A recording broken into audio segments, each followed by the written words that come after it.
The Dealings of Captain Sharkey and Other Stories of Pirates by Sir Arthur Conan Doyle.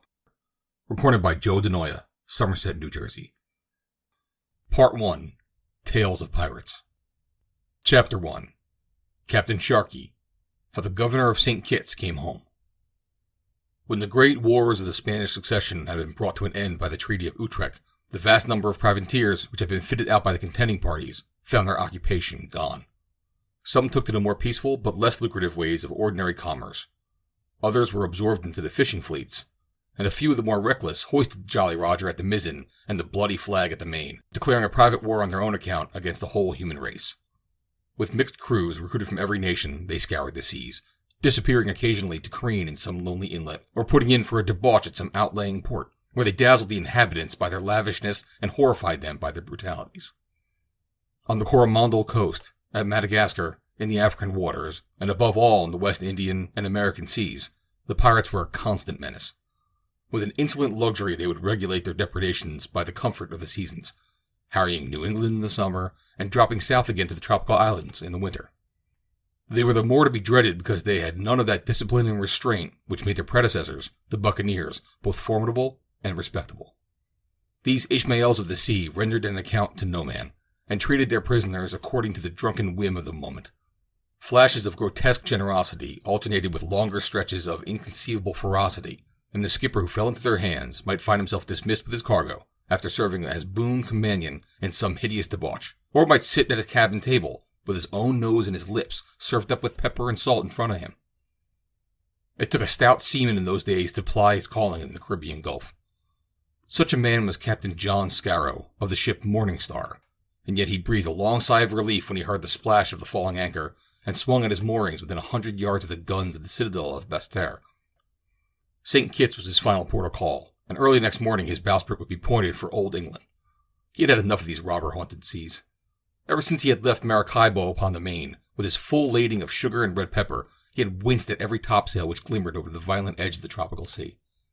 He had coasted up the Windward Islands, touching here and there, and assailed continually by stories of villainy and outrage. Captain Sharkey, of the 20-gun pirate bark Happy Delivery, had passed down the coast and had littered it with gutted vessels and with murdered men. Dreadful anecdotes were current of his grim pleasantries and his inflexible ferocity. From the Bahamas to the Main, his coal-black bark, with the ambiguous name, had been freighted with death, and many things which were worse than death.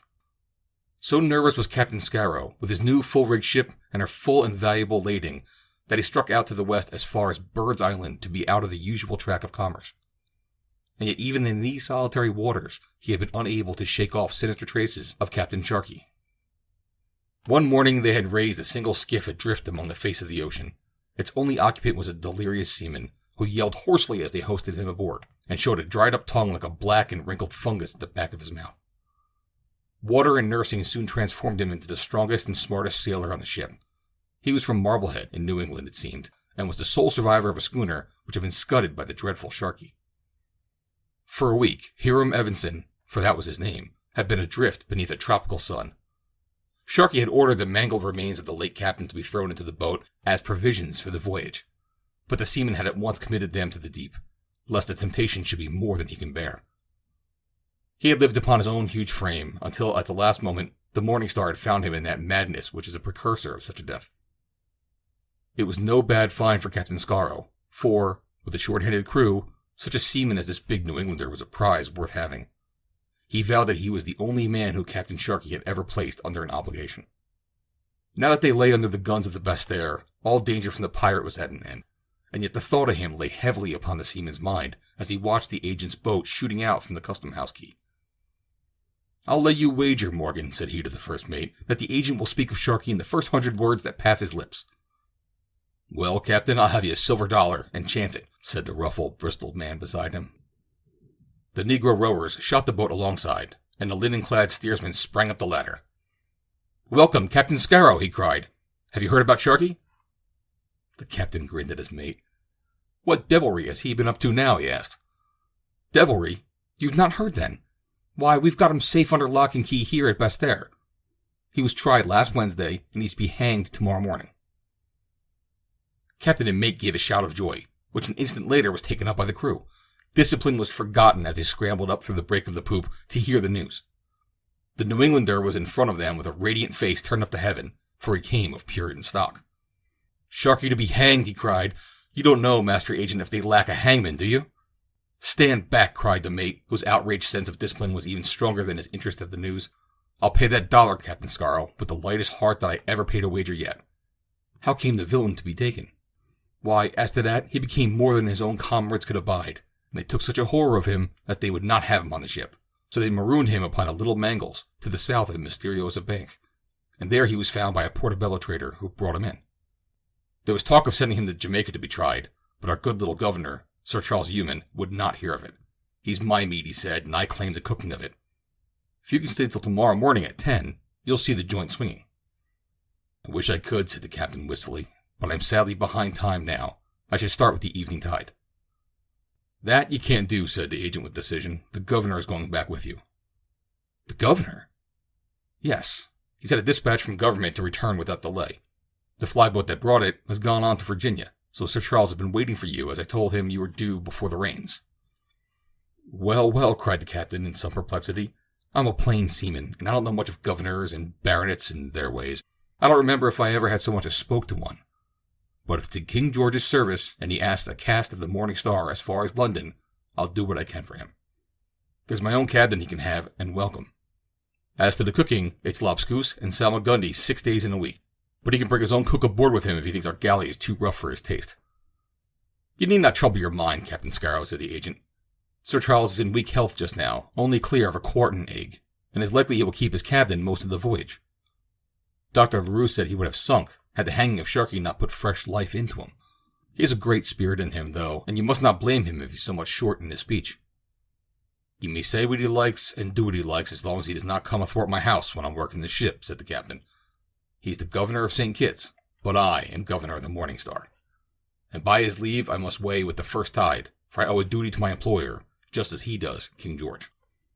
He can scarce be ready for tonight, for he has many things to set in order before he leaves." "The early morning tide, then." "Very good. I shall send his things aboard tonight, and he will follow them tomorrow, early if I can prevail him upon leaving St. Kitts without seeing Sharkey do the rogue's hornpipe. His own orders were instant, so it may be that he will come at once. It is likely that Dr. LaRue may attend him upon the journey." Left to themselves, the captain and mate made the best preparations which they could for their illustrious passenger. The largest cabin was turned out and adorned in his honor, and orders were given by which barrels of fruit and some cases of wine should be brought off to vary the plain food of an ocean-going trader. In the evening, the governor's baggage began to arrive. Great iron-bound, ant-proof trunks and official tin packing cases, with other strange-shaped packages which suggested the cocked hat or the sword within. And then there came a note with a heraldic device upon the big red seal to say that Sir Charles Ewan made his compliments to Captain Scarrow, and that he had hoped to be with him in the morning as early as his duties and his infirmities would permit. He was as good as his word, for the first gray of dawn had actually begun to deepen into pink when he was brought alongside and climbed with some difficulty up the ladder. The captain had heard the governor was an eccentric, but he was hardly prepared for the curious figure who came limping feebly up down upon his quarterdeck, his steps supported by a thick bamboo cane. He wore a Romilly's wig, all twisted into little tails like a poodle's coat, and cut so low across the brow that the large green glasses which he covered his eyes looked as if they were hung from it. A fierce beak of a nose, very long and very thin, cut the air in front of him. His ague had caused him to swathe his throat and chin with a broad linen cravat, and he wore a loose damask powdering gown, secured by a cord around the waist.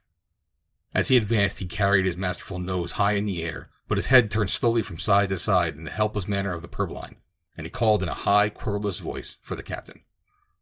"You have my things?" he asked. "Yes, Sir Charles." "Have you wine aboard?" "I've ordered 5 cases, sir." "And tobacco?" "There's a keg of Trinidad." "You play a hand at piquet?" "Passably well, sir." "Then up anchor and to sea."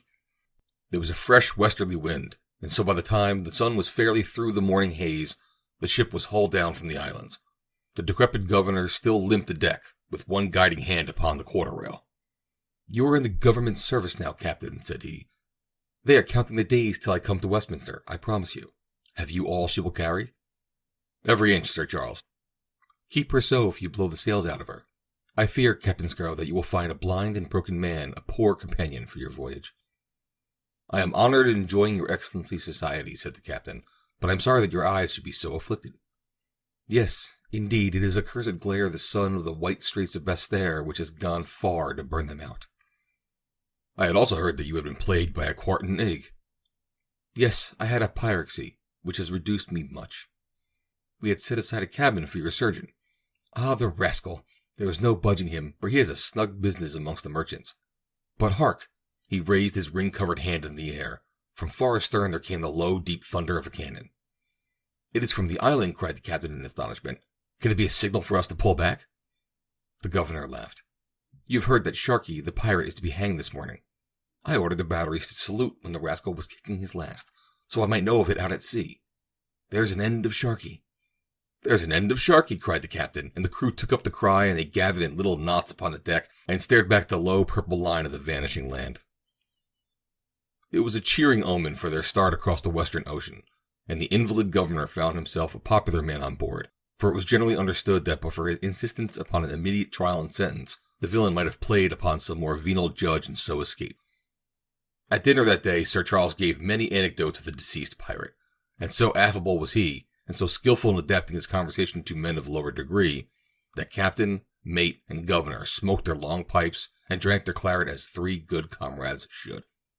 And what figure did Sharkey cut in the dock? Asked the captain. He is a man of some presence, said the governor.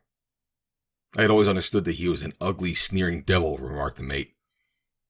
Well, I dare say that he could look ugly upon occasions, said the governor. I have heard a New Bedford whaleman say that he could not forget his eyes, said Captain Scarrow. They were the lightest filmy blue, with red-rimmed lids. Was this not so, Sir Charles? Alas, my own eyes will not permit me to know much of those of others, but I remember now that the adjutant-general said that he had such an eye as you described, and added that the jury were so foolish as to be visibly discomposed when it was turned upon them. It is well for them that he is dead, for he was a man who would never forget an injury, and if he had laid his hands upon any one of them, he would have stuffed him with straw and hung him for a figurehead. The idea seemed to amuse the governor, for he broke suddenly into a high, neighing laugh, and the two seamen laughed also, but not so heartily, for they remembered that Sharkey was not the last pirate who sailed the western seas, and that his grotesque fate might come to be their own. Another bottle was broached to drink to a pleasant voyage, and the governor would drink one other on top of it, so the seamen were glad at last to stagger off, the one to his watch, the other to his bunk. But when after his 4-hour spell the mate came down again, he was made to see the governor in his Romilly's wig, his glasses, and his powdering gown still seated sedately at the lonely table with his reeking pipe and 6 black bottles by his side.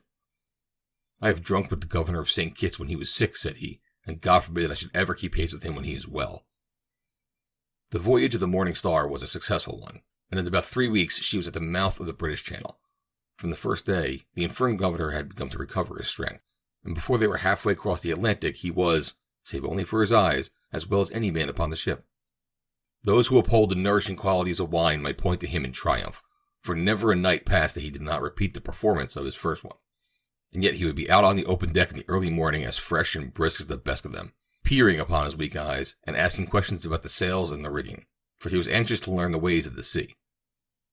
And he made up for the deficiency of his eyes by obtaining leave from the captain that the New England seaman, he who had been cast away in the boat, should lead him about, and above all that he should sit beside him when he played cards, and count the number of pips, for unaided he could not tell the king from the knave. It was natural that this Evanson should do the governor's willing service, since the one was the victim of the vile Sharkey, and the other was his avenger. One could see that it was a pleasure of the big American to lend his arm to the invalid, and at night he would stand with all respect behind his chair in the cabin, and lay his great stub-nailed forefinger upon a card which he should play. Between them there was little in the pockets either of Captain Scarrow or of Morgan, the first mate, by the time they sighted the Lizard. And it was not long before they found that all they had heard of the high temper of Sir Charles Ewan fell short of the mark. At a sigh of opposition of a word of argument, his chin would shoot out from his cravat, his masterful nose would be cocked at a higher and more insolent angle, and his bamboo cane would whistle up over his shoulder. He cracked it once over the head of the carpenter when the man had accidentally jostled him upon the deck. Once, too, when there was some grumbling and talk of a mutiny over the state of the provisions, he was of opinion that they should not wait for the dogs to rise, but that they should march forward and set upon them until they trounced the devilment out of them. "Give me a knife and a bucket," he cried with an oath, and could hardly be withheld from setting forth alone to deal with the spokesman of the seamen. Captain Scarrow had to remind him that he might be only answerable to himself at St. Kitts. Killing became murder upon the high seas. In politics he was, as became his official position, a stout prop of the House of Hanover, and he swore in his cups that he had never met a Jacobite without pistoling him where he stood. Yet for all his vaporing and his violence, he was so good a companion, with such a stream of strange anecdote and reminiscence, that Scarrow Morgan had never known a voyage pass so pleasantly.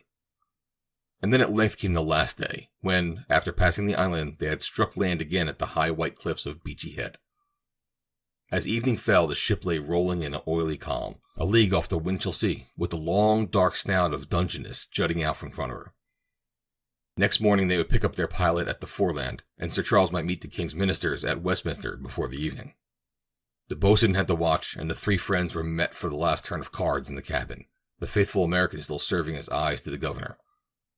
There was a good stake upon the table, for the sailors had tried on their last night to win their losses back from the passenger. Suddenly he threw his cards down and swept all the money into the pocket of his long-flapped silken waistcoat.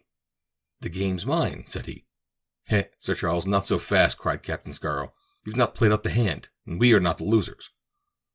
"Sink you for a liar," said the governor. "I tell you I have played out the hand, and that you are a loser." He whipped off his wig and glasses as he spoke, and there was a high, bald forehead and a pair of shifty blue eyes with red rims of a bull terrier. "Good God!" cried the mate. "It's Sharkey!" The two sailors sprang to their seats, but the big American castaway had put his huge back against the cabin door, and he held a pistol in each of his hands. The passenger had also laid a pistol upon the scattered cards in front of him, and he burst into a high, neighing laugh. "Captain Sharkey is the name, gentlemen," said he, "and this is Roaring Ned Galloway, the quartermaster of Happy Delivery. We made it hot, so they marooned us, me on a dry Tortuga quay, and him on an oarless boat. You dogs, you poor, fond, water-hearted dogs, we hold you at the end of our pistols." "You may shoot, or you may not," cried Scarrow, striking his hand upon the breast of his frieze jacket. "If it's my last breath, Sharkey, I'll tell you you're a bloody rogue and a miscreant, with a halter and hellfire in store for you." "There's a man of spirit, and one of my own kidney, and he's going to make a very pretty death of it," cried Sharkey. "There's no one aft save a man at the wheel, so you may keep your breath, for you'll need it soon. Is the dinghy astern, Ned?" "Aye, aye, Captain." "And the other boats scuttled?" "I board them all in 3 places." "Then we shall have to leave you, Captain Scarrow. You look as if you hadn't quite got your bearings. Is there anything you'd like to ask me?"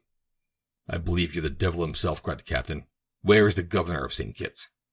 "When last I saw him, His Excellency was in bed with his throat cut. When I broke prison, I learned from my friends, for Captain Sharkey has those who love him in every port, that the governor was starting for Europe under a master who had never seen him. I climbed his veranda, and I paid him a little debt that I owed him. Then I came aboard you with such of the things that I had need of, and a pair of glasses to hide these telltale eyes of mine, and I have ruffled it as a governor should. Now, Ned, you can get to work upon them." "Help! Help! Watch! Ahoy!" yelled the mate, but the butt of the pirate's pistol crashed down on his head, and he dropped like a pithed ox. Scarrow rushed for the door, but the sentinel clapped his hand over his mouth and threw his other arm around his waist. "No use, Master Scarrow," said Sharkey. "Let us see you down on your knees and beg for your life." "I'll see you," cried Scarrow, shaking his mouth clear. "Twist his arm around, Ned, now will you?" "No, not if he twists it off." "Put an inch of your knife into him." "You may put 6 inches, and then I won't." "Sink me, but I like his spirit," cried Sharkey. "Put your knife in your pocket, Ned. You've saved your skin, Scarrow, and it's a pity so stout a man should not take to the only trade where a pretty fellow can pick up a living. You must be born for no common death, Scarrow, since you have lain at my mercy and lived to tell the tale. Tie him up, Ned." "To the stove, Captain?" "Tut, tut, there's a fire in the stove. None of your rover tricks, Ned Galloway, unless they are called for, or I'll let you know which of us two is captain and which is quartermaster. Make him fast to the table." "Nay, I thought you meant to roast him," said the quartermaster. "You surely do not mean to let him go." "If you and I were marooned on a Bahama quay, Ned Galloway, it is still for me to command and for you to obey. Sink you for a villain. Do you dare to question my orders?" "Nay, nay, Captain Sharkey, not so hot, sir," said the quartermaster, and lifting Scarrow like a child, he laid him on the table. With quick dexterity of a seaman, he tied his spread-eagled hands and feet with a rope which was passed underneath, and gagged him securely with a long cravat which was used to adorn the chin of the governor of St. Kitts. "Now, Captain Scarrow, we must take our leave of you," said the pirate. "If I had half a dozen of my brisk boys at my heels, I should have had your cargo and your ship, but Roaring Ned cannot find a foremast hand with the spirit of a mouse. I see there are some small craft about, so we shall get one of them. When Captain Sharkey has a boat, and he can get a smack, when he has a smack he can get a brig, When he has a brig, he can get a bark. And when he has a bark, he'll soon have a full-rigged ship of his own.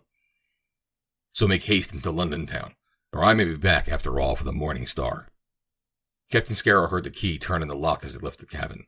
Then, as he strained at his bonds, he heard their footsteps pass up the companion and along the quarterdeck toward the dinghy hung in the stern. Then, still struggling and writhing, he heard the creak of the falls and a splash of the boat in the water. In a mad fury, he tore and dragged at his ropes until at last, with flayed wrists and ankles, he rolled from the table, sprang over the dead mate, kicked his way through the closed door, and rushed hatless onto the deck. "Ahoy! Peterson! Armitage! Wilson!" he screamed. "Cutlasses and pistols! Clear away the longboat! Clear away the gig! Sharkey, the pirate, is in yonder dinghy. Whistle up the larboard watch, bosun, and tumble into the boats, all hands."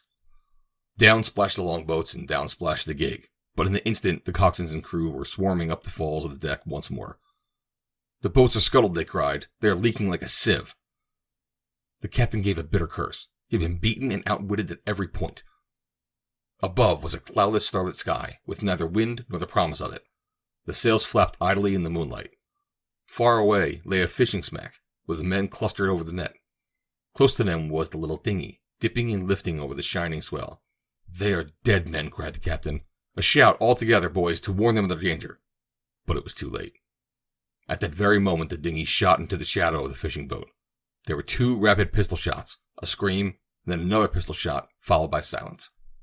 The clustering fishermen had disappeared, and then, suddenly, as the first puffs of a land breeze came out of the Sussex shore, the boom swung out, the mainsail filled, and the little craft crept out with their nose to the Atlantic. End of Chapter 1. Chapter 2. The Dealings of Captain Sharkey with Stephen Craddock. Careening was a very necessary operation for the old pirate. On his superior speed he depended both for overhauling the trader and escaping the man-of-war. But it was impossible to retain his sailing qualities unless he periodically, once a year at the least, cleared his vessel's bottom from the long, trailing plants and crusting barnacles which gathered so rapidly in the tropical seas. For this purpose he lighted his vessel, thrusting her into some narrow inlet where she could be left high and dry at low water, fastened blocks and tackles to her masts to pull her over on her bilge, and then scraped her thoroughly from rudder post to cutwater. During the weeks which were thus occupied, the ship was, of course, defenseless. But on the other hand, she was unapproachable by anything heavier than an empty hull, and the place for careening was chosen with an eye to secrecy, so that there was no great danger.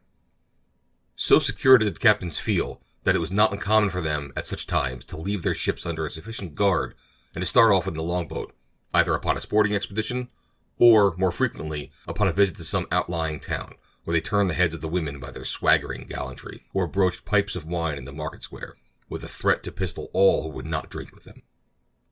Sometimes they would even appear in cities of the size of Charleston, and walk the streets with their clattering sidearms, an open scandal to the whole law-abiding colony. Such visits were not always paid with impunity. It was one of them, for example, which provoked Lieutenant Maynard to hack off Blackbeard's head, and to spear it into the end of his bowsprit. But, as a rule, the pirate ruffled and bullied and drabbed without let or hindrance, until it was time for him to go back to his ship once more.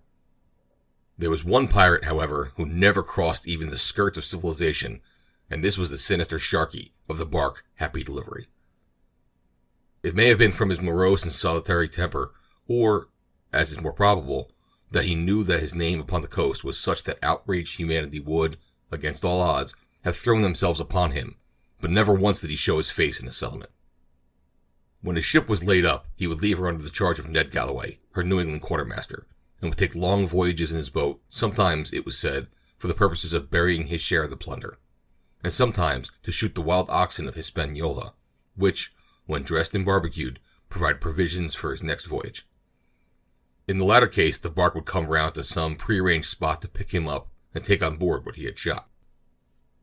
There had always been a hope in the islands that Sharkey might be taking on one of those occasions, and at last there came news in Kingston which seemed to justify an attempt upon him. It was brought by an elderly logwood cutter who had fallen into the pirates' hands, and in some freak drunken benevolence had been allowed to get away with nothing worse than a slit nose and a drubbing. His account was recent and definite. The Happy Delivery was careening at Torbec on the southwest of Hispaniola. Sharkey, with 4 men, was buccaneering on the outlying islands of La Vache. The blood of 100 murdered crews was calling out for vengeance, and now at last it seems as if it might not call in vain. Sir Edward Compton, the high-nosed, red-faced governor, sitting in solemn conclave with the commandant and the head of the council, was sorely puzzled in his mind as to how he should use his chance. There was no man-of-war nearer than Jamestown, and she was a clumsy old flyboat, which could neither overhaul the pirate on the seas, nor reach her in a shallow inlet. There were forts and artillerymen both at Kingston and Port Royal, but no soldiers available for an expedition. A private venture might be fitted out, and there were many who had a blood feud with Sharkey, but what could a private venture do? The pirates were numerous and desperate. As to taking Sharkey and his 4 companions, that of course would be easier if they can get at them. But how were they to get at them on a large, well-wooded island like La Vache, full of wild hills and impenetrable jungles? A reward was offered to anyone who could find a solution, and that brought a man to the front who had a singular plan and was himself prepared to carry it out. Stephen Craddock had been that most formidable person, the Puritan gone wrong.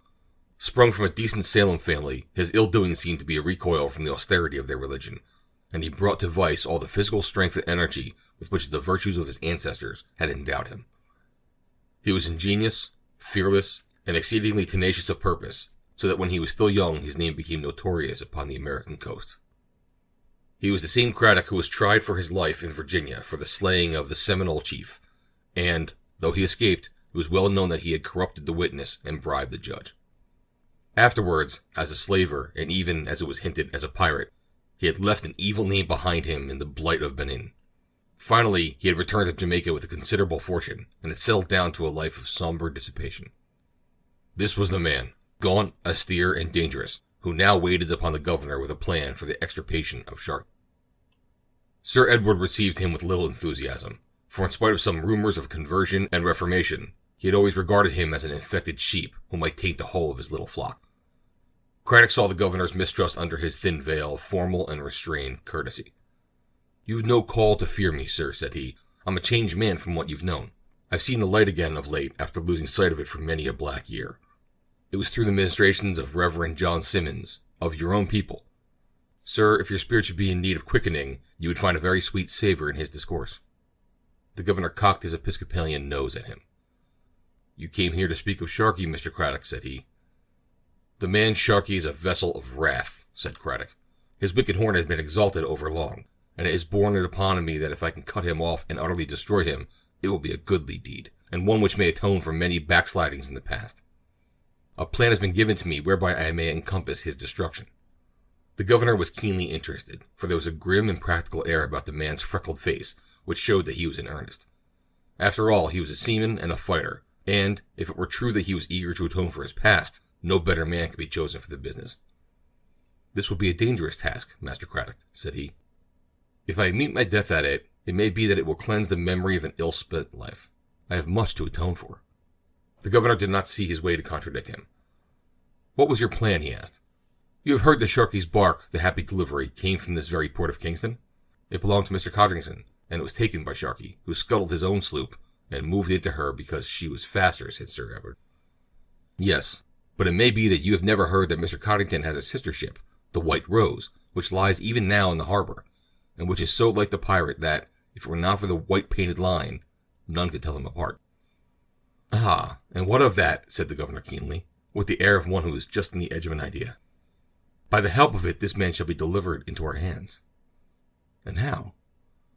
"I will paint out the streak upon the White Rose and make it in all things like the Happy Delivery. Then I will set sail for the island of La Vache, where this man is slaying the wild oxen. When he sees me, he will surely mistake me for his own vessel, which he is awaiting, and he will come on board to his own undoing." It was a simple plan, yet it seemed to the governor that it might be effective. Without hesitation he gave Craddock permission to carry it out, and take any steps he liked in order to further the object of which he had in view. Sir Edward was not very sanguine, for many attempts had been made upon Sharkey, and the results had shown that he was as cunning as he was ruthless. But this gaunt Puritan with the evil record was cunning and ruthless also.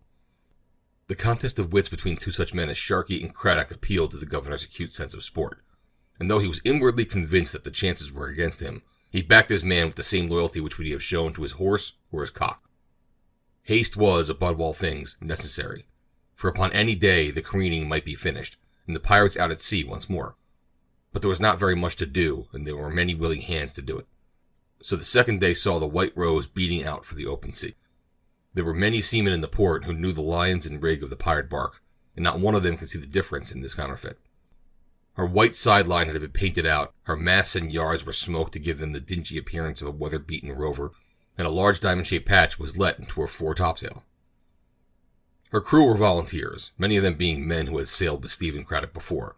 The mate, Joshua Hurd, an old slaver, had been his accomplice in many voyages, and came now at the bidding of his chief. The avenging bark sped across the Caribbean Sea, and at the sight of that patched topsail, the little craft which they met flew left and right like frightening trout in a pool. On the fourth evening, Point HABAKUK bore 5 miles to the north and east of them.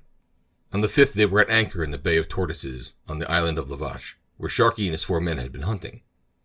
It was a well-wooded place, with the palms and underwood growing down to the thin crescent of silver sand which skirted the shore. They had hoisted the black flag and the red pennant, but no answer came from the shore. Craddock strained his eyes, hoping every instant to see a boat shoot out to them with Sharkey seated in the sheets. But the night passed away, and a day and yet another night without any sign of the men whom they were endeavoring to track. It looked as if they were already gone. On the second morning, Craddock went ashore in search of some proof whether Sharkey and his men were still upon the island. What he found reassured him greatly. Close to the shore was a boucan of green wood, such as was used for preserving the meat, and a great store of barbecued strips of ox flesh had hung upon lines all around it. The pirate ship had not taken off her provisions, and therefore the hunters were still upon the island.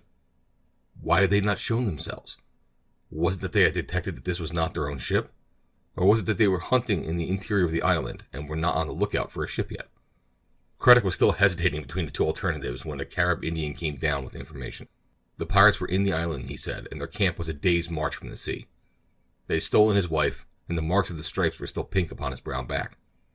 Their enemies were his friends, and he would leave them where they lay. Craddock could not have asked for anything better, so early next morning with a small party armed to the teeth, he set off under the guidance of the Carib. All day they struggled through brushwood and clambered over rocks, pushing their way further and further into the desolate heart of the island.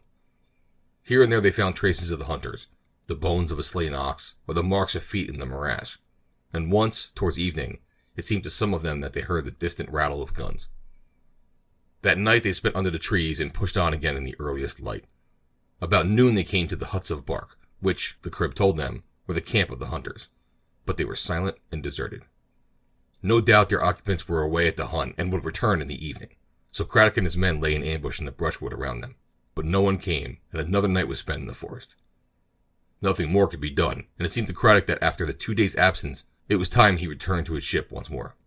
The return journey was less difficult, as they had already blazed a path for themselves. Before evening they found themselves once more at the Bay of Palms, and saw their ship riding at anchor where they had left her. Their boats and oars had been hauled up among the bushes, so they launched it and pulled out to the bark. "No luck, then," cried Joshua Hurd, the mate, looking down with a pale face from the poop. "His camp was empty, but he may come down to us yet," cried Craddock, with his hand on the ladder. Somebody upon deck began to laugh. "I think," said the mate, "that these men had better stay in the boat." "Why so?" "If you will come aboard, sir, you will understand it." He spoke in a curious, hesitating fashion. The blood flushed to Craddock's gaunt face. "How is this, Master Hurd?" he cried, springing up the side. "What mean you by giving orders to my boat crew?" But as he passed over the bulwarks, with 1 foot upon the deck and 1 knee upon the rail, a tow-bearded man, whom he never before observed aboard his vessel, grabbed suddenly at his pistol. Craddock clutched at the fellow's wrist, but at the same instant his mate snatched the cutlass from his side. "What roguery is this?" shouted Craddock, looking furiously around him. But the crew stood in little knots around the deck, laughing and whispering amongst themselves, without showing any desire to go to his assistance. Even in that hurried glance, Craddock noticed that they were dressed in the most singular manner, with long riding coats, full-skirted velvet gowns, and colored ribbons at their knees, more like men of fashion than seamen. As he looked at their grotesque figures, he struck his brow with his clenched fist to be sure that he was awake. The deck seemed to be much dirtier than that when he left it, and there were strange, sun-blackened faces upon him from every side. Not one of them did he know save only Joshua Hurd. Had the ship been captured in his absence? Were these Sharkey's men who were around him? At the thought he broke furiously away and tried to climb over to his boat, but a dozen hands were on him in an instant, and he was pushed aft through the open doors of his own cabin. And it was all different from the cabin which he had left. The floor was different, the ceiling was different, the furniture was different. His had been plain and austere. This was sumptuous and yet dirty, hung with rare velvet curtains splashed with wine stains, and paneled with costly woods that were pocked with pistol mark. On the table was a great chart of the Caribbean Sea, and beside it, with compasses in hand, sat a clean-shaven, pale-faced man with a fur cap and a claret-colored coat of damask. Craddock turned white under his freckles, and he looked upon a long, thin, high-nostrilled nose and the red-rimmed eyes which were turned upon him with a fixed, humorous gaze of a master player who had left his opponent without a move. "Sharkey?" cried Craddock. Sharkey's thin lips opened and he broke into his high, sniggering laugh. "You fool!" he cried and leaned over. He stabbed Craddock's shoulder again and again with his compasses. "You poor, dull-witted fool! Would you match yourself against me?" It was not the pain of the wounds, but it was the contempt in Sharkey's voice which turned Craddock into a savage madman. He flew at the pirate, roaring with rage, striking, kicking, writhing and foaming. It took 6 men to drag him down on the floor amidst the splintered remains of the table, and not one of the 6 who did not bear the prisoner's mark upon him. But Sharkey still surveyed him with the same contemptuous eye. From outside there came the crash of breaking wood and the clamor of startled voices. "What is that?" asked Sharkey. "They have stove the boat with a cold shot, and the men are in the water." "Let them stay there," said the pirate. "Now, Craddock, you know where you are. You are aboard my ship, the Happy Delivery, and you lie at my mercy. I knew you for a stout seaman, you rogue, before you took this longshore canting. Your hands then were no cleaner than my own. Will you sign articles as your mate has done and join us? Or shall I heave you over and follow your ship's company?" "Where is my ship?" asked Craddock. "Scuttled in the bay." "And the hands?" "In the bay, too." "Hock him and heave him over," said Sharkey. Many rough hands had dragged Craddock out upon a deck, and Galloway, the quartermaster, had already drawn his hanger to cripple him, when Sharkey came hurrying from his cabin with an eager face. "We can do better with the hound," he cried. "Sink me if it's not a rare plan. Throw him into the cell room with the irons on, and do you come here, quartermaster, that I may tell you what I have in my mind." So Craddock, bruised and wounded in soul and body, was thrown into the dark cell room, so fettered that he could not stir hand or foot. But his northern blood was running strong in his veins, and his grim spirit aspired only to make such an ending as might be in some way towards atoning for the evil of his life. All night he lay in the curve of the bilge, listening to the rush of the water and the straining of the timbers, which told him the ship was at sea and driving fast. In the early morning, someone came crawling to him in the darkness over the heaps of sails. "Here's rum and biscuits," said the voice of his late mate. "It's at the risk of my life, Master Craddock, that I bring them to you." "It was you who trapped me and caught me as in a snare," cried Craddock. "How shall you answer for what you have done?" "What I did with the point of a knife betwixt my blade bones." "God forgive you for a coward, Joshua Hurd. How came you into their hands?" "Why, Master Craddock, the pirate ship came back from its careening upon the very day that you left us. They laid us aboard, and, short-handed as we were, with the best of the men ashore with you, we could offer but a poor defense. Some were cut down, and they were the happiest. The others were killed afterward. As to me, I saved my life by signing on with them." "And they scuttled my ship?" "They scuttled her, and then Sharkey and his men, who had been watching us from the brushwood, came off to the ship. His mainyard had been cracked and fished last voyage, so he had suspicion of us, seeing that ours was whole. Then he thought of laying the same trap for you which you had set for him." Craddock groaned. "How came I not to see that fished mainyard?" he muttered. "But whither are we bound?" "We are running north and west." "North and west? Then we are heading back towards Jamaica." "With an 8-knot wind. Have you heard what they meant to do with me?" "I have not heard." "If you would but sign the articles." "Enough, Joshua Hurd. I have risked my soul too often." "As you wish. I have done what I could. Farewell." All that night and the next day the Happy Delivery ran before the easterly trades, and Stephen Craddock lay in the dark of the sail room, working patiently at his wrist iron. One he had slipped off at the cost of a row of broken and bleeding knuckles, but do what he would, he could not free the other, and his ankles were securely fastened. From hour to hour he heard the swish of the water, and knew that the bark must be driving with all set in front of the trade. In that case they must be nearly back again to Jamaica by now. What plan could Sharkey have in his head, and what use did he hope to make of him? Craddock set his teeth, and vowed that if he had once been a villain from choice, he would, at least, never be one by compulsion. On the second morning, Craddock became aware that sail had been reduced in the vessel, and that she was tacking slowly with a light breeze on her beam.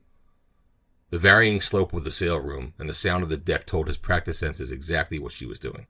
The short reaches showed that she was maneuvering near shore, and making for some definite point.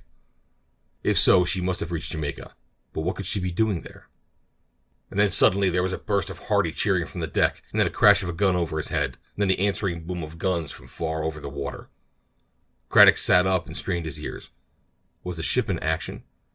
Only the one gun had been fired, and though many had answered, there were none of the crashings which told of a shot coming home. Then, if it was not an action, it must be a salute. But who would salute Sharkey the pirate? It could only be another pirate which would do so. So Craddock lay back again with a groan and continued to work at the manacle which still held his right wrist. But suddenly there came the shuffling of steps outside, and he had hardly the time to wrap the loose links around his free hand, when the door was unbolted and the two pirates came in. "Got your hammer, Carpenter?" asked one, whom Craddock recognized as the big quartermaster. "Knock off his leg shackles, then. Better leave the bracelets. He's safer with them on." With hammer and chisel, the carpenter loosened the irons. "What are you going to do with me?" asked Craddock. "Come on deck and you'll see." The sailor seized him by the arm and dragged him roughly to the foot of the companion. Above him was a square of blue sky cut across the mizzen gaff with the colors flying at the peak. But it was the sight of those colors which struck the breath from Stephen Craddock's lips, for there were two of them, and the British ensign was flying above the Jolly Roger, honest flag above that of the Rogue. For an instant, Craddock stopped in amazement, but a brutal push from the pirates behind drove him up the companion ladder. As he stepped out upon the deck, his eyes turned up on the main, and there again were the British colors flying above the red pennant, and all the shrouds and rigging were garlanded with streamers. Had the ship been taken, then? But that was impossible, for there were the pirates clustering in swarms along the port bulwarks, and waving their hats joyously in the air. Most prominent of all was the renegade mate, standing at the forecastle head, and gesticulating wildly. Craddock looked over the side to see what they were cheering at, and then in a flash he saw critical was the moment. On the port bow, about a mile off, lay the white houses and forts of Port Royal, with flags breaking out everywhere over the roofs. Right ahead was the opening of the palisades leading to the town of Kingston. Not more than a quarter of a mile off was a small sloop working out against a very slight wind. The British ensign was at her peak, and her rigging was all decorated.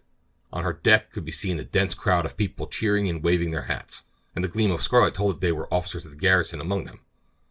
In an instant, with the quick perception of a man of action, Craddock saw through it all.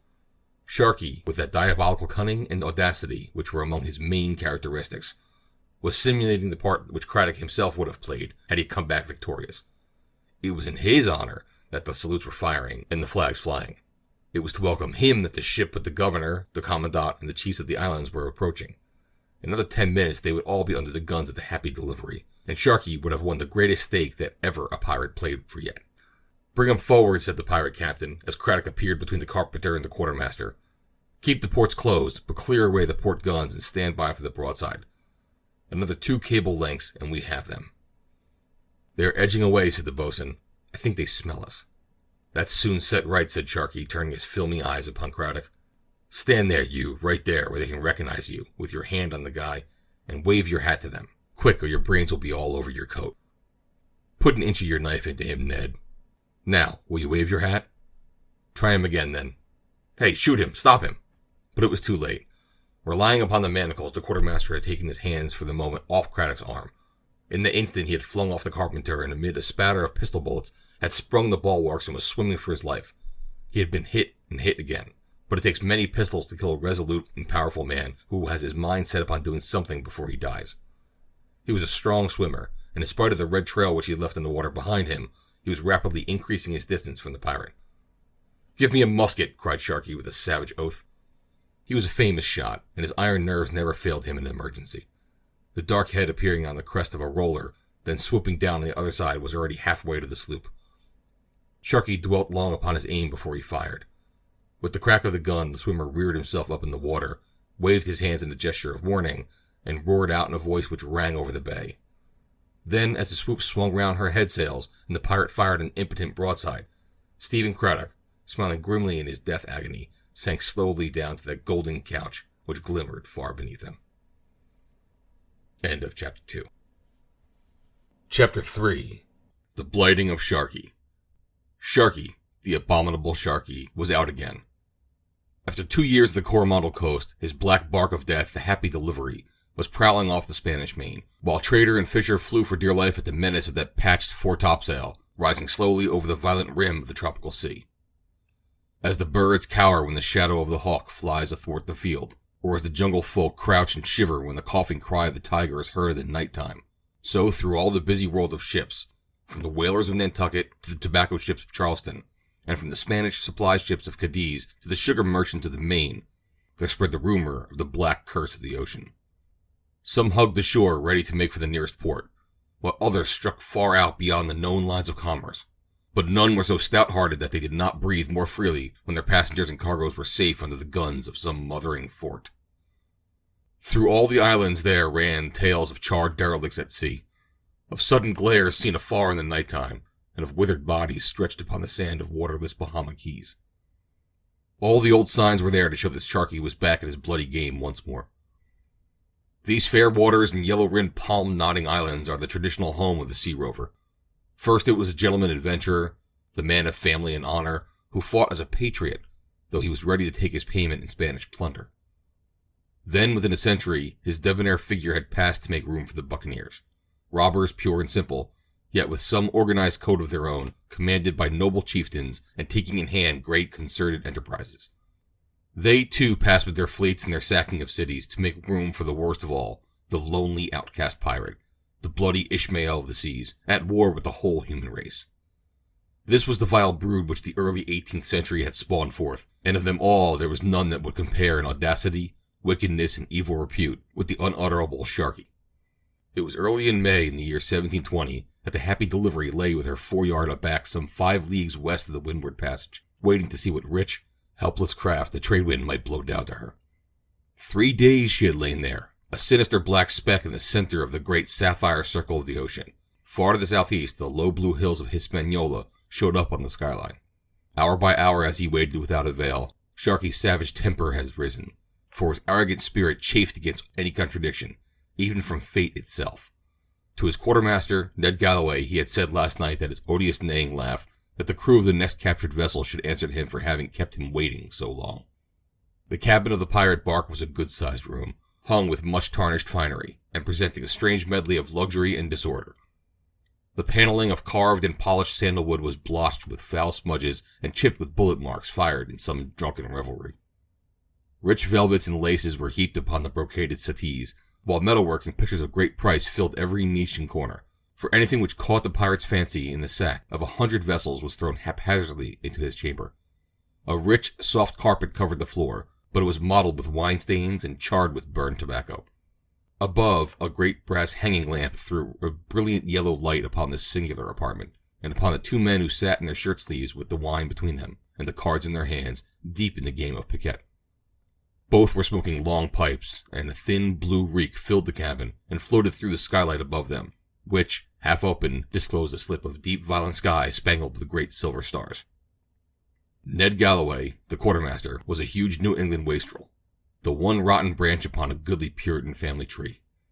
His robust limbs and giant frame were the heritage of a long line of God-fearing ancestors, while his black, savage heart was all his own. Bearded to the temples with fierce blue eyes, a tangled lion's mane of coarse dark hair, and huge gold rings in his ears, he was the idol of the women in every waterside hell from the Tortugas to Maracaibo on the Main. A red cap, a blue silken shirt, brown velvet breeches with gaudy knee ribbons, and high sea boots made up the costume of the rover Hercules. A very different figure was Captain John Sharkey. His thin, drawn, clean-shaven face was corpse-like in its pallor, and all the sons of the Indies could but turn it to a more deathly parchment tint. He was part bald, with a few lank locks of tow-like hair, and a steep, narrow forehead. His thin nose jutted sharply forth, and near set on either side of it were those filmy blue eyes, red-rimmed like those of a white bull terrier, from which strong men winced away in fear and loathing.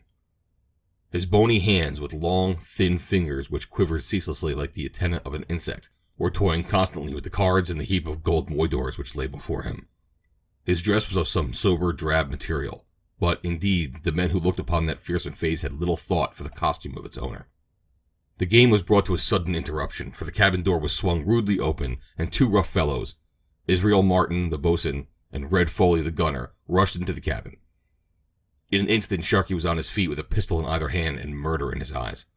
"Sink you for villains," he cried. "I see well that if I do not shoot one of you from time to time, you will forget the man I am. What mean you by entering my cabin as though I were a Wapping alehouse?" "Nay, Captain," Sharkey said, Martin, with a sullen frown upon his red brick face, "it is even such talk as this which has set us by the ears. We've had enough of it." "And more than enough," said Red Foley, the gunner. "There be no mates aboard a pirate craft, and so the boatswain, the gunner, and the quartermaster are the officers." "Did I gainsay it?" said Sharkey with an oath. "You have miscalled us and mishandled us before the men, and we scarce know at this moment why we should risk our lives in fighting for the cabin against the forecastle." Sharkey saw that something serious was in the wind, He laid down his pistols and leaned back in his chair with a flash of his yellow fangs. "Nay, this is sad talk," said he, "that two stout fellows who have emptied many a bottle and cut many a throat with me should now fall out over nothing.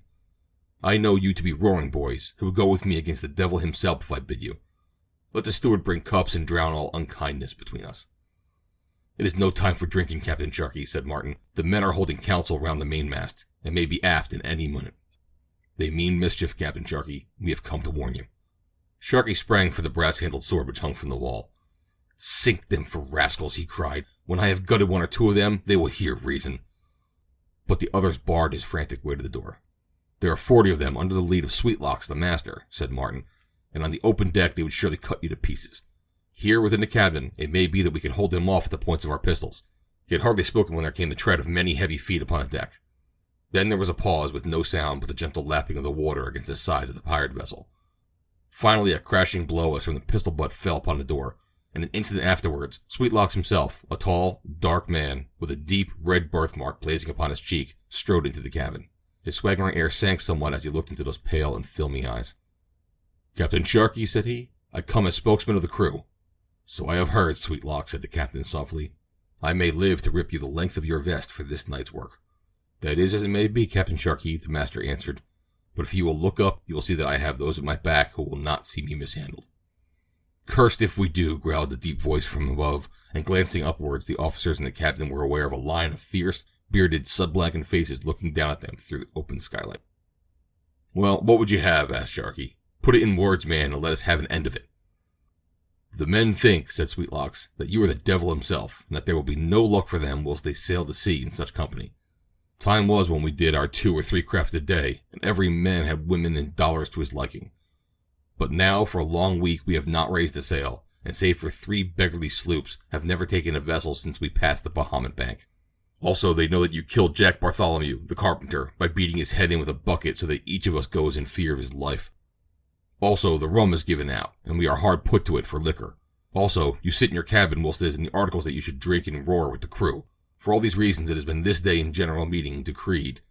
Sharkey had stealthily cocked his pistol under the table, so it may have been as well for the mutinous master that he never reached the end of his discourse. For even as he came to it there was a swift pattering of feet upon the deck, and a ship lad, wild with the tidings, rushed into the room. "A craft," he yelled, "a great craft, and close aboard us." In a flash the quarrel was forgotten, and the pirates were rushing to quarters. Sure enough, surging slowly down before the gentle trade wind, a great full-rigged ship with all sails set was close behind them. It was clear that she had come from afar and knew nothing of the ways of the Caribbean Sea, for she made no effort to avoid the low, dark craft which lay so close upon her bow, but blundering on as if her mere size would avail her. So daring was she that for an instant the rovers, as they flew to loose the tackles of their guns and hoisted their battle lanterns, believed that a man-of-war had caught them napping. But at the sight of her bulging, portless sides and merchant rig, a shout of exultation broke from among them. In an instant they had swung round their foreyard, and darted alongside. They had grappled with her, and flung a spray of shrieking and cursing ruffians upon her deck. Half a dozen seamen of the night watch were cut down where they stood. The mate was felled by Sharkey and tossed overboard by Ned Galloway. And before the sleepers had time to sit up in their berths, the vessel was in the hands of the pirates. The prize proved to be the full-rigged ship Portobello, Captain Hardy, master, bound from London to Kingston and Jamaica, with a cargo of cotton goods and hoop iron. Having secured their prisoners, all huddled together in a dazed, distracted group, the pirates spread over the vessel in search of plunder, handing all that they found to the giant quartermaster, who in turn passed it over to the side of the Happy Delivery and laid it under guard at the foot of her mainmast.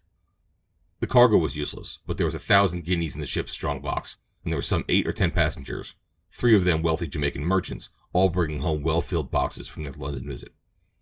When all the plunder was gathered and the passengers and crew were dragged to the waist and under the cold smile of Sharkey, each in turn was thrown over the side, Sweetlocks standing by the rail and hamstringing them with his cutlass as they passed over, lest some strong swimmer should rise in judgment against them. A portly, gray-haired woman, the wife of one of the planters, was among the captives, but she also was thrust screaming and clutching over the side. "Mercy, you hussy," neighed Sharkey.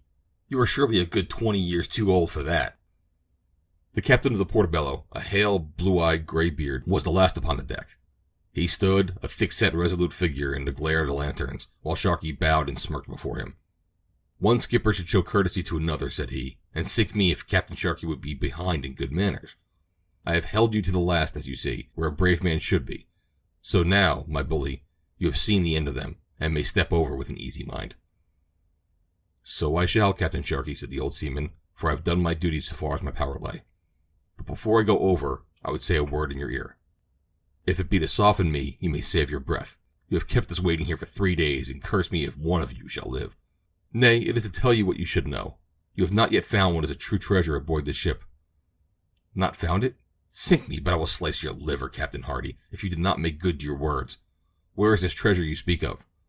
"It is not a treasure of gold, but it is a fair maid, which may be no less welcome." "Where is she, then? And why was she not with the others?" "I will tell you why she was not with the others. She is the only daughter of the Count and Countess Ramirez, who are amongst those whom you have murdered.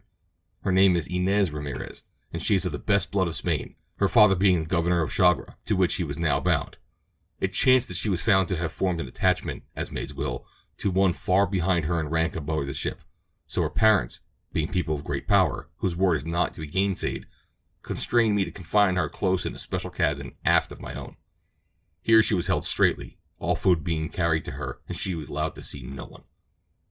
This I tell you as a last gift, though why I should make it to you I do not know, for indeed you are a most bloody rascal, and it comforts me in dying to think that you will surely be gallows meat in this world, and hell's meat in the next." At the words he ran to the rail, and vaulted into the darkness, praying as he sank into the depths of the sea, that the betrayal of this maid might not be counted too heavily against his soul. The body of Captain Hardy had not yet settled upon the sand 40 fathoms deep, before the pirates had rushed along the cabin gangway. There, sure enough, at the further end was a barred door, overlooked in their previous search. There was no key, but they beat it with their gun-stocks, whilst shriek after shriek came from within. In the light of their outstretched lanterns they saw a young woman, and in the very prime and fullness of her youth, crouching in a corner, her unkempt hair hanging to the ground, her dark eyes glaring with fear, her lovely form straining away in horror from this inrush of savage, blood-stained men. Rough hands seized her, and she was jerked to her feet, and dragged with scream on scream to where John Sharkey awaited her. He held the light long and fondly upon her face. Then, laughing loudly, he bent forward and left his red handprint upon her cheek. "'Tis the rover's brand, lass, that he marks his use. Take her to the cabin and use her well. Now, hearties, get her under water, and out to our luck once more." Within an hour the good ship Portobello had settled down to her doom, till she lay beside her murdered passengers upon the Caribbean sand, while the pirate bark, her deck littered with plunder, was heading northward in search of another victim. There was a carouse that night in the cabin of the Happy Delivery, at which 3 men drank deep. They were Captain, the quartermaster, and Baldy Stable, the surgeon, a man who had held the first practice in Charleston, until, misusing a patient, he fled from justice and took his skill over to the pirates. A bloated fat man he was, with a creased neck and a giant's shining scalp, which gave him his name. Sharkey had put for the moment all thoughts of mutiny out of his head, knowing that no animal is fierce when it is overfed, and that whilst the plunder of the great ship was new to them, he need fear no trouble from the crew.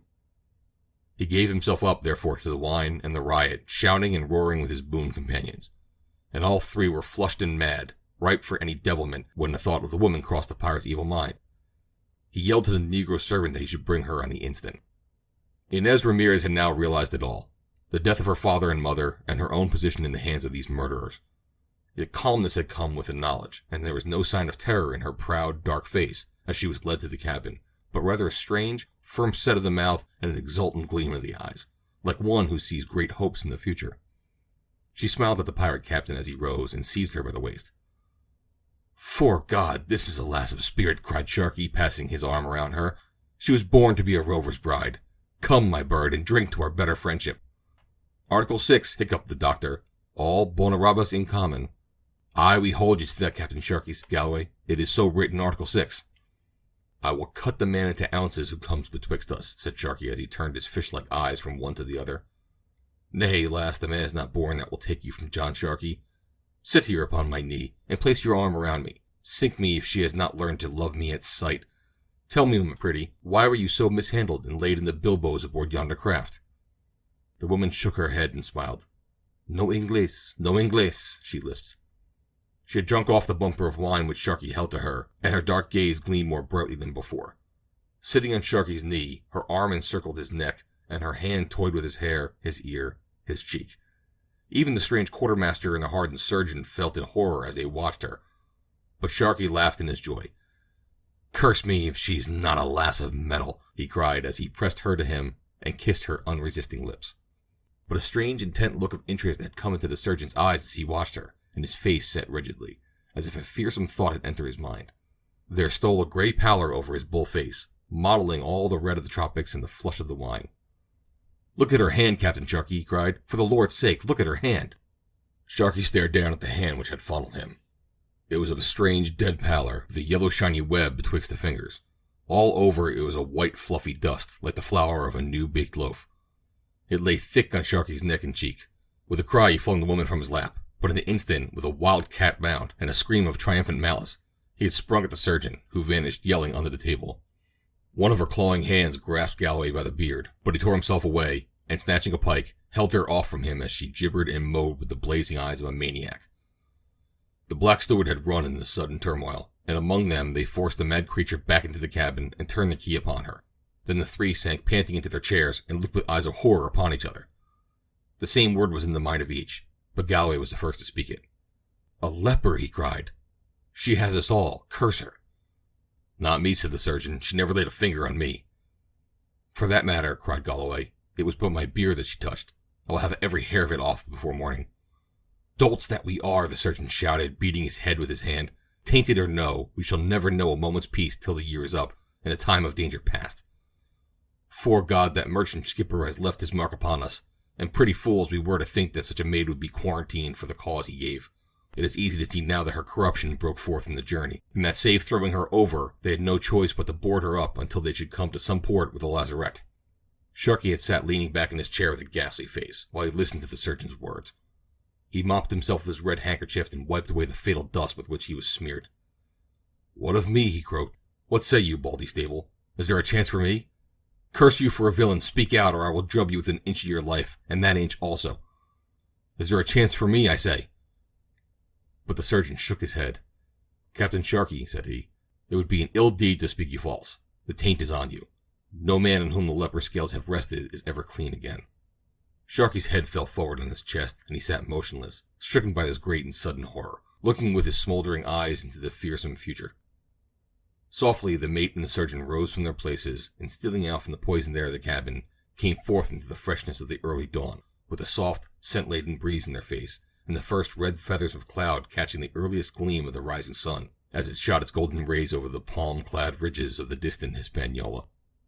That morning, a second council of the rovers was held at the base of the mainmast, and a deputation chosen to see the captain. They were approaching the after cabins when Sharkey came forth, the old devil in his eyes, and his bandolier with a pair of pistols over his shoulders. "Sink you all for villains," he cried. "Would you dare cross my house? Stand out, Sweetlocks, and I will lay you open.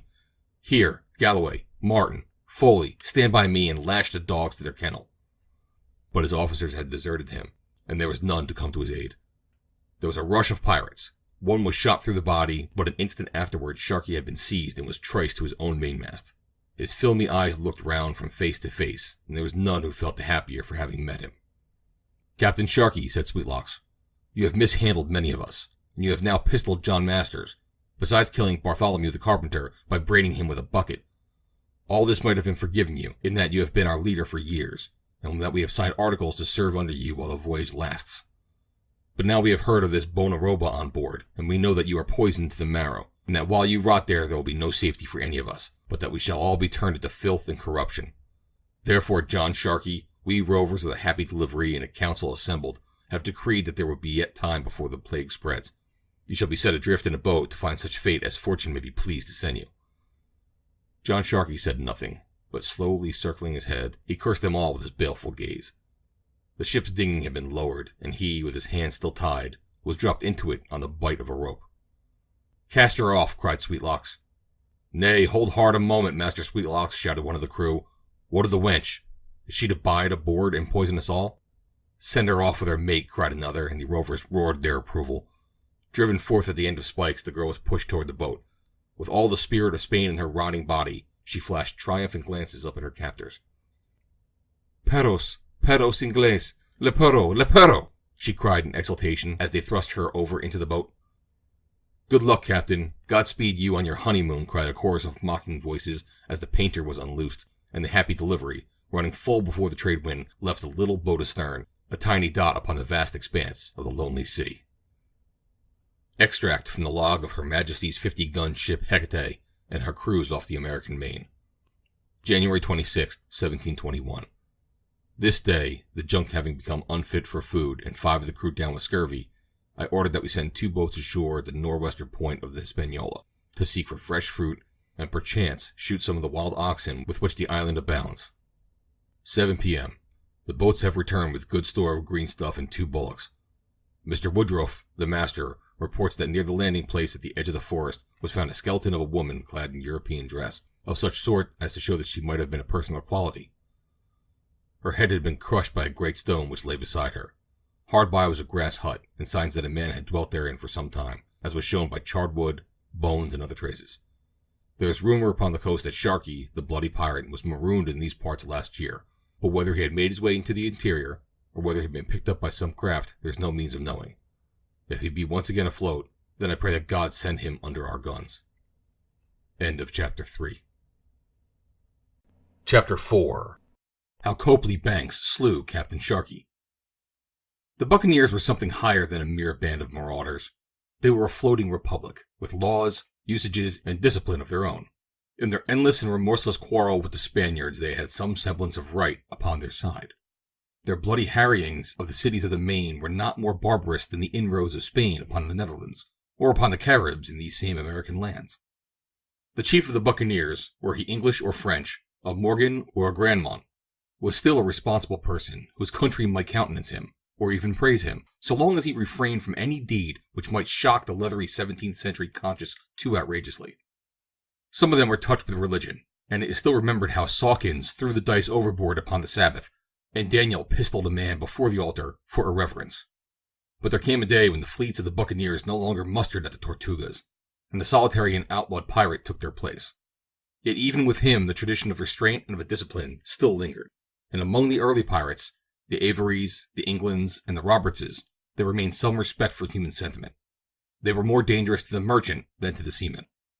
But they in turn were replaced by more savage and desperate men, who frankly recognized that they would get no quarter in their war with the human race, and who swore that they would give as little as they got. Of their histories we know little that is trustworthy. They wrote no memoirs and left no trace, save an occasional blackened and blood-stained derelict adrift upon the face of the Atlantic. Their deeds could only be surmised from the long roll of ships which never made their port. Searching the records of history, it is only here and there in an old-world trial that the veil that shrouds them seems for an instant to be lifted, and we catch a glimpse of some amazing and grotesque brutality behind.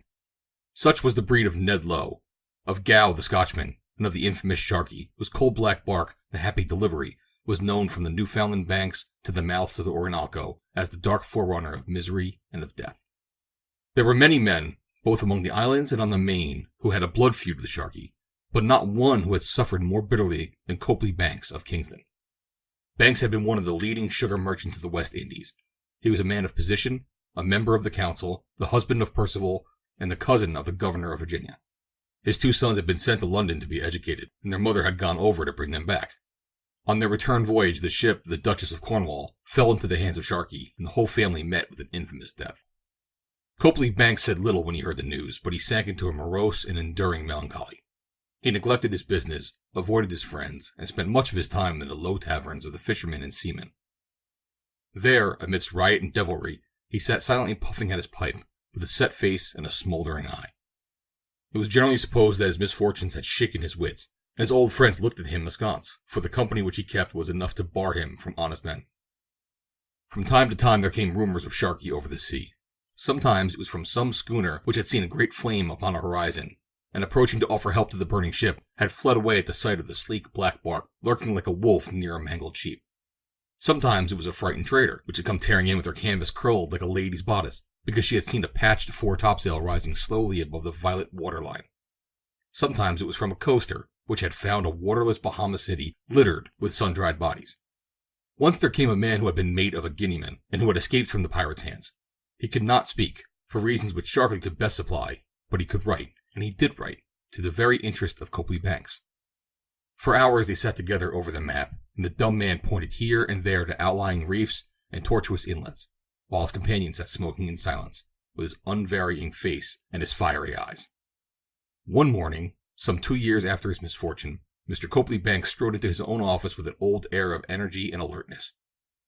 The manager stared at him in surprise, for it was months since he had shown any interest in business. "Good morning, Mr. Banks," said he. "Good morning, Freeman. I see that Ruffling Harry is in the bay." "Yes, sir. She clears for the Windward Islands on Wednesday." "I have other plans for her, Freeman. I have determined upon a slaving venture to Whydah." "But her cargo is ready, sir." "Then it must come out again, Freeman. My mind is made up, and the Ruffling Harry must go slaving to Whydah." All argument and persuasion were in vain, so the manager had dolefully to clear the ship once more. And then Copley Banks began to make preparations for his African voyage. It appeared that he relied upon force rather than barter for the filling of his hold, for he carried none of those showy trinkets which savages love, but the brig was fitted with 8 9-pounder guns, and racks full of muskets and cutlasses. The after sail room next to the cabin was transformed into a powder magazine, and she carried as many round shot as a well-found privateer. Water and provisions were shipped for a long voyage. But the preparation of his ship's company was most surprising. It made Freeman, the manager, realize that there was truth in the rumor that his master had taken a leave of his senses. For, under one pretext or another, he began to dismiss the old and tried hands, who had served the firm for years, and in their place he embarked the scum of the port, men whose reputations were so vile that the lowest crimp would have been ashamed to furnish them. There was Berthman Sweetlocks, who was known to have been present at the killing of the logwood cutters, so that his hideous scarlet disfigurement was put down by the fanciful as being a red afterglow from his great crime. He was first mate, and under him was Israel Martin, a little sun-wilted fellow who had served with Howell Davies at the taking of Cape Coast Castle. The crew were chosen from among those whom Banks had met and known in their own infamous haunts, and his own table steward was a haggard-faced man, who gobbled at you when he tried to talk. His beard had been shaved, and it was impossible to recognize him as the same man whom Sharkey had placed under the knife, and who had escaped to tell his experiences to Copley Banks. These doings were not unnoticed, nor yet uncommented upon in the town of Kingston. The commandant of the troops, Major Harvey of the artillery, made serious representations to the governor. "She is not a trader, but a small warship," said he. "I think it would be well to arrest Copley Banks and seize the vessel." "What do you suspect?" asked the governor, who was a slow-witted man, broken down with fevers and port wine. "I suspect," said the soldier, "that it is Stede Bonnet over again." Now Steve Bonnet was a planter of high reputation and religious character, who, from some sudden and overpowering freshet of wildness in his blood, had given up everything in order to start off pirating in the Caribbean Sea. The example was a recent one, and it had caused the utmost consternation in the islands. Governors had before now been accused of being in league with pirates and of receiving commissions upon their plunder, so that any want of vigilance was open to a sinister construction. "Well, Major Harvey," said he, "I am vastly sorry to do anything which may offend my friend Copley Banks. For many a time have my knees been under his mahogany. But in face of what you say, there is no choice for me but to order you to board the vessel and to satisfy yourself as to her character and destination."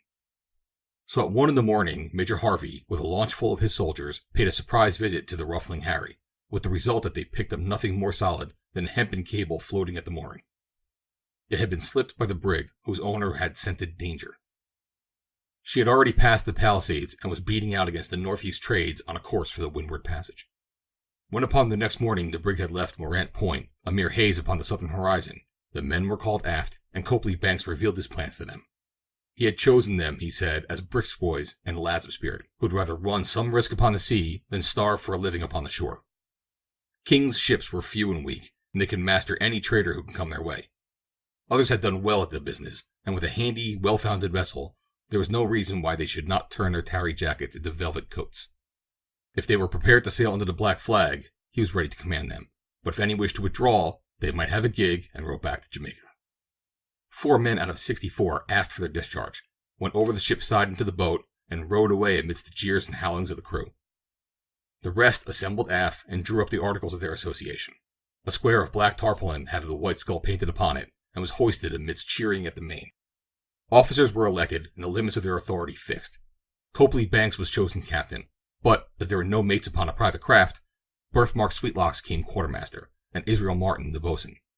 There was no difficulty in knowing what was the custom of the brotherhood, for half the men at least had served upon pirates before. Food should be the same for all, and no man should interfere with another man's drink. The captain should have a cabin, but all hands should be welcome to enter it when they choose. All should share and share alike, save only the captain, quartermaster, boatswain, carpenter, and master gunner, who had from a quarter to a whole extra share. He who saw a prize first should have the best weapon taken out of her. He who boarded her first should be the richest suit of clothes aboard of her. Every man may treat his own prisoner, be it man or woman, after his own fashion. If a man flinched from his gun, the quartermaster should pistol him. These were some of the rules which the crew of the Ruffling Harry subscribed by putting 42 crosses at the foot of the paper upon which they had been drawn. So a new rover was afloat upon the seas, and her name, before a year was over, became as well known as that of the Happy Delivery. From the Bahamas to the Leewards, and from the Leewards to the Windwards, Copley Banks became the rival of Sharkey and the terror of traders. For a long time the bark and the brig never met, which was the most singular, as the Ruffling Harry was forever looking in at Sharkey's resorts. But at last one day, when she was passing down the inlet of Coxon's Hole at the east end of Cuba, with the intent of careening, there was Happy Delivery, with her blocks and tackle falls already rigged for the same purpose. Copley Banks fired a shotted salute and hoisted the green trumpeter ensign, as the custom was among gentlemen of the sea. Then he dropped his boat and went aboard. Captain Sharkey was not a man of genial mood, nor had he any kindly sympathies for those who were of the same trade as himself. Copley Banks found him seated astride upon one of the after guns, with his New Englander quartermaster, Ned Galloway, and a crowd of roaring ruffians standing about him. Yet none of them roared with quite such assurance when Sharkey's pale face and filmy blue eyes were turned upon him. He was in his shirt sleeves, and his cambric frills breaking through these open red satin long-flapped vest. The scorching sun seemed to have no power upon his fleshless frame, for he wore a low fur cap, as though it had been winter. A many-colored band of silk passed across his body, and supported a short, murderous sword, while his broad, brass-buckled belt was stuffed with pistols. "Sink you for a preacher," he cried as Copley Banks passed over the bulwarks. "I will drub you within an inch of your life, and that inch also. What mean you by fishing in my waters?" Copley Banks looked at him, and his eyes were like those of a traveler who sees his home at last. "I am glad we are of one mind," said he, "for I myself am of opinion that the seas are not large enough for the two of us. But if you will take your sword and pistols and come upon the sandbank with me, then the world will be rid of a damned villain whichever way it goes." "Now this is talking," cried Sharkey, jumping off the gun and holding out his hand. "I have not yet met many who would look upon John Sharkey in the eyes and speak with a full breath. May the devil seize me if I did not choose you as a consort. But if you play me false, then I will come aboard of you and gut you upon your own poop." "And I pledge you the same," said Copley Banks, and so the two pirates became sworn comrades to each other. That summer they went north as far as the Newfoundland banks, and harried the New York traders and the whale ships from New England. It was Copley Banks who captured the Liverpool ship House of Hanover, but it was Sharkey who fastened her master to the windlass and pelted him to death with empty claret bottles. Together they engaged the king's ship Royal Fortune, which had been sent in search of them, and beat her off after a night's action of 5 hours, the drunken, raving crews fighting naked in the light of the battle lanterns, with a bucket of rum and a pannikin laid by the tackles of every gun. They ran to Topsail Inlet in North Carolina to refit, and then in the spring they were at the Grand Caicos, ready for the long cruise down to the West Indies. By this time, Sharkey and Copley Banks had become very excellent friends, for Sharkey loved a whole-hearted villain, and he loved a man of mettle, and it seemed to him that the two met in the captain of the Ruffling Harry. It was long before he gave his confidence to him, for cold suspicion lay deep in his character. Never once would he trust himself outside his own ship and away from his own men. But Copley Banks came often on board the Happy Delivery, and joined Sharkey in many of his morose debauches, so that at last any lingering misgivings of the latter were set at rest. He knew nothing of the evil which he had done to his new boon companion, for of his many victims how could he remember the woman and the 2 boys who had slain with such levity so long ago? When, therefore, he received a challenge to himself and to his quartermaster for a carouse upon the last evening of their stay at the Caicos Bank, he saw no reason to refuse. A well-found passenger ship had been rifled a week before, so their fare was of the best, and after supper 5 of them drank deeply together. There were the 2 captains, Birthmark Sweetlocks, Ned Galloway, and Israel Martin, the old buccaneersman. To wait upon them was the dumb steward, whose head Sharkey split with his glass because he had been too slow in the filling of it. The quartermaster had slipped Sharkey's pistols away from him, for it was an old joke with him to fire them cross-handed under the table, and see who was the luckiest man. It was a pleasantry which had cost his boatswain his leg, so now, that the table was cleared, they would coax Sharkey's weapons away from him on the excuse of the heat and lay them out of his reach. The captain's cabin of the Ruffling Harry was in a deck-house upon the poop, and a stern-chaser gun was mounted at the back of it. Round shot were racked around the wall, and 3 great hogsheads of powder made a stand for dishes and for bottles. In this grim room the 5 pirates sang and roared and drank, while the silent steward still filled up their glasses, and passed the box and the candle around for the tobacco pipes. Hour after hour the talk became fouler, the voices hoarser, the curses and shoutings more incoherent, until 3 of the 5 had closed their bloodshot eyes and dropped their swimming heads to the table. Copley, Banks, and Sharkey were left face to face, the one because he had drunk the least, the other because no amount of liquor would ever shake his iron nerve or warm his sluggish blood. Behind him stood the watchful steward, forever filling up his waning glass. From without came the low lapping of the tide, and from over the water a sailor's chanty from the bark. In the windless tropical night the words came clearly to their ears. A trader sailed from Stepney town. Wake her up, shake her up, try her with the mainsail. A trader sailed from Stepney town, with a keg full of gold and a velvet gown. Ho, the bully rover Jack, waiting with his yard aback, out upon the lowland sea.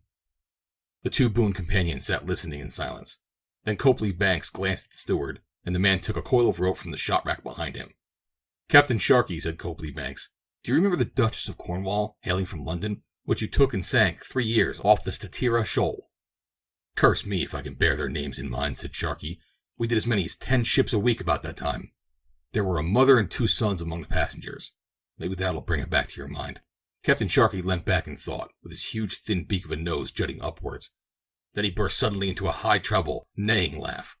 He remembered it, he said, and he added details to prove it. But burn me if it had not slipped from my mind, he cried. How came you to think of it?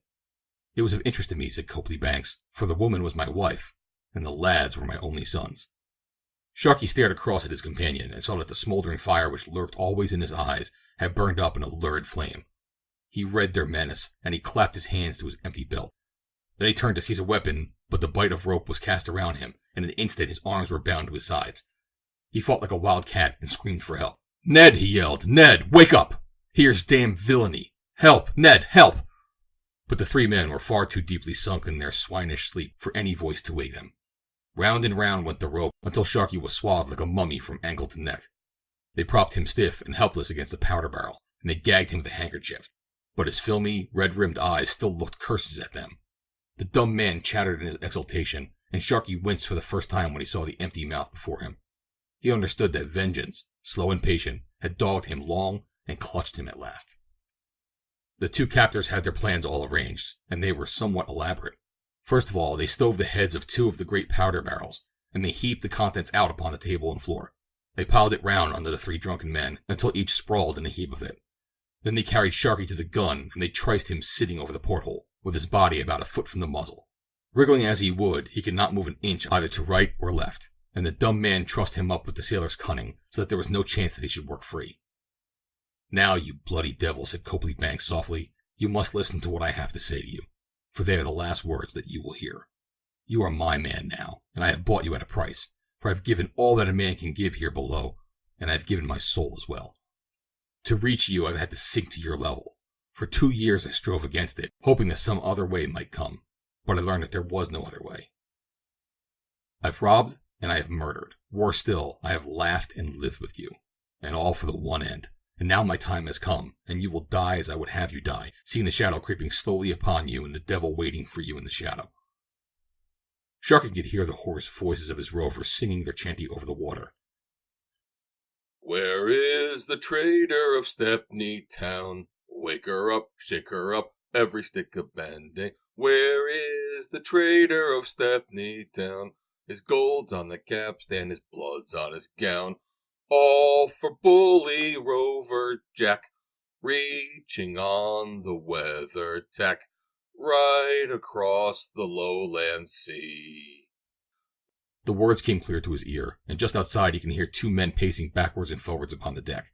And yet he was helpless, staring down the mouth of the 9-pounder, unable to move an inch or so to utter as much as a groan. Again there came the burst of voices from the deck of the bark. So it's up and it's over to Stornoway Bay. Pack it on, crack it on, try her with the stun sails. It's off on a bowland to Stornoway Bay, where the liquor is good and the lasses are gay. Waiting for their bully Jack, watching for him sailing back, right across the lowland sea. To the dying pirate the jovial words and rollicking tune made his own fate seem the harsher, but there was no softening in his venomous blue eyes. Copley Banks had brushed away the priming of the gun and had sprinkled fresh powder over the touch hole. Then he had taken up the candle and cut it to the length of about an inch. This he placed upon the loose powder at the breech of the gun. Then he scattered powder thickly over the floor beneath, so that when the candle fell at the recoil, it must explode the huge pile on which the 3 drunkards were wallowing. "You've made others look death in the face, Sharkey," said he. "Now it has come to be your own turn. You and these swine here shall go together." He let the candle end as he spoke, and blew out the other lights upon the table. Then he passed out with the dumb man, and he locked the cabin door upon the outer side. But before he closed it, he took an exultant look backwards and received one last curse from those unconquerable eyes. In the single dim circle of light, that ivory-white face, with the gleam of moisture upon the high, bald forehead, was the last he had ever seen of Sharkey. There was a skiff alongside, and in it Copley Banks and the dumb steward made their way to the beach, and looked back upon the brig riding in the moonlight just outside the shadow of the palm trees. They waited and waited, watching the dim light which shone through the stern port. And then at last there came a dull thud of a gun, and an instant later the shattering crash of the explosion. The long, sleek, black bark, the sweep of white sand, and the fringe of nodding, feathery palm trees sprang into dazzling light and back into darkness again. Voices screamed and called upon the bay. Then Copley Banks, his heart singing with him, touched his companion upon the shoulder. They plunged together into the lonely jungle of the Caicos. End of Chapter 4. Chapter 5. The Slapping Sow. It was in the days when France's power was already broken upon the seas, and when more of her 3-deckers lay rotting in the Medway than were to be found in Brest Harbor. But her frigates and corvettes still scoured the ocean, closely followed ever by those of her rival. At the uttermost ends of the earth, these dainty vessels, with sweet names of girls or of flowers, mangled and shattered each other for the honor of the 4 yards of bunting which flapped from the end of their gaffs. It had blown hard in the night, but the wind had dropped with the dawning, and now the rising sun tinted the fringe of the storm racks, and it dwindled into the west and glinted on the endless crests of the long green waves. To north and south and west lay a skyline which was unbroken save for the spout of foam when 2 of the great Atlantic seas dashed into each other into spray. To the east was a rocky island, jutting out into craggy points, with a few scattered clumps of palm trees, and a pennant of mist streaming out from the bare, conical hill which capped it. A heavy surf beat upon the shore, and at a safe distance from it, the British 32-gun frigate Leda, Captain A.P. Johnson, raised her black, glistening side upon the crest of a wave, or swooped down into an emerald valley, dipping away to the northward under easy sail. On her snow-white quarterdeck stood a stiff, little brown-faced man, who swept the horizon with his glass. "Mr. Wharton," he cried with a voice like a rusty hinge. A thin, knock-kneed officer shambled across the poop to him. "Yes, sir. I've opened the sealed orders, Mr. Wharton." A glimmer of curiosity shone upon the meager features of the first lieutenant. The Leda had sailed with her consort, the Dido, from Antigua the week before, and the admiral's orders had been contained in a sealed envelope. We were to open them on reaching the deserted island of Sombrero, lying in north latitude 18, 36, west latitude 63, 28. Sombrero bore 4 miles to the northeast from our port bow when the gale cleared, Mr. Wharton. The lieutenant bowed stiffly. He and the captain had been bosom friends from childhood. They had gone to school together, joined the Navy together, fought again and again together, and married into each other's families. But as long as their feet were on the poop, the iron discipline of the service struck all that was human out of them, and left only the superior and the subordinate. Captain Johnson took from his pocket a blue paper, which crackled as he unfolded it. The 32-gun frigates Leda and Dido, Captains A.P. Johnson and James Monroe, are to cruise from the point at which these instructions are read to the mouth of the Caribbean Sea, in the hope of encountering the French frigate La Gloire, 48, which has recently harassed our merchant ships in the quarter. Her Majesty's frigates are also directed to hunt down the piratical craft known sometimes as the Slapping Sow and sometimes as the Hairy Hudson, which has plundered the British ships as per margin, inflicting barbarities upon their crew. She is a small brig carrying 10 light guns, with 1 24-pound carronade forward. She was last seen upon a 23rd ultrameridian to the northeast of the island Sombrero. Signed, James Montgomery, Rear Admiral, HMS Colossus, Antigua. "We appear to have lost our consort," said Captain Johnson, folding up his instructions and again sweeping the horizon with his glass. "She drew away when we reefed down. It would be a pity if we met this heavy Frenchman without the Dido, Mr. Wharton, eh?" The lieutenant twinkled and smiled. "She has 18-pounders on the main and 12 on the poop, sir," said the captain. "She carries 400 to our 231. Captain de Milon is the smartest man in the French service. Oh, Bobby boy, I'd give my hopes of my flag to rub my side up against her." He turned on his heel, ashamed of his momentary lapse. "Mr. Wharton," said he, looking back sternly over his shoulder, "get those square sails shaken out and bear away a point more to the west." "A brig on the port bow," came a voice in the forecastle. "A brig on the port bow," said the lieutenant. The captain sprang upon the bulwarks and held on by the mizzen shrouds, a strange little figure with flying skirts and puckered eyes. The lean lieutenant craned his neck and whispered to Smeaton, the second, while officers and men came popping up from below and clustering along the weather rails, shading their eyes with their hands, for the tropical sun was already clear of the palm trees. The strange brig lay at anchor in the throat of a curving estuary, and it was already obvious that she could not get out without passing under the guns of the frigate. A long, rocky point to the north of her held her in. "Keep her as she goes, Mr. Wharton," said the captain. "Hardly worthwhile our clearing for action, Mr. Smeaton, but the men can stand by the guns in case she tries to pass us. Cast loose the bow chasers and send the small arms men to the forecastle." A British crew went to its quarters in those days with the quiet serenity of men in their daily routine. In a few minutes, without fuss or sound, the sailors were knotted round their guns, the marines were drawn up and leaning on their muskets, and the frigate's bowsprit pointed straight for the little victim. "Is it the slapping sail, sir?" "I have no doubt of it, Mr. Wharton." "They don't seem to like the look of us, sir. They've cut their cables and are clapping on sail." It was evident that the brig meant struggling for her freedom. One little patch of canvas fluttered out above another, and her people could be seen working like madmen in the rigging. She made no attempt to pass her antagonist, but headed up the estuary. The captain rubbed his hands. "She's making for shoal water, Mr. Wharton, and we shall have to cut her out, sir. She's a footy little brig, but I should have thought a fore and after would have been more handy." "It was a mutiny, sir." "Ah, indeed." "Yes, sir, I heard of it at Manila. A bad business, sir. Captain and 2 mates murdered. This Hudson, or Harry Hudson as they call him, led the mutiny. He's a Londoner, sir, and a cruel villain as ever walked. His next walk will be to execution dock, Mr. Wharton. She seems heavily manned. I wish I could take 20 topmen out of her, but they would be enough to corrupt the crew of the Ark, Mr. Wharton." Both officers were looking through their glasses at the brig. Suddenly, the lieutenant showed his teeth in a grin, while the captain flushed a deeper red. "That's Harry Hudson on the after rail, sir. The low, impertinent blackguard. He'll play some other antics before we are done with him. Could you reach him with the long 18, Mr. Smeaton?" "Another cable length will do, sir." The brig yawed as they spoke, and as she came round, a spurt of smoke whiffed out from her quarter. It was a pure piece of bravado, for the gun could scarcely carry halfway. Then, with a jaunty swing, the little ship came into the wind again, and shot round a fresh curve in the winding channel. "The water's shoaling rapidly, sir," repeated the second lieutenant. "There's 6 fathoms by the chart. 4 by the lead, sir. When we clear the point, we shall see how we lie. Ha! I thought as much. Lay her to, Mr. Wharton. Now we have got her at our mercy." The frigate was quite out of sight of the sea now at the head of the river-like estuary. As she came round the curve, the 2 shores that were seen to converge to a point about a mile distant.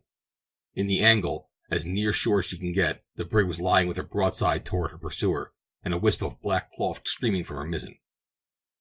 The lean lieutenant, who had reappeared upon deck with a cutlass strapped to his side and 2 pistols rammed into his belt, peered curiously at the ensign. "Is it the Jolly Roger, sir?" he asked.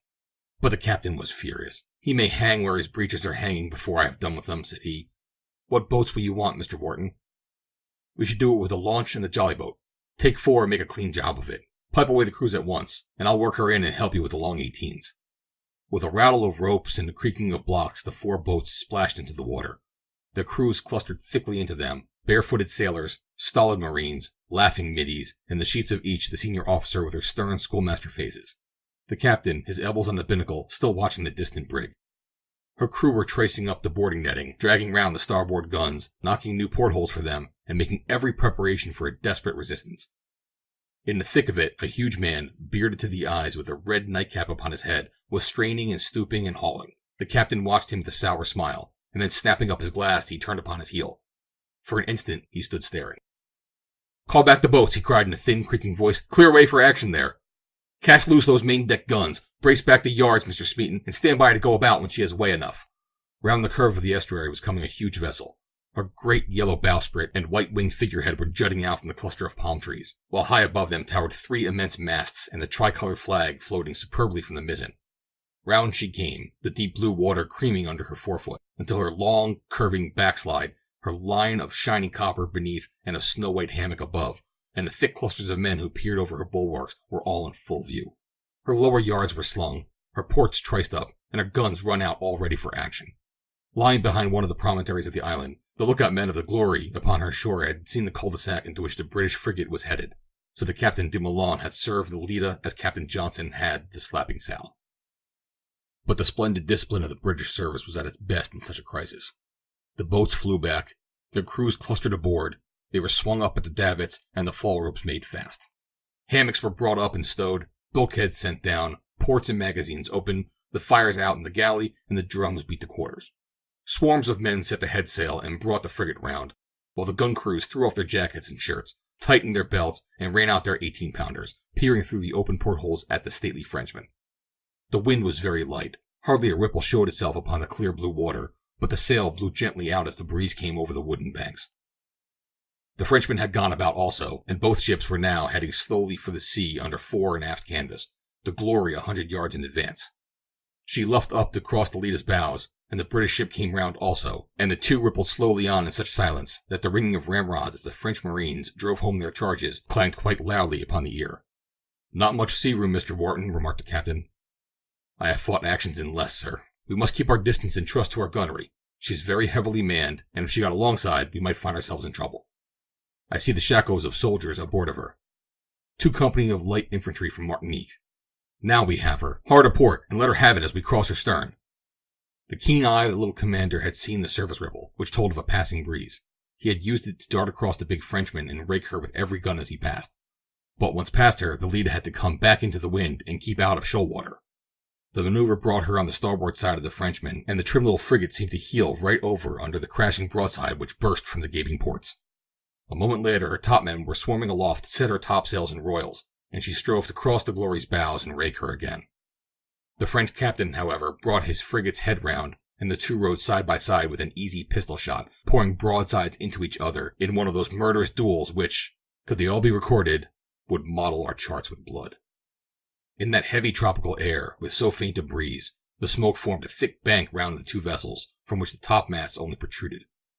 Neither could see anything of its enemy save the throbs of fire in the darkness, and the guns were sponged and trained and fired into the dense wall of vapor. On the poop and forecastle, the marines, in 2 little red lines, were pouring into their volley, but neither they nor the seamen gunners could see what effect their fire was having. Nor indeed could they tell how far they were suffering themselves, for, standing at a gun, one could but hazily see upon the right and the left. But above the roar of the cannon came the sharper sounds of piping shot, the crashing of riven planks, and the occasional heavy thud as spar or block came hurling onto the deck. The lieutenants paced up and down the line of guns, while Captain Johnson fanned the smoke away with a cocked hat and peered eagerly out. "This is rare, Bobby," said he as the lieutenant joined him. Then, suddenly restraining himself, "What have we lost, Mr. Wharton?" "Our main topsail yard and our gaff, sir." "Where's the flag?" "Gone overboard, sir." "They'll think we've struck. Lash a boat's ensign on the starboard arm of the mizzen cross jack yard." "Yes, sir." A round shot dashed a binnacle to pieces between them. A second knocked 2 marines into a bloody, palpitating mash. For a moment the smoke rose, and the English captain saw that his adversary's heavier metal was producing a horrible effect. The Leda was a shattered wreck. Her deck was strewn with corpses. Several of her portholes were knocked into one, and one of her 18-pounder guns had been thrown right back onto her breech and pointed straight up into the sky. The thin line of marines still loaded and fired, but half the guns were silent, and their crews were piled thickly round them. "Stand by to repel boarders," yelled the captain. "Cutlasses, lads, cutlasses," roared Wharton. "Hold your volley till they touch," cried the captain of marines. The huge loom of the Frenchman was seen bursting through the smoke. Thick clusters of boarders hung upon her sides and shrouds. A final broadside leapt from her ports, and the mainmast of the Leda, snapping short off a few feet above the deck, spun into the air and crashed down upon the port guns, killing 10 men and putting the whole battery out of action. An instant later the two ships scraped together, and the starboard bower anchor of the Glory caught the mizzen chains of the Leda upon the port side. With a yell the black swarm of boarders steadied themselves for the spring. But their feet were never to reach the blood-stained deck. For somewhere there came a well-aimed whiff of grape, and another, and another. The English marines and seamen, waiting with cutlasses and musket behind the silent guns, saw with amazement the dark masses thinning and shredding away. At the same time, the port broadside of the Frenchman burst into a roar. "Clear away the wreck," roared the captain. "What the devil are they firing at?" "Get the guns clear," panted the lieutenant. "We'll do them yet, boys." The wreckage was torn and hacked and splintered until first one gun and then another roared into action. The Frenchman's anchor had been cut away, and the Leda had worked herself free of the fatal hug. But now, suddenly, there was a scurry up the shrouds of the Glory, and 100 Englishmen were shouting themselves hoarse. "They're running! They're running! They're running!" And it was true. The Frenchman had ceased to fire and was intent only upon clapping on every sail that he could carry. But that shouting 100 could not claim it all as their own. As the smoke cleared, it was not difficult to see the reason. The ships had gained the mouth of the estuary during the fight, and there, about 4 miles out to sea, was the Leda's consort bearing down under full sail to the sound of the guns. Captain de Malone had done his part for one day, and presently the Glory was drawing off swiftly to the north, while the Dido was bowling along at her skirts, rattling away with her bow chasers, until a headland hid them both from view. But the Leda lay sorely stricken. With her mainmast gone, her bulwarks shattered, her mizzen topmast and gaff shot away, her sails like a beggar's rags, and 100 of her crew dead and wounded. Close beside her was a mass of wreckage floating upon the waves. It was the stern post of the mangled vessel, and across it, in white letters on the black ground, was painted, "The Slapping Sow." "By the Lord, it was the brig that saved us," said Mr. Wharton. "Hudson brought her into action with the Frenchman, and was blown out of the water by a broadside." The little captain turned on his heel and paced up and down the deck. Already his crew were plugging the shot holes, knotting and splicing and mending. When he came back, the lieutenant saw a softening of the stern lines about his eyes and mouth. "Are they all gone?" "Every man. They must have sunk the wreck." The 2 officers looked down at the sinister name and at the stump of wreckage which floated in the discolored water. Something black washed to and fro beside the splintered gaff and a tangle of halyards. It was the outrageous ensign, and near it a scarlet cap was floating. "He was a villain, but he was a Briton," said the captain at last. "He lived like a dog, but by God, he died like a man." End of Chapter 5. Chapter 6. A Pirate of the Land, One Crowded Hour. The place was Eastbourne Tunbridge Road, not very far from the Cross in Hand, a lonely stretch with a heath running upon either side. The time was 11:30 on a Sunday night in the late summer. A motor was passing slowly down the road. It was a long, lean Rolls-Royce, running smoothly with a gentle purring of an engine. Through the 2 vivid circles cast by the electric headlights, the waving grass fringes and clumps of heather streamed swiftly like some golden cinematograph, leaving a blacker darkness behind and around them. One ruby-red spot shone upon the road, but no number plate was visible within the dim, ruddy halo of the tail lamp which cast it. The car was open and of a tourist type, but even in that obscure light, for the night was moonless, an observer could hardly fail to have noticed a curious indefiniteness in its lines. As it slid into and across the broad stream of light from an open cottage door, the reason could be seen. The body was hung with a singular loose arrangement of brown holland. Even the long black bonnet was banded with some close-drawn drapery. The solitary man who drove this curious car was broad and burly. He sat hunched up over his steering wheel, with the brim of a Tyrolean hat drawn over his eyes. The red end of a cigarette smoldered under the black shadow thrown by the headgear. A dark ulster of some freeze-dried material was turned up in the collar until it covered his ears. His neck was pushed forward with his rounded shoulders, and he seemed, as the car now slid noiselessly down the long sloping road, with the clutch disengaged and the engine running free, to be peering ahead of him through the darkness in search of some eagerly expected object. The distant toot of a motor horn came faintly from some point far to the south of him. On such a night, at such a place, all traffic must be from south to north, when the current of London weekenders sweeps back from the watering place to the capital, from pleasure to duty. The man sat straight and listened intently. Yes, there it was again, and certainly to the south of him. His face was over the wheel with his eyes strained through the darkness. Then suddenly he spat out his cigarette and gave a sharp intake of the breath. Far away down the road, 2 little yellow points had rounded a curve, shot upwards once more, and then vanished again. The inert man in the draped car woke suddenly into intense life. From his pocket he pulled a mask of dark cloth which he fastened securely over his face, adjusting it carefully that his sight might be unimpeded. For an instant he uncovered an acetylene hand lantern, took a hasty glance at his own preparations, and laid it beside a Mauser pistol upon the seat alongside him. Then, twitching his hat down lower than ever, he released his clutch and slid downward his gear lever. With a chuckle and a shudder, the long, black machine sprang forward, and shot with a soft sigh from her powerful engines down the sloping gradient. The driver stooped and switched off his electric headlights. Only a dim gray swath cut through the black heath indicating the line of his road. From in front there came presently a confused puffing and rattling and clanging as the oncoming car breasted the slope. It coughed and sputtered on a powerful old-fashioned low gear, while its engine throbbed like a weary heart. The yellow glaring lights dipped for the last time into a switchback curve. When they reappeared over the crest, the 2 cars were within 30 yards of each other. The dark one darted across the road and barred the other's passage, while the warning acetylene lamp was waving in the air. With a jarring of brakes, the noisy newcomer was brought to a halt. "I say," cried an aggrieved voice, "'pon my soul, you know, we might have had an accident. Why the devil don't you keep your headlights on? I never saw you till nearly I burst my radiators on you." The acetylene lamp, held forward, discovered a very angry young man, blue-eyed, yellow-mustached, and florid, sitting alone at the wheel of an antiquated 12-horse Wolseley. Suddenly, the aggrieved look upon his flushed face changed to one of absolute bewilderment. The driver in a dark car had sprung out of the seat. A black, long-barreled, wicked-looking pistol was poked into the traveler's face, and behind the further sights of it was a circle of a black cloth, with 2 deadly eyes looking from as many slits. "Hands up," said a quick, stern voice. "Hands up, or by the Lord." The young man was as brave as his neighbors, but his hands went up all the same. "Get down," said his assailant, curtly. The young man stepped forth into the road, followed closely by the covering lantern and pistol. Once he made as if he would drop his hands, but a short, stern word jerked him up again. "I say, look here, this is rather out of date, ain't it?" said the traveler. "I expect you're joking." "What? Your watch," said the man behind the Mauser pistol. "You can't really mean it." "Your watch, I say." "Well, take it if you must. It's only plated anyhow. You're 2 centuries out in time or a few thousand miles longitude. The bush is your mark, or America. You don't seem in the picture of a Sussex road." "Purse," said the man. There was something very compelling in his voice and methods. The purse was handed over. "Any rings?" "Don't wear 'em." "Stand there. Don't move." The highwayman passed his victim and threw open the bonnet of the Wolseley. His hand, with a pair of steel pliers, was thrust deep into the works. There was a snap of a parting wire. "Hang it all, don't crock my car!" cried the traveler.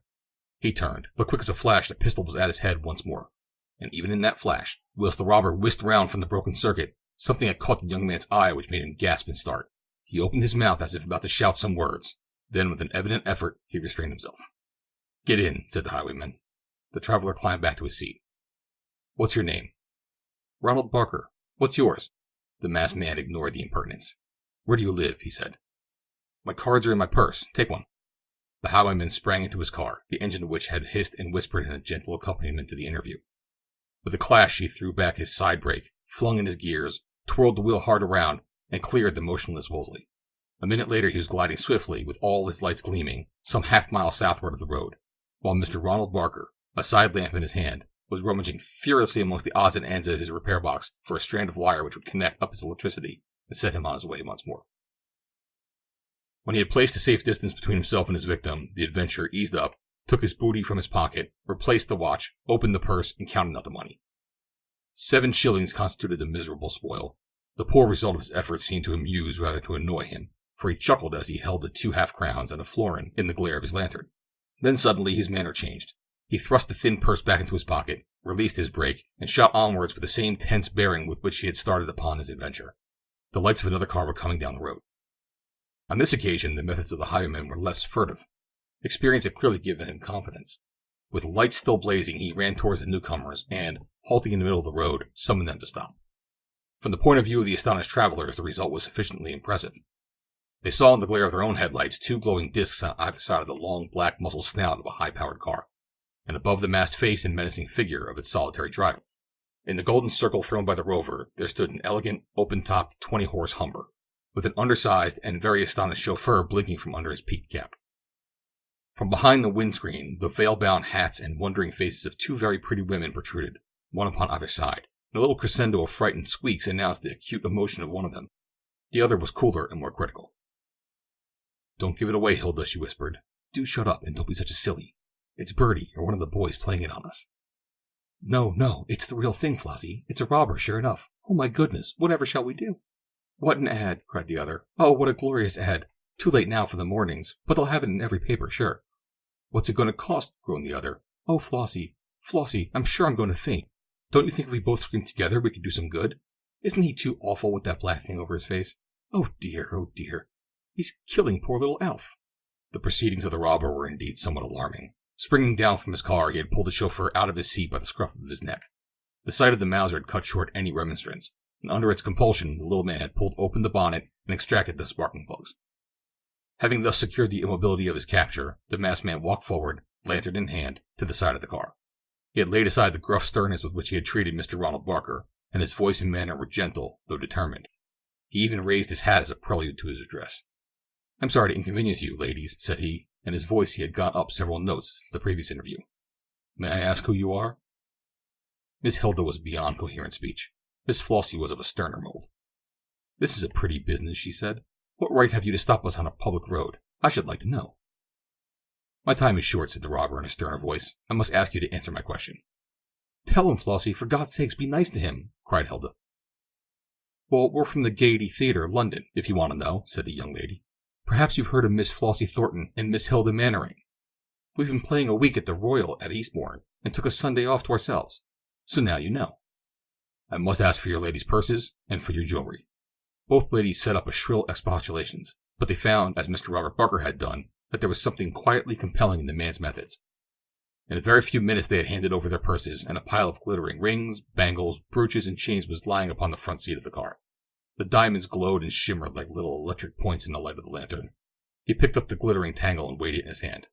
Anything you particularly value? He asked the ladies. But Miss Flossie was in no humor for concessions.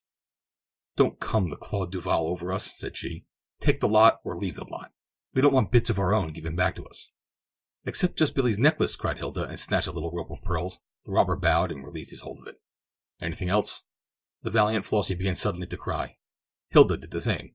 The effect upon the robber was surprising. He threw the whole heap of jewelry into the nearest lap.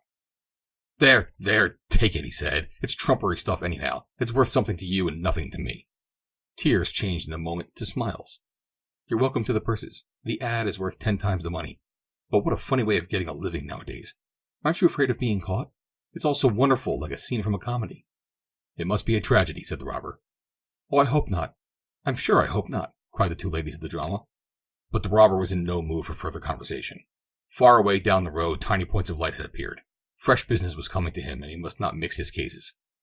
Disengaging his machine, he raised his hat and slipped off to meet this new arrival, while Miss Flossie and Miss Hilda leaned out of their derelict car, still palpitating from their adventure, and watching the red gleam of the tail light till it merged into the darkness. This time there was every sign of a rich prize.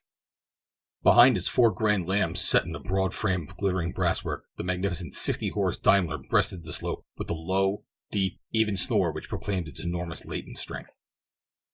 Like some rich-laden, high-pooped Spanish galleon, she kept her course until the prowling craft ahead of her swept across her bows and brought her to a sudden halt. An angry face, red, blotched, and evil, shot out of the open window of the closed limousine. The robber was aware of a high, bald forehead, gross pendulous cheeks, and 2 little crafty eyes, which gleamed beneath creases of fat. Out of my way, sir! Out of my way this instant, cried the rasping voice. Drive over him, Hearn. Get down and pull him off of the seat. The fellow's drunk. He's drunk, I say. Up to this point, the proceedings of the modern highwayman might have passed as gentle. Now they turned in an instant to savagery. The chauffeur, a burly, capable fellow, incited by that raucous voice behind him, sprang from the car and seized the advancing robber by the throat. The latter hit out with the butt end of his pistol, and the man dropped groaning on the ground. Stepping over his prostrate body, the adventurer pulled open the door, seized the stout occupant savagely by the ear, and dragged him, bellowing, on the highway. Then, very deliberately, he struck him twice across the face with his open hand. The blows rang out like pistol shots in the silence of the night. The fat traveler turned a ghastly color and fell back half senseless against the side of the limousine. The robber dragged open his coat, wrenched away the heavy gold watch chain and all that it held, plucked out the great diamond pin that sparkled in the black satin tie, dragged off 4 rings, not one of which could have cost less than 3 figures, and finally tore from his inner pocket a bulky leather notebook. All this property he transferred to his own black overcoat, and added to it the man's pearl cufflinks, and even the golden stud which held his collar. Having made sure that there was nothing else to take, the robber flashed his lantern upon the prostrate chauffeur, and satisfied himself that he was stunned and not dead. Then, returning to the master, he proceeded very deliberately to tear all his clothes from his body with a ferocious energy which set his victim whimpering and writhing in imminent expectation of murder. Whatever the tormentor's intention may have been, it was very effectually frustrated. The sound made him turn his head, and there, no very great distance off, were the lights of a car coming swiftly from the north. Such a car must have already passed the wreckage with which his pirate had left behind him. It was following his track with a deliberate purpose, and might be crammed with every country constable of the district. The adventurer had no time to lose. He darted from his bedraggled victim, sprang into his own seat, and with his foot on the accelerator shot swiftly off down the road. Some way down there was a narrow side lane, and into this the fugitive turned, cracking on his high speed and leaving a good 5 miles between him and any pursuer before he ventured to stop. Then, in a quiet corner, he counted over his booty of the evening. The paltry plunder of Mr. Donald Barker, the rather better furnished purses of the actresses, which contained 4 pounds between them, and finally, the gorgeous jewelry and well-filled notebook of the plutocrat upon the Daimler. 5 notes of 50 pounds, 4 of 10, 15 sovereigns, and a number of valuable papers made up his most noble haul. It was clearly enough for one night's work. The adventurer replaced all his ill-gotten gains in his pocket, and, lighting a cigarette, set forth upon his way with the air of a man who has no further care upon his mind. It was on a Monday morning following upon this eventful evening that Sir Henry Hailworth, of Walcott Old Place, having finished his breakfast in a leisurely fashion, strolled down to his study with the intention of writing a few letters before setting forth to take his place upon the county bench.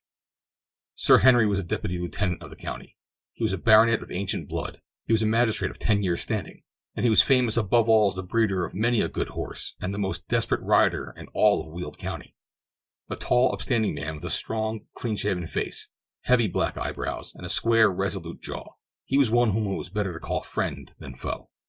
Though nearly 50 years of age, he bore no sign of having passed his youth, save that nature, in one of her freakish moods, had planted one little feather of white hair above his right ear, making the rest of his thick black curls the darker by contrast. He was in a thoughtful mood this morning, for having lit his pipe, he sat at his desk with his blank notepaper in front of him, lost in a deep reverie. Suddenly his thoughts were brought back to the present. From behind the laurels of the curving drive there came a low, clanking sound, which swelled into the clatter and jingle of an ancient car. Then from round the corner there swung an old-fashioned Wolseley, with a fresh-complexioned, yellow-mustached young man at the wheel. Sir Henry sprang to his feet at the sight, and then sat down once more. He rose again as a minute later the footman announced Mr. Ronald Barker. It was an early visit, but Barker was Sir Henry's intimate friend. As each was a fine shot, horseman, and billiard player, there was much in common between the two men, and the younger, and poorer, was in the habit of spending at least 2 evenings a week at Walcott Old Place. Therefore, Sir Henry advanced cordially with outstretched hand to welcome him. "You're an early bird this morning," said he. "What's up? If you're going over to Lewes, we can motor together." But the younger man's demeanor was peculiar and ungracious. He disregarded the hand which was held out to him, and he stood pulling at his own long mustache and staring with troubled, questioning eyes at the county magistrate. "Well, what's the matter?" asked the latter. Still the young man did not speak. He was clearly on the edge of an interview which he found it most difficult to open. His host grew impatient. "You don't seem yourself this morning. What on earth is the matter? Anything upset you?" "Yes," said Ronald Barker with emphasis. "What has?" "You have." Sir Henry smiled. "Sit down, my dear fellow. If you have any grievance against me, let me hear it."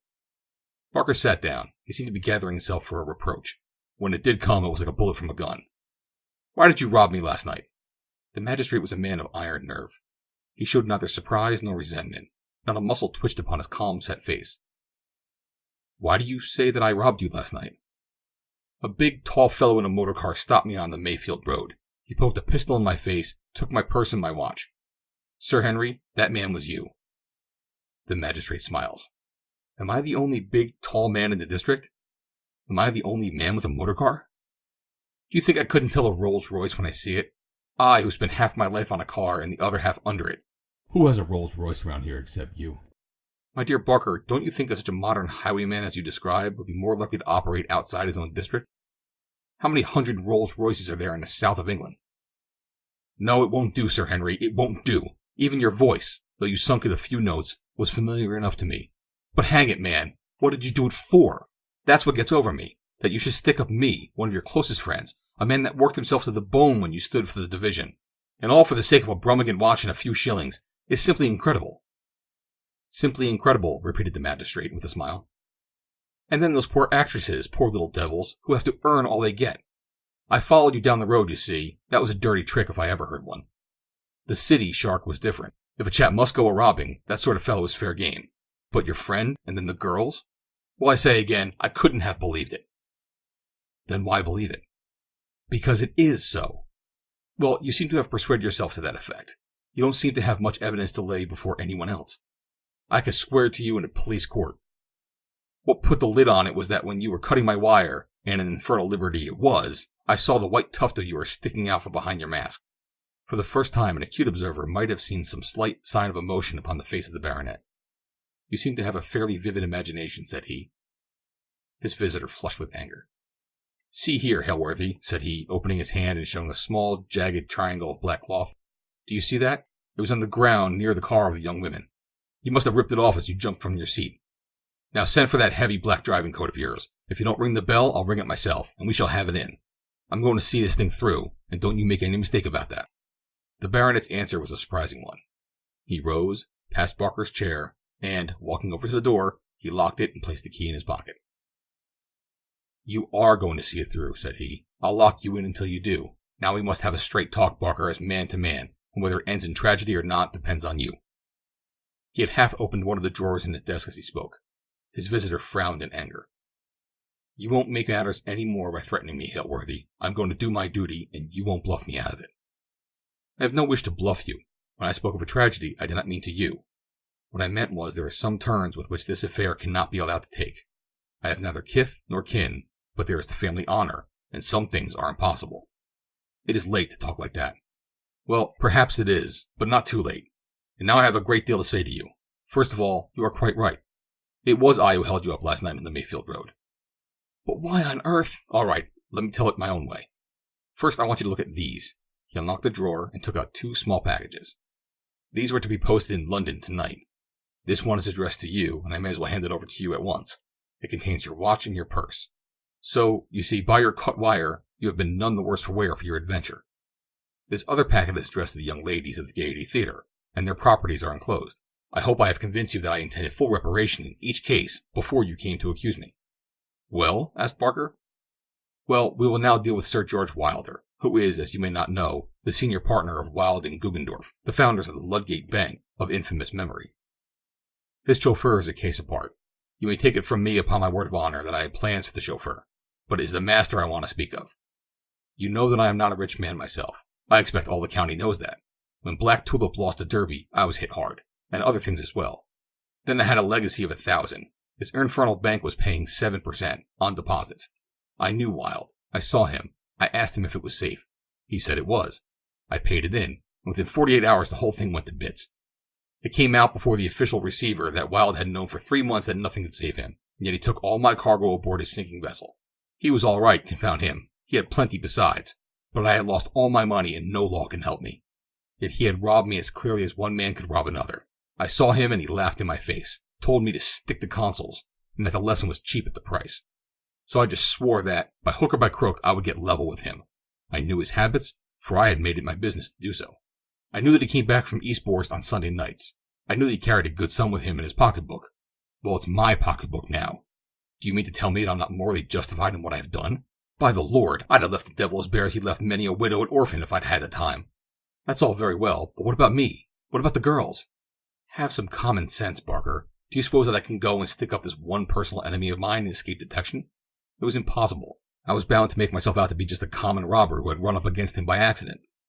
So I turned myself loose on the high road and took my chance. As the devil would have it, the first man I met was yourself. I was a fool not to recognize the old ironmonger's store of yours by the row it made coming up the hill. When I saw you, I could hardly speak for laughing, but I was bound to carry you through. The same with the actresses. I'm afraid I gave myself away, for I couldn't take their little flaw. But I had to keep up a show. Then came the man himself. There was no bluff about that. I was out to skin him, and I did. Now, Barker, what do you think of it all? I had a pistol at your head last night, and by George, whether you believe it or not, you have one at mine this morning. The young man rose slowly, and with a broad smile he wrung the magistrate by the hand. Don't do it again. It's too risky, said he. The swine would score heavily if you were taken. You're a good chap, Barker, said the magistrate. No, I won't do it again. Who's the fellow who talks of one crowded hour of glorious life? By George, it's too fascinating. I had a time of my life. Talk of fox hunting. No, I'll never touch it again, for it might get a grip of me. The telephone rang sharply upon the table, and the baronet pulled the receiver to his ear. As he listened, he smiled at his companion. I'm rather late this morning, said he, and they are waiting for me to try some petty larcenies on the county bench. End of Chapter 6. Part 2. Tales of Blue Water. Chapter 7. The Striped Chest. What do you make of her, Allardyce? I asked. My second mate was standing beside me on the poop, with his short, thick legs astretch, for the gale had left a considerable swell behind it, and our 2 quarter boats had nearly touched the water with every roll. He steadied his glass against the mizzen shrouds, and he looked long and hard at this disconsolate stranger every time she came reeling up the crest of the roller and hung balanced for a few seconds before swooping down upon the other side. She lay so low in the water that I could only catch an occasional glimpse of a pea-green line of bulwark. She was a brig, but her mainmast had been snapped short off some 10 feet above the deck, and no effort seemed to have been made to cut away the wreckage, which floated, sails and yards, like a broken wing of a wounded gull upon the water beside her. The foremast was still standing, but the foretopsail was flying loose, and the headsails were streaming out in long white pennons in front of her. Never have I seen a vessel which appeared to have gone through rougher handling. But we could not be surprised at that, for there had been times during the last 3 days when it was a question whether our own bark would ever see land again. For 36 hours we had kept her nose to it, and if the Mary Sinclair had not been as good a seaboat as ever left the Clyde, we could not have gone through. And yet here we were at the end of it, with a loss only of our gig and a part of our starboard bulwark. It did not astonish us, however, when the smother had cleared away, to find that others had been less lucky, and that this mutilated brig, staggering upon a blue sea and under a cloudless sky, had been left, like a blinded man after a lightning flash, to tell the terror which it passed. Allardyce, who was a slow and methodical Scotchman, stared long and hard at the little craft, while our seamen lined the bulwark or clustered upon the fore shrouds to have a view of the stranger. In latitude 20 degrees and longitude 10 degrees, which were about our bearings, one becomes a little curious as to whom one meets, for one has left the main lines of the Atlantic commerce to the north. For 10 days we have been sailing over a solitary sea. She's derelict, I'm thinking, said the second mate. I had come to the same conclusion, for I could see no signs of life upon her deck, and there was no answer to the friendly wavings from our seamen. The crewmen had probably deserted her under the impression that she was about to founder. She can't last long, continued Allardyce in his measured way. She may put her nose down and her tail up any minute, the water's lipping up to the edge of her rail. What's her flag? I asked. I'm trying to make out. It's got all twisted and tangled with the halyards. Yes, I've got it now, clear enough. It's the Brazilian flag, but it's wrong side up. She had hoisted a signal of distress then before her people abandoned her. Perhaps they had only just gone. I took the mate's glass and looked round over the tumultuous face of the deep blue Atlantic, still veined and starred with the white lines and spoutings of foam. But nowhere could I see anything human beyond ourselves. There may be men living aboard, said I. There may be salvage, muttered the second mate. Then we will run down upon her lee side and lie to. We were not more than 100 yards from her when we swung our foredeck back. And there we were, the bark and the brig, ducking and bowing like two clowns at a dance. Drop one of the quarter boats, said I. Take 4 men, Mr. Allardyce, and see what you can learn of her. But just at that moment, my first officer, Mr. Armstrong, came on deck, for 7 bells had struck, and it was but a few minutes off his watch. It would interest me to go myself to this abandoned vessel and see what there might be aboard of her. So with a word to Armstrong, I swung myself over the side, slipped down the falls, and took my place in the sheets of the boat. It was but a little distance, but it took some time to traverse, and so heavy was the roll that often, when we were in the trough of the sea, we could not see either the bark which we had left or the brig which we were approaching. The sinking sun did not penetrate down there, and it was cold and dark in the hollows of the waves. But each passing billow heaved us up into the warmth and the sunshine once more. At each of these moments, as we hung upon the white-capped bridge between the 2 dark valleys, I caught a glimpse of the long pea-green line and the nodding foremast of the brig, and I steered so as to come round by her stern, so that we might determine which was the best way of boarding her. As we passed her, we saw the name Nossa Senhora de Vitoria painted across her dripping counter. The weather side, sir, said the second mate. Stand by with the boat hook, Carpenter. An instant later we had jumped from the bulwarks, which were hardly higher than our boat, and found ourselves upon the deck of the abandoned vessel. Our first thought was to provide for our own safety in case, as seemed very probable, the vessel should settle down beneath our feet. With this object, 2 of our men held on to the painter of the boat and fended her off from the vessel's side so that she might be ready in case we had to make a hurried retreat. The carpenter was sent to find out how much water there was and whether it was still gaining, while the other seamen, Allardyce and myself, made a rapid inspection of the vessel and our cargo. The deck was littered with wreckage and with hen coops, in which the dead birds were washing about. The boats were gone, with the exception of one, the bottom of which had been stove, and it was certain that the crew had abandoned the vessel. The cabin was in a deck-house, one side of which had been beaten in by a heavy sea. Allardyce and I entered it, and found the captain's table as he had left it, his books and papers, all Spanish and Portuguese, scattered over it, with piles of cigarette ash everywhere. I looked about for the log, but could not find it. As likely as not he never kept one, said Allardyce. Things are pretty slack aboard a South American trader, and they don't do more than they can to help. If there was one, he must have been taken away with him in the boat. I should take a look at these books and papers, said I. Ask the carpenter how much time we have. His report was reassuring. The vessel was full of water, but some of the cargo was buoyant, and there was no immediate danger of her sinking. Probably she would never sink, but would drift about as one of those terrible, unmarked reefs which have sent so many stout vessels to the bottom. In that case, there's no danger in your going below, Mr. Allardyce, said I. See what you can make of her, and find out how much of her cargo may be saved. I'll look through the papers while you're gone. The bills of lading, and some notes and letters which lay upon his desk, sufficed to inform me that the Brazilian brig Nossa Senhora de Vitoria had cleared from the Bahia a month before. The name of the captain was Teixeira, but there was no record as to the number of the crew. She was bound for London, and the glance at the bills of lading was sufficient to show me that they were not likely to profit much in the way of salvage. Her cargo consisted of nuts, ginger, and wood, the latter in the shape of great logs of valuable tropical growths. It was these, no doubt, which had prevented the ill-fated vessel from going to the bottom, but they were of such a size as to make it impossible for us to extract them. Besides these, there were a few fancy goods, such as a number of ornamental birds for millinery purposes, and 100 cases of preserved fruits. And then, as I turned over the pages, I came upon a short note in English, which arrested my attention.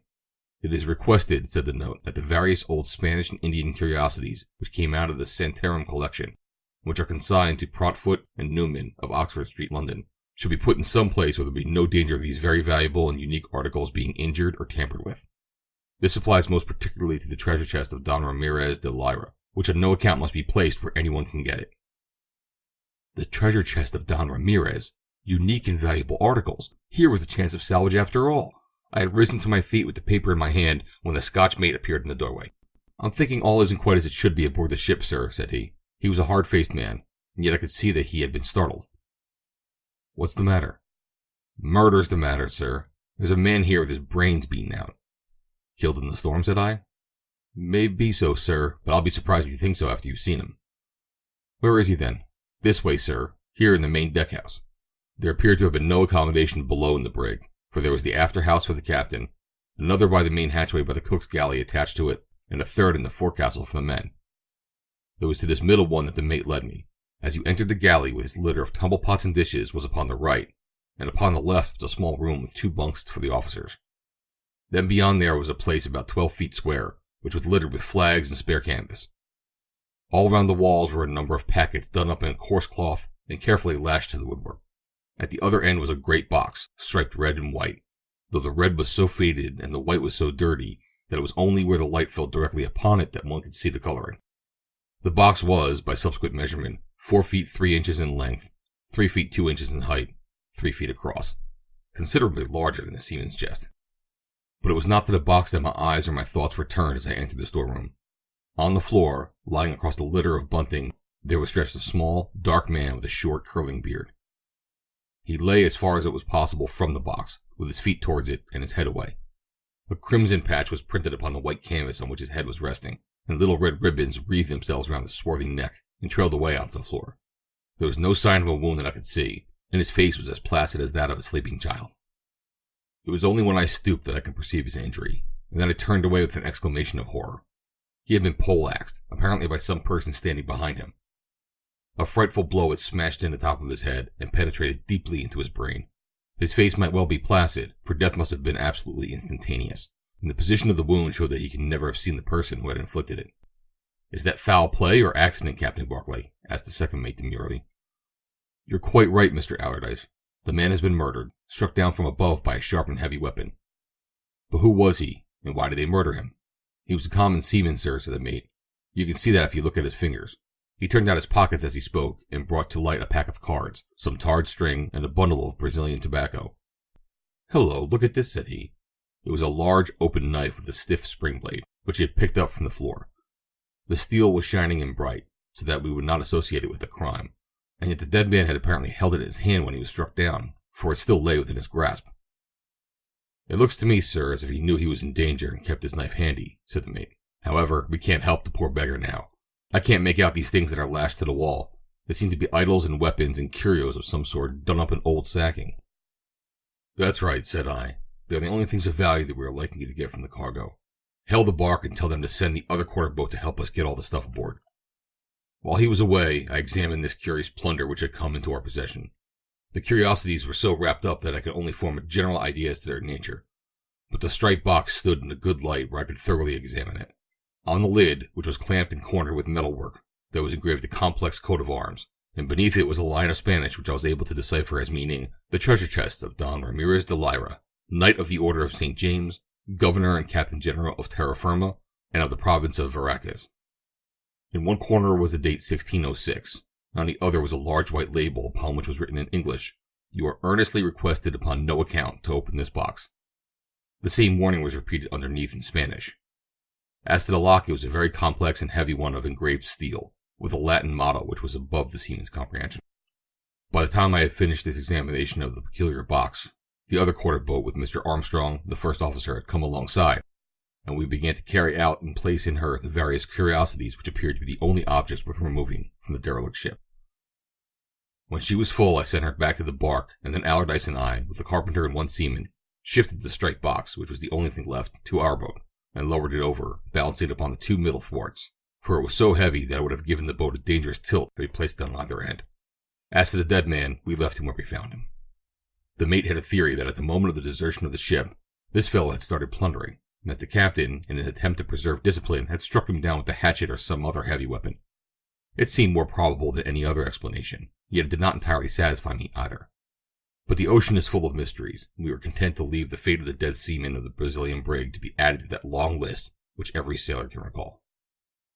The heavy box was slung up by ropes to the deck of the Mary Sinclair, and was carried by 4 seamen into the cabin, where, between the table and the after lockers, there was just space for it to stand.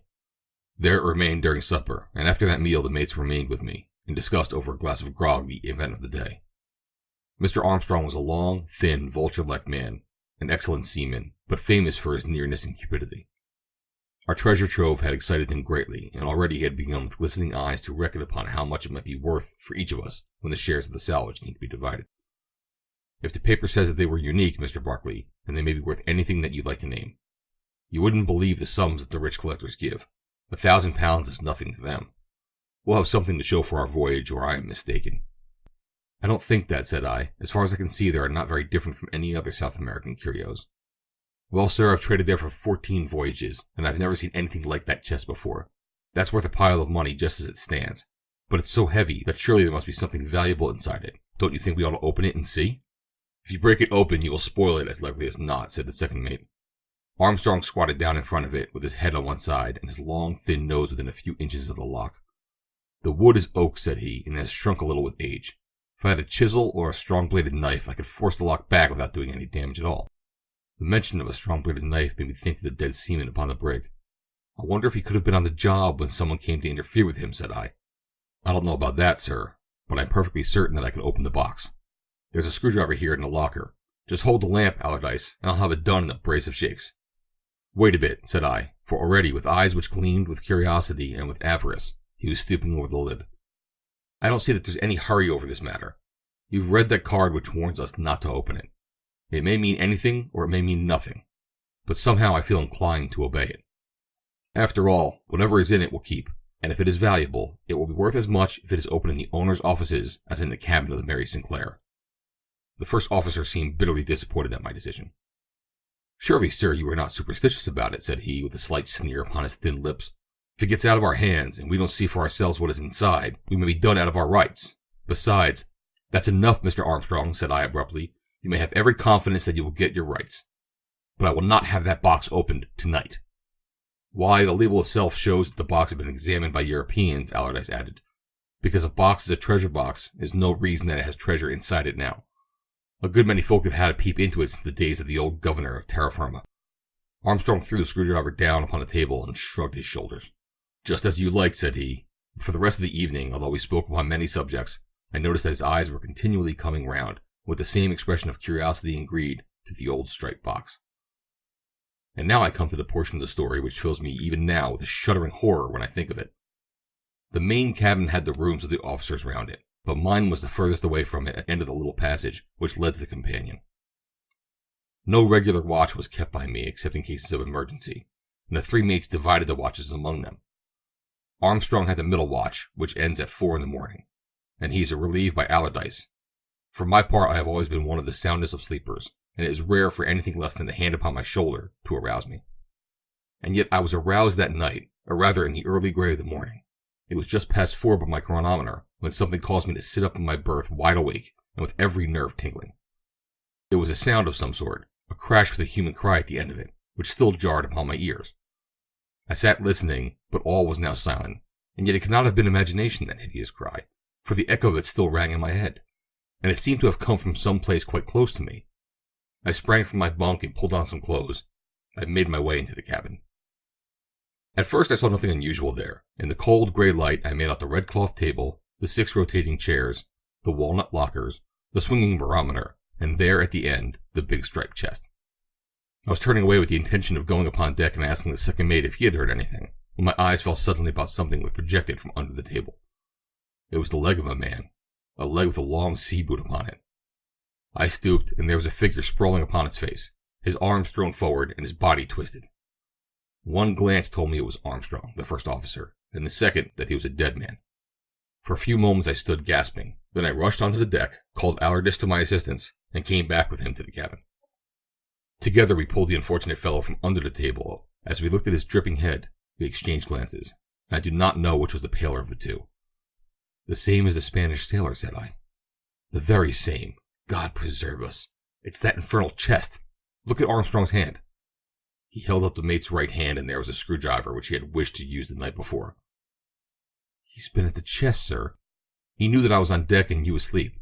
He knelt down in front of it, he pushed the lock back with that tool, and something happened to him, and he cried out so that you heard him." "Allardyce," I whispered, "what could have happened to him?" The second mate put his hand upon my sleeve and drew me into his cabin. "We can talk here, sir, and we don't know who may be listening to us in there." "What do you suppose is in that box, Captain Barclay?" "I give you my word, Allardyce, I have no idea." "Well, I can only find one theory which will fit all the facts. Look at the size of the box. Look at all the carving and metalwork which may conceal any number of holes. Look at the weight of it. It took 4 men to carry. On the top of that, remember that 2 men have tried to open it, and both have come to their end through it. Now, sir, what can it mean except one thing?" "You mean there's a man in it?" "Of course there's a man in it. You know how it is with these South American states, sir. A man can be president 1 week and hunted like a dog the next. They are forever flying for their lives. My idea is that there's some fellow in hiding there who is armed and desperate, and who will fight to the death before he's taken." "But his food and drink?" "It's a roomy chest, sir, and he may have some provisions stowed away. As to his drink, he had a friend among the crew upon the brig who saw that he had what he needed." "You think, then, that the label asking people not to open the box was simply written in his interest?" "Yes, sir, that is my idea. Have you any other way of explaining the facts?" I had to confess that I had not. "The question is, what are we to do?" I asked. "The man's a dangerous ruffian who sticks at nothing. I'm thinking it wouldn't be bad to put a rope around the chest and tow it alongside for half an hour. Then we can open it at our ease. Or if we had just tied the box up and kept it from getting any water, maybe that would do as well. Or the carpenter can put a coat of varnish over it and stop all the blowholes." "Come, Allardyce," said I angrily. "You don't seriously mean to say that the whole ship's company are going to be terrorized by a single man in the box? If he's there, I'll engage to fetch him out." I went to my room and came back with my revolver in my hand. "Now, Allardyce," said I, "do you open the lock, and I'll stand on guard." "For God's sake, think what you're doing, sir," cried the mate. 2 men have lost their lives over it, and the blood of one is not yet dry upon the carpet. The more reason why we should revenge him." "Well, sir, at least let me call the carpenter. 3 are better than 2, and he's a good stout man." He went off in search of him, and I was left alone with the striped chest in the cabin. I don't think that I'm a nervous man, but I kept the table between me and this solid old relic of Spanish Main. In the growing light of the morning, the red and white striping was beginning to appear, and the curious scrolls and wreaths of metal and carving which showed the loving pains which cunning craftsmen had expended upon it. Presently the carpenter and the mate came back together, the former with a hammer in his hand. "It's a bad business, this, sir," said he, shaking his head as he looked at the body of the mate. "And you think there's someone hiding in the box?" "There's no doubt about it," said Allardyce, picking up the screwdriver and setting his jaw like a man who needed to brace his courage. "I'll drive the lock back if you will both stand by. If he rises, let him have it on the head with your hammer, carpenter. Shoot at once, sir, if he raises his hand. Now!" He had knelt down in front of the striped chest and passed the blade of the tool under the lid. With a sharp snick, the lock flew back. "Stand by," yelled the mate, and with a heave he threw open the massive top of the box. As it swung up, we all 3 sprang back, I with my pistol leveled, and the carpenter with a hammer above his head. Then, as nothing happened, we each took a step forward and peeped in. The box was empty. Not quite empty either, for in one corner was lying an old yellow candlestick, elaborately engraved, which appeared to be as old as the box itself. Its rich yellow tone and artistic shape would suggest that it was an object of value. For the rest, there was nothing more weighty or valuable than dust in the old striped treasure chest. "Well, I'm blessed," cried Allardyce, staring blankly into it. "Where does the weight come in, then? Look at the thickness of the sides and look at the lid. Why, it's 5 inches through. And see that great metal spring across it." "That's for holding the lid up," said the mate. "You see, it won't lean back." "What's that German printing on the inside?" "It means that it was made by Johann Rothstein of Augsburg in 1606. And a solid bit of work, too.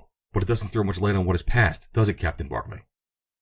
The candlestick looks like gold. We should have something for our troubles after all. He leaned forward to grasp it, and from that moment I have never doubted as to the reality of inspiration. For on the instant I caught him by the collar and pulled him straight again. It may have been some story of the Middle Ages which had come back to my mind, or it may have just been my eye that caught some red which was not that of rust upon the upper part of the lock. But to him and to me it will always seem an inspiration, so prompt and sudden was my action. "There's devilry here," said I. "Give me the crooked stick from the corner." It was an ordinary walking cane with a hooked top. I passed it over the candlestick and gave it a pull. With a flash, a row of polished steel fangs shot out from above the upper lip, and the great striped chest snapped at us like a wild animal. Clang came the huge lid into its place, and the glasses on the swinging rack sang and twinkled with the shock. The mate sat down on the edge of the table and shivered like a frightened horse. "You saved my life, Captain Barclay," said he. So this was the secret of the striped treasure chest of old Don Ramirez de Lyra, and this was how he preserved his ill-gotten gains from the terra firma and the province of Veracruz. Be the thief ever so cunning, he could not tell that golden candlestick from the other articles of value, and the instant that he laid hand upon it, a terrible spring was unloosed and a murderous steel spikes were driven into his brain, while the shock of the blow sent the victim backwards and enabled the chest to automatically close itself. How many, I wondered, had fallen victim to the ingenuity of the mechanic of Augsburg? And as I thought of the possible history of that grim striped chest, my resolution was very quickly taken. "Carpenter, bring 3 men and carry this on deck." "Going to throw it overboard, sir?" "Yes, Mr. Allardyce. I'm not superstitious as a rule, but there are some things which are more than a sailor can be called upon to stand. No wonder that brig made heavy weather, Captain Barclay, with such a thing on board. The glass is dropping fast, sir. We're only just in time." So we did not even wait for the 3 sailors, but we carried it out, the mate, the carpenter, and I, and we pushed it with our own hands over the bulwarks. There was a white spout of water, and it was gone. There it lies, the striped chest, 1,000 fathoms deep, and if, as they say, the sea will some day be dry land, I grieve for the man who finds that old box and tries to penetrate into its secret. End of Chapter 7. Chapter 8. The Captain of the Polestar. Being an extract from the singular journal of John McAllister Ray, student of medicine. September 11th. Latitude 81 degrees 40 minutes north, longitude 2 degrees east. Still lying to amid enormous ice fields. The one which stretches away to the north of us, and to which the ice anchor is attached, cannot be smaller than an English county. To the right and left, unbroken sheets extend into the horizon. This morning, the mate reported that there were signs of pack ice to the southward. Should this form of sufficient thickness to bar a return, we shall be in a position of danger, as the food, I hear, is already running somewhat short. It is late in the season, and the nights are beginning to reappear. This morning I saw a star twinkling just over the foreyard, the first since the beginning of May.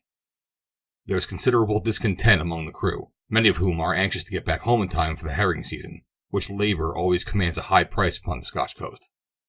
As yet, their displeasure is only signified by sullen countenances and black looks, but I heard from the second mate this afternoon that they are contemplating sending a deputation to the captain to explain their grievance.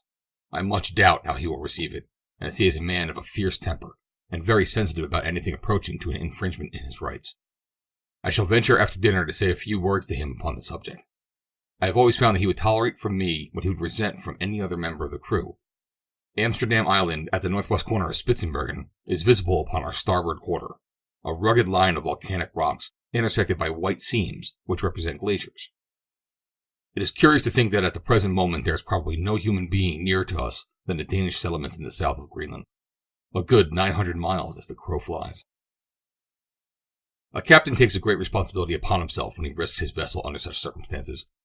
No whaler has ever remained in these latitudes till so advanced a period of the year. 9 p.m. I have spoken to Captain Craigie, and though the result has been hardly satisfactory, I am bound to say that he listened to what I had to say very quietly and very deferentially. When I had finished, he put on an air of iron determination which I have frequently observed upon his face, and paced rapidly backwards and forwards across the narrow cabin for some minutes. At first I feared that I had seriously offended him, but he dispelled the idea by sitting down again, and putting his hands upon my arm with a gesture which almost amounted to a caress. There was a depth of tenderness, too, in his wild dark eyes which surprised me considerably. "Look here, Doctor," he said. "I'm sorry I overtook you. I am indeed. And I would give £50 this minute to see you standing safe upon a Dundee quay. It's hit or miss with me this time. There are fish to the north of us. How dare you shake your head, sir, when I tell you I saw them blowing from the masthead? This is a sudden burst of fury, though I was not conscious of having shown any signs of doubt. 22 fish in as many minutes as I am a living man, and not one under 10 foot. Now, doctor, do you think I can leave the country when there is one infertile strip of ice between me and my fortune? If it came on to blow from the north tomorrow, we could fill the ship and be away before the frost would catch us. If it came on to blow from the south, well, I suppose the men are paid for risking their lives, and as for myself, it matters but little to me, for I have more to bind me to the other world than to this one. I confess that I am sorry for you, though. I wish I had old Angus Tate, who was with me the last voyage, for he was a man who would never be missed. And you said once that you were engaged, did you not? Yes, I answered, snapping the spring of the locket which hung from my watch chain, and holding up a little vignette of Flora. Curse you, he yelled, springing out of his seat and his very beard bristling with passion. What is your happiness to me? What have I to do with her that you must dangle her photograph before my eyes? I almost thought that he was about to strike me in the frenzy of his rage, but with another imprecation he dashed upon the door of the cabin and rushed out upon deck, leaving me considerably astonished at his extraordinary violence. It is the first time he has shown me anything but courtesy and kindness. I can hear him pacing excitedly up and down overhead as I write these lines. I should like to give a sketch of the character of this man, but it seems presumptuous to attempt such a thing upon paper, when the idea in my own mind is at best a vague and uncertain one. Several times I have thought that I grasped the clue which might explain it, but only to be disappointed by his presenting himself in some new light which would upset all my conclusions. It may be that no human eye but my own shall ever rest upon these lines, yet as a psychological study I shall attempt to leave some record of Captain Nicholas Craigie. A man's outer case generally gives some indication of the soul within. The captain is tall and well-formed, with dark, handsome features, and a curious way of twitching his limbs, which may arise from nervousness, or may be simply an outcome of his excessive energy. His jaw and whole cast of countenance is manly and resolute, but the eyes are a distinctive feature of his face. They are of the very darkest hazel, bright and eager, with a singular mixture of recklessness in their expression and of something else which I have sometimes thought was more allied with horror than any other emotion. Generally, the former predominated, but on occasions, and more particularly when he was thoughtfully inclined, the look of fear would spread and deepen until it imparted a new character to his whole countenance. It is at these times that he is most subject to tempestuous fits of anger, and he seemed to be aware of it, for I have known him lock himself up so that no one might approach him until his dark hour has passed. He sleeps badly, as I have heard him shouting during the night, but his cabin is some little distance from mine, and I can never distinguish the words which he said. This is one phase of his character, and the most disagreeable one. It is only through my close association with him, thrown together as we are day after day, that I have observed it. Otherwise he is an agreeable companion, well-read and entertaining, and as gallant a seaman as ever trod a deck. I shall not easily forget the way in which he handled the ship, when we were caught by a gale among the loose ice at the beginning of April. I have never seen him so cheerful, and even hilarious as he was that night, as he paced backwards and forward upon the bridge amid the flashing of lightning and the howling of the wind. He has told me several times that the thought of death was a pleasant one to him, which is a sad thing for a young man to say. He cannot be much more than 30, though his hair and mustache are already slightly grizzled. Some great sorrow must have overtaken him and blighted his whole life. Perhaps I should be the same if I lost my Flora. God knows, I think if it were not for her that I should care very little whether the wind blew from the north or the south tomorrow. There, I hear him come down the companion, and he's locked himself up in his room, which shows that he's still in an unamiable mood. And so to bed, as old Pepys would say, for the candle is burning down. We have to use them now since the nights are closing in, and the steward has turned in, and there are no hopes of another one. September 12th. Calm, clear day, and still lying in the same position. What wind there is comes from the southeast, but it is very slight. Captain is in a better humor, and apologized to me at breakfast for his rudeness. He still looks somewhat distrait, however, and retains that wild look in his eyes which in the Highlander would mean that he was fey.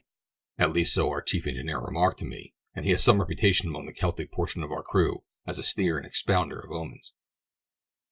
It is strange that superstition should have attained such mastery over this hard-headed and practical race. I could not have believed to what an extent it is carried, had I not observed it for myself. We have had a perfect epidemic of it this voyage, until I have felt inclined to serve out rations of sedatives and nerve tonics with a Saturday allowance of grog. The first symptom of it was that shortly after leaving Shetland, the men in the wheel used to complain that they heard plaintive cries and screams in the wake of the ship, as if something were following it and were unable to overtake it. This fiction had been kept up during the whole voyage, and on dark nights at the beginning of the seal fishing, it was only with great difficulty that men could be induced to do their spell. No doubt what they heard was either the creaking of the rudder chains or the cry of some passing seabird. I have been fetched out of bed several times to listen to it, but I need hardly say that I was never able to distinguish anything unnatural. The men, however, are so absurdly positive upon the subject that it is hopeless to argue with them. I mentioned this matter to the captain once, but to my surprise he took it very gravely, and indeed appeared to be considerably disturbed by what I told him. I should have thought that he at least would have been above such vulgar delusions. All this disquisition upon superstition leads me to the fact that Mr. Manson, our second mate, saw a ghost last night, or at least says that he did, which of course is the same thing. It is quite refreshing to have some new topic of conversation after the eternal routine of bears and whales which has served us for many months. Manson swears the ship is haunted, and that he would not stay in her a day if he had any other place to go. Indeed, the fellow is honestly frightened, and I've had to give him some chloral and bromide of potassium this morning to settle him down. He seemed quite indignant when I suggested that he had been having an extra glass the night before, and I was obliged to pacify him by keeping as grave a countenance as possible during his story, which he certainly narrated in a very straightforward and matter-of-fact way. I was on the bridge, he said, about 4 bells in the middle watch, just when the night was at its darkest. There was a bit of moon, but the clouds were blowing across it so that you couldn't see far from the ship. John McLeod, the harpooner, came aft from the forecastle head and reported a strange noise on the starboard bow. I went forward and we both heard it, sometimes like a bairn crying and sometimes like a wench in pain. I've been 17 years to the county and I've never heard seal, old or young, make a sound like that. As we were standing there on the forecastle head, the moon came out from behind a cloud, and we both saw a sort of white figure moving across the ice field in the same direction that we had heard the cries. We lost sight of it for a while, but it came back on the port bow, and we could just make it out like a shadow on the ice. I sent a hand aft with the rifles, and McLeod and I went down on the pack, thinking that maybe it might be a bear. When we got on the ice, I lost sight of McLeod, and I pushed on in the direction where I could still hear the cries. I followed them for a mile or maybe more. And then, running round a hummock, I came right onto the top of it, standing and waiting for me, seemingly. I don't know what it was. It wasn't a bear, anyway. It was tall and white and straight, and if it wasn't a man nor a woman, I'll stake my davy it was something worse. I made for the ship as hard as I can run, and precious glad I was to find myself aboard. I signed articles to do my duty by the ship, and on the ship I'll stay, but you don't catch me on that ice again after sundown. That is his story, given as far as I can in his own words. I fancy what he saw must, in spite of his denial, have been a young bear erected upon its hind legs, an attitude which they often assume when alarmed. In the uncertain light, this would bear a resemblance to a human figure, especially to a man whose nerves were already somewhat shaken. Whatever it may have been, the occurrence is unfortunate, and for it has produced a most unpleasant effect upon the crew. Their looks are more sullen than before, and their discontent more open. The double grievance of being debarred from the herring fishing and of being detained in what they chose to call a haunted vessel may lead them to do something rash. Even the harpooners, who are the oldest and steadiest among them, are joining in the general agitation. Apart from this absurd outbreak of superstition, things are looking rather more cheerful. The pack which was forming to the south of us had partly cleared away, and the water is so warm as to lead me to believe that we are lying in one of those branches of the Gulf Stream which run up between Greenland and Spitzenberg. There are numerous small medusa and sealamuns about the ship, with abundance of shrimps, so that there is every possibility of fish being sighted. Indeed, one of them was seen blowing about dinner time, but in such a position that it was impossible for the boats to follow it. September 13th. Had an interesting conversation with the chief mate, Mr. Milne, upon the bridge. It seems that our captain is as great an enigma to the seamen, and even to the owners of the vessel, that he has been to me. Mr. Milne tells me that when the ship is paid off, upon returning from a voyage, Captain Craigie disappears, and is not seen again until the approach of another season, when he walks quietly into the office of the company, and asks whether his services will be required. He has no friend in Dundee, nor does anyone pretend to be acquainted with his early history. His position depends entirely upon his skill as a seaman, and the name for courage and coolness which he has earned in the capacity of mate, before being entrusted with a separate command. The unanimous opinion seems to be that he is a Scotchman, and that his name is an assumed one. Mr. Milne thinks that he has devoted himself to whaling simply for the reason that it is the most dangerous occupation which he could select, and that he courts death in every possible manner. He mentions several instances of this, one of which is rather curious, if true. It seems that on one occasion he did not put in an appearance at the office, and a substitute had to be selected in his place. This was at a time of the last Russian and Turkish war, When he turned it up again next spring, he had a puckered wound on the side of his neck, which he used to endeavor to conceal with his cravat. Whether the mate's inference that he had engaged in the war is true or not, I cannot say. It was certainly a strange coincidence. The wind is veering round in an easterly direction, but it's still very slight. I think the ice is lying closer than it did yesterday. As far as the eye can reach out on every side, there is one wide expanse of spotless white, only broken by an occasional rift or the dark shadow of a hummock. To the south there is a narrow lane of blue water which is our sole means of escape, and which is closing up every day. The captain is taking a heavy responsibility upon himself. I hear that the tank of potatoes has been finished, and even the biscuits are running short, but he preserves the same impassible countenance, and spends the greater part of the day at the crow's nest, sweeping the horizon with his glass. His manner is very variable, and he seems to avoid my society, but there has been no repetition of the violence which he showed the other night.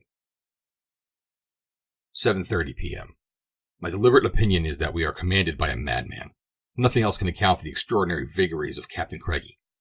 It is fortunate that I have kept this journal of our voyage, as it will serve to justify us in case we have to put him under any sort of restraint, a step which I can only consent to as a last resource. Curiously enough, it was as if he himself had suggested lunacy and not merely eccentricity as the secret of his strange conduct. He was standing upon the bridge about an hour ago, peering as usual through his glass, while I was walking up and down the quarterdeck. The majority of the men were below at their tea, for the watches have not been regularly kept of late. Tired of walking, I leaned against the bulwarks, and admired the mellow glow cast by the sinking sun upon the great ice fields which surround us. I was suddenly aroused from the reverie into which I was fallen by a hoarse voice at my elbow, and starting round I found the captain had descended and was standing by my side. He was staring out over the ice with an expression in such horror, surprise, and something approaching to joy for contending for his mastery. In spite of the cold, great drops of perspiration were coursing down his forehead, and he was evidently fearfully excited. His limbs twitched like those of a man upon the verge of an epileptic fit, and the lines of his mouth were drawn and hard. "Look," he gasped, seizing me by the wrist, but still keeping his eyes upon a distant ice, and moving his head slowly in a horizontal direction, as if following some object which was moving across the field of vision. "Look, there, man, there, between the hummocks, now coming out from behind the far one. You see her? You must see her. There still, flying from me, by God, flying from me, and gone." He uttered the last two words in a whisper of concentrated agony which shall never fade from my remembrance. Clinging to the ratlines, he endeavored to climb up upon the top of the bulwarks, as if in the hope of obtaining a last glance at the departing object. His strength was not equal to the attempt, however, and he staggered back against the saloon skylights, where he leaned, panting and exhausted. His face was so livid that I expected him to become unconscious, so lost no time in letting him down the companion and stretching him out upon one of the sofas of the cabin. I then poured him out some brandy, which I held to his lips, and which had a wonderful effect upon him, bringing the blood back into his white face and steadying his poor shaking limbs. He raised himself up upon his elbows, and looking round to see that we were alone, he beckoned to me to come and sit beside him.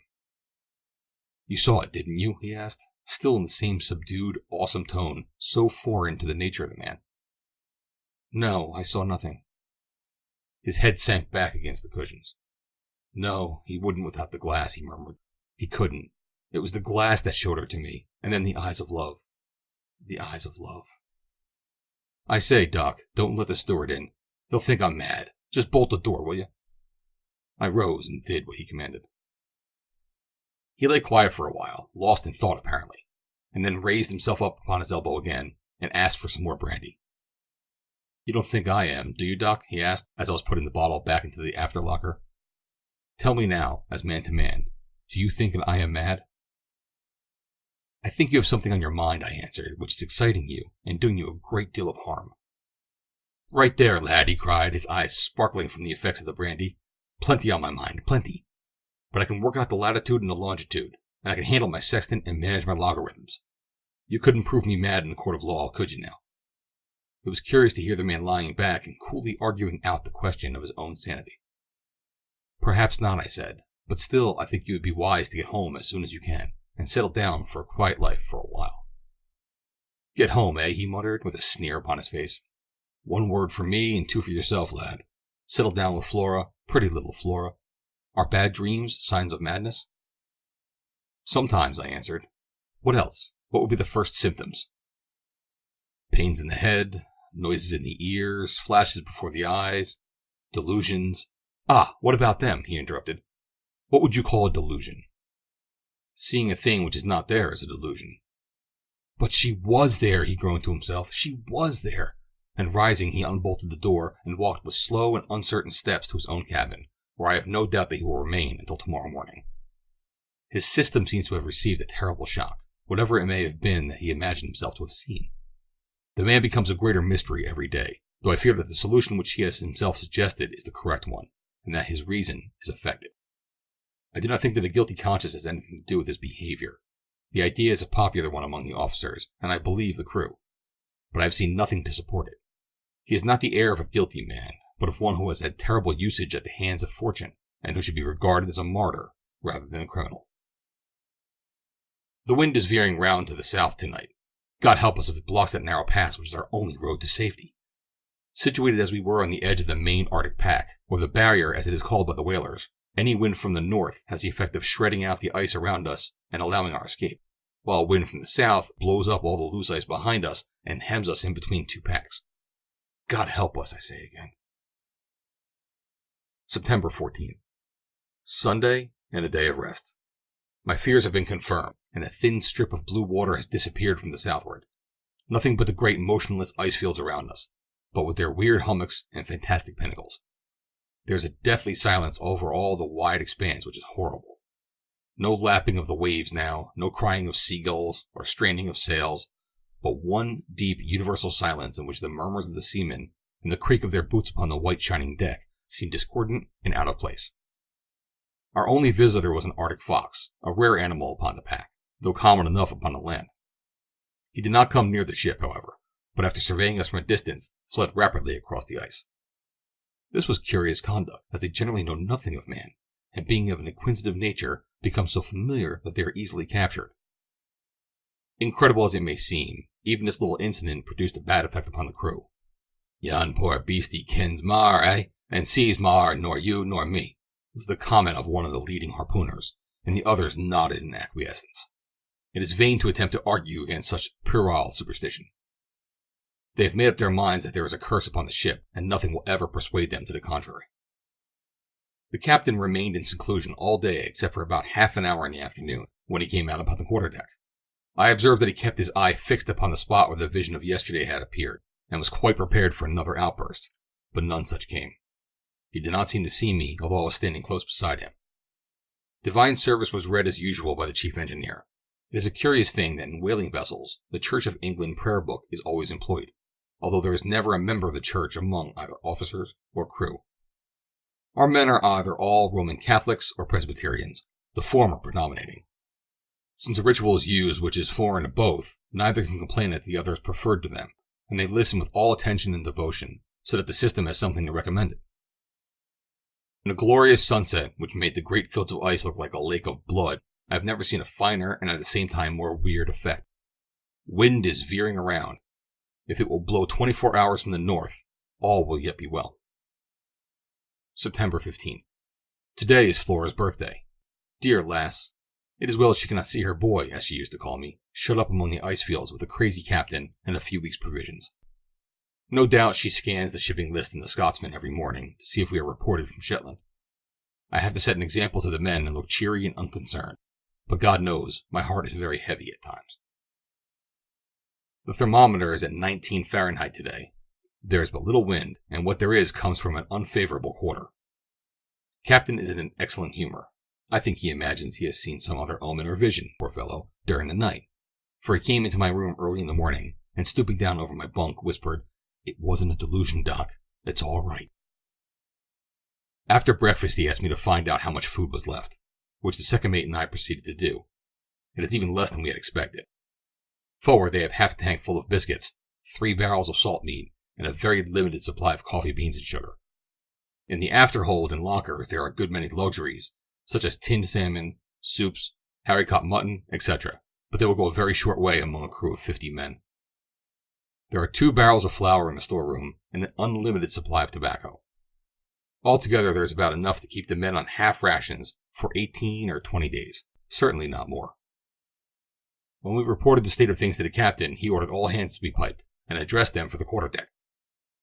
I never saw him to better advantage. With his tall, well-knit figure and dark, animated face, He seemed a man born to command, and he discussed the situation in a cool, sailor-like way, which showed that while appreciating the danger, he had an eye for every loophole of escape. "My lads," he said, "no doubt you think I brought you into this fix, if it is a fix, and maybe some of you feel bitter against me on account of it. But you must remember that for many a season, no ship that comes to the county has brought in as much oil money as the POLESTAR, and every one of you has had his share of it. You can leave your wives behind you in comfort, while other poor fellows come back to find their lasses on the parish. If you have to thank me for the one, you have to thank me for the other, and we may call it quits. We've tried a bold venture before this and succeeded, so now that we've tried one and failed, we've no cause to cry about it. If the worst comes to the worst, we can make the land across the ice and lay in a stock of seals, which will keep us alive until the spring. It won't come to that, though, for you'll see the Scotch coast again before 3 weeks are out.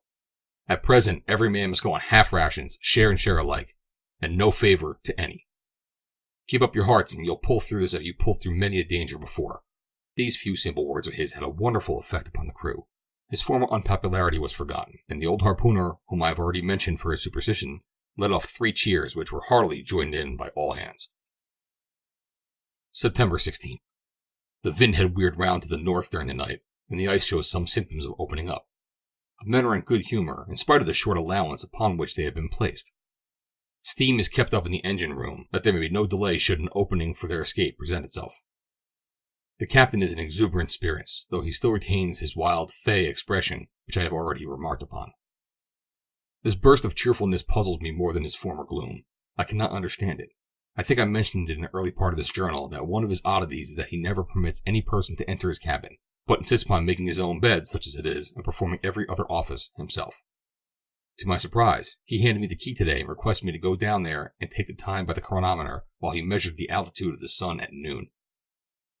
It is a bare little room, containing a washing stand and a few books, but little else in the way of luxury, except some pictures on the wall. The majority of these are some cheap oleographs, but there was one watercolored sketch of the head of a young lady which arrested my attention.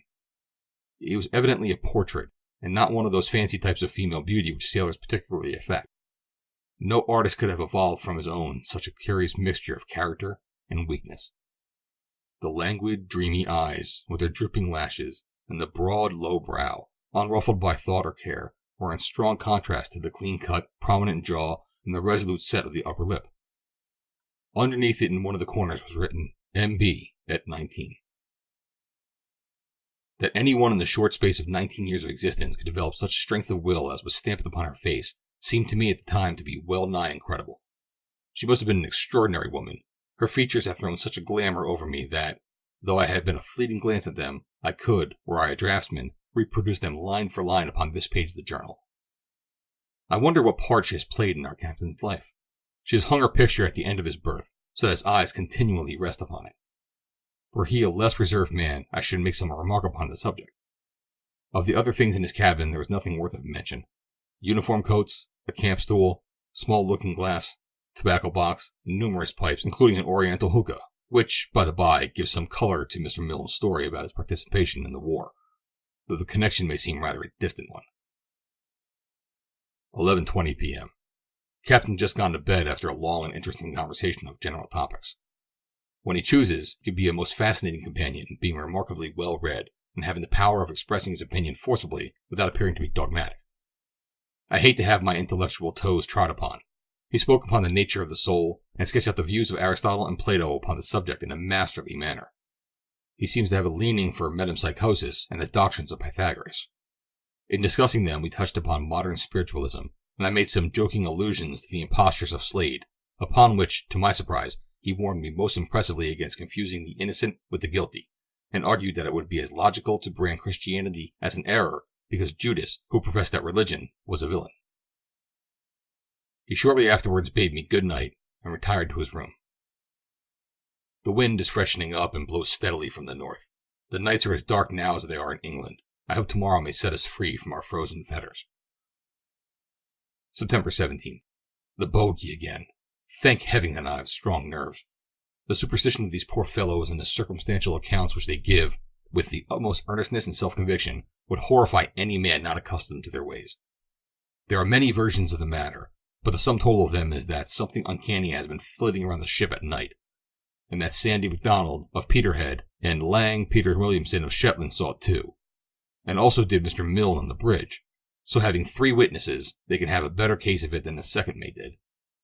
I spoke to Milne after breakfast and told him that he should be above such nonsense, and that as an officer he ought to set the men a better example. He shook his weather-beaten head ominously, but answered with the characteristic caution, "Maybe, maybe not, Doctor," he said. "I didna call it a ghost. I canna say I preen my faith in the sea bogles and the like, though there's a many that claim that they've seen that in war. I'm no easy feared, but maybe your own blood will run a cold, man, if instead of spearing about in the daylight you were with me last night, and seen an awful shape, white and gruesome, whiles here, whiles there, and a greeting and cawing in the darkness, like a bit lambie that had lost its mother. You would nae be sae ready to put it doon to old wives' clavers then, I'm thinking." I saw it was hopeless to reason with him, so contented myself with begging him as a personal favour to call me up the next time the spectre appeared, a request which he acceded with many ejaculations, expressive of the hopes that such an opportunity might never arise. As I had hoped, the white desert behind us had become broken by many thin streaks of water which intersected in all directions. Our latitude today was 80 degrees, 52 minutes north, which shows that there is a strong southerly drift upon the pack. Should the wind continue favourable, it would break up as rapidly as it formed. At present we can do nothing but smoke and wait and hope for the best. I am rapidly becoming a fatalist. When dealing with such uncertain factors as wind and ice, a man can be nothing else. Perhaps it was the wind and sand of the Arabian deserts which gave the minds of the original followers of Muhammad their tendency to bow to Kismet. These spectral alarms have had a very bad effect upon the captain. I feared that it might excite his sensitive mind, and endeavored to conceal the absurd story from him, but unfortunately he overheard one of the men making an allusion to it, and insisted upon being informed about it. As I had expected, it brought out all his latent lunacy in an exaggerated form. I can hardly believe that this is the same man who discoursed philosophy last night with the most critical acumen and coolest judgment. He is pacing backwards and forwards upon the quarter-deck like a caged tiger, stepping now and again to throw out his hands in a yearning gesture and stare impatiently out over the ice. He keeps up a continual mutter to himself, and once he called out, "But a little time, love, but a little time." Poor fellow, it is sad to see a gallant seaman, an accomplished gentleman, reduced to such a pass, and to think that imagination and delusion can cow a mind to which real danger was but the salt of life. Was ever a man in such a position as I, between a demented captain and a ghost-seeing mate? I sometimes think I'm the only really sane man aboard the vessel, except perhaps the second engineer, who was a kind of ruminant, and cared nothing for all the fiends in the Red Sea, so long as they would leave him alone and not disarrange his tools. The ice is still opening rapidly, and there is every probability of our being able to make a start tomorrow morning. They will think I am inventing when I tell them at home all the strange things that have befallen me. 12 p.m. I have been a good deal startled, though I feel steadier now, thanks to a stiff glass of brandy. I am hardly myself yet, however, as this handwriting will testify. The fact is that I have gone through a very strange experience, and I'm beginning to doubt whether I was justified in branding everyone on board as madmen because they professed to have seen the things which did not seem reasonable to my understanding. Pshaw! I am a fool to let such a trifle unnerve me. And yet, coming as it does after all these alarms, it has an additional significance, for I cannot doubt either Mr. Manson's story or that of the mate, now that I have experienced that which I used formerly to scoff at. After all, it was nothing very alarming, a mere sound, and that was all. I cannot expect that anyone reading this, if anyone should read it, will sympathize with my feelings or realize the effect which it produced upon me at the time. Supper was over, and I got on deck to have a quiet pipe before turning in. The night was very dark, so dark that, standing under the quarter-boat, I was unable to see the officer upon the bridge. I think I have already mentioned the extraordinary silence which prevails in these frozen seas. In other parts of the world, be they ever so barren, there is some slight vibration of the air, some faint hum, be it from the distant haunts of men, or from the leaves of the trees, or the wings of the bird, or even the faint rustle of the grasses that cover the ground. One may not actively perceive the sound, and yet if it were withdrawn, it would be missed. It is only here in these Arctic seas that stark, unfathomable stillness obtrudes itself upon you in all its gruesome reality. You find your tympanum straining to catch some little murmur, and dwelling eagerly upon every accidental sound within the vessel. In this state I was leaning against the bulwarks when there arose from the ice, almost directly underneath me, a cry, sharp and shrill upon the silent air of the night, beginning, as it seemed to me, at a note such a prima donna never reached, and mounting from that ever higher and higher until it culminated in a long wail of agony, which might have been the last cry of a lost soul. The ghastly scream is still ringing in my ears. Grief, unutterable grief, seemed to be expressed in it, and a great longing, and yet through it all there was an occasional wild note of exultation. It shrilled out from close behind me, yet as I glared into the darkness I could discern nothing. I waited some little time, but without hearing any repetition of the sound, so I came below, more shaken than I had ever been in my life before. As I came down the companion, I met Mr. Milne coming up to relieve the watch. "Weel, doctor," he said, "maybe that's old wives' clavers too. Do you hear no skirling? Maybe that's a superstition. What do you think o't now?" I was obliged to apologize to the honest fellow, and acknowledge that I was as puzzled by it as he was. Perhaps tomorrow things may look different.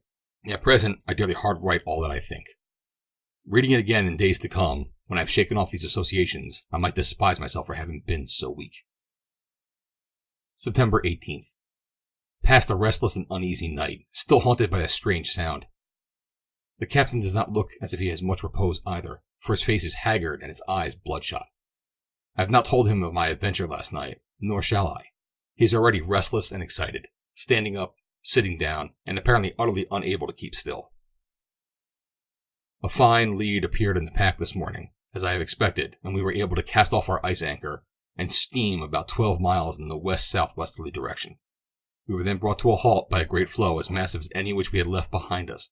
It bars our progress completely, so we can do nothing but anchor again and wait until it breaks up, which it will probably do within 24 hours, if the wind holds. Several bladder-nosed seals were seen swimming in the water, and one was shot, an immense creature more than 11 feet long. They are fierce, pugnacious animals, and are said to be more than a match for a bear. Fortunately, they are slow and clumsy in their movements, so there is little danger in attacking them upon the ice. The captain evidently does not think we have seen the last of our troubles, though why we should take such a gloomy view of the situation is more than I can fathom, since everyone else on board considers that we have had a miraculous escape, and are sure now to reach the open sea. "I suppose you think it's all right now, Doctor," he said, as we sat together after dinner. "I hope so," I answered. "We mustn't be too sure, and yet no doubt you are right. We'll all be in the arms of our true loves before long, lad, won't we? But we mustn't be too sure. We mustn't be too sure." He sat silent a little, swinging his leg thoughtfully backwards and forwards. "Look here," he continued. "It's a dangerous place, this, even at its best. A treacherous, dangerous place. I have known men cut off very suddenly in a land like this. A slip would do it sometimes, a single slip, and down you go through a crack, and only a bubble in the green water to show where it was that you sank. It's a queer thing," he continued with a nervous laugh, "but all the years I've been in this country, I never once thought of making a will. Not that I have anything to leave in particular, but still, when a man is exposed to danger, he should have something arranged and ready, don't you think?" "Certainly," I answered, wondering what on earth he was driving at. "He feels better for knowing it's all settled," he went on. "Now, if anything should ever befall me, I hope you will look after my things for me. There's very little in the cabin, but such as it is, I should like it to be sold, and the money divided in some proportion as the oil money among the crew. The chronometer I wish you to keep yourself as some slight remembrance of our voyage. Of course, all this is mere precaution, but I thought I would take the opportunity of speaking to you about it. I suppose I might rely upon you if there's any necessity?" "Most assuredly," I answered, "and since you are taking this step, I may as well—" You, he interrupted. "You're all right. What the devil's the matter with you? There, I didn't mean to be peppery, but I don't like to hear a young fellow that has hardly begun life speculating about death. Go up on deck and get some fresh air into your lungs instead of talking nonsense in the cabin, and encouraging me to do the same." The more I think of this conversation of ours, the less do I like it. Why should a man be settling his affairs at the very time when we seem to be emerging from all danger? There must be some method to his madness. Can it be that he contemplates suicide? I remember that upon one occasion he spoke in a deeply reverent manner of the heinousness of the crime of self-destruction. I shall keep my eye upon him, however, and though I cannot obtrude upon the privacy of his cabin, I shall at least make a point of remaining on deck as long as he stays up there. Mr. Milne pooh-poohs my fears, and said it's only the skipper's little way. He himself takes a very rosy view of the situation. According to him, we shall be out of the ice by the day after tomorrow, past Jan Mayen 2 days after that, and sight Shetland in a little more than a week. I hope he may not be too sanguine. His opinions may be fairly balanced against the gloomy precautions of the captain, for he is an old and experienced seaman, and weighs his words well before uttering them. The long impending catastrophe has come at last. I hardly know what to write about it. The captain is gone. He may come back to us alive, but I fear me. It is now 7 o'clock of the morning of the 19th of September. I spent the whole night traversing the great ice floe in front of us with a party of seamen in the hopes of coming upon some trace of him, but in vain. I shall try to give some account of the circumstances which attended upon his disappearance. Should anyone ever chance to read the words which I put down, I trust they will remember that I do not write from conjecture or from hearsay, but that I, a sane and educated man, am describing accurately what actually occurred before my very eyes. My inferences are my own, but I shall be answerable for the facts. The captain remained in excellent spirits after the conversation which I have recorded. He appeared to be nervous and impatient, however, frequently changing his position, and moving his limbs in an aimless, choric way which is characteristic of him at times. In a quarter of an hour he went upon deck 7 times, only to descend after a few hurried paces. I followed him each time, for there was something about his face which confirmed my resolution of not letting him out of my sight. He seemed to observe the effect which his movements had produced, for he endeavored by an overdone hilarity, laughing boisterously at the very smallest of jokes, to quiet my apprehensions. After supper he went on to the poop once more, and I with him. The night was dark and very still, save for the melancholy soughing of the wind among the spars. A thick cloud was coming up from the northwest, and the ragged tentacles which it threw out in front of it were drifting across the face of the moon, which only shone now and again through a rift in the rack. The captain paced rapidly backwards and forwards, and then seeing me dogging him, he came across and hinted that he thought I should be better below, which, I need hardly to say, had the effect of strengthening my resolution to remain on deck. I think he forgot about my presence after this, for he stood silently leaning over the taffrail and peering out across the great desert of snow, part of which lay in shadow, while part glittered mistily in the moonlight. Several times I could see by his movements that he was referring to his watch, and once he muttered a short sentence, of which I could only catch the one word, ready. I confess to having an eerie feeling creeping over me as I watched the loom of his tall figure through the darkness, and noted how completely he filled the idea of a man who was keeping a tryst. A tryst with whom? Some vague perception began to dawn upon me as I pieced one fact with another, but I was utterly unprepared for the sequel. By the sudden intensity of his attitude, I felt that he saw something. I crept up behind him. He was staring with an eager, questioning gaze at what seemed to be a wreath of mist, blown swiftly in line with the ship.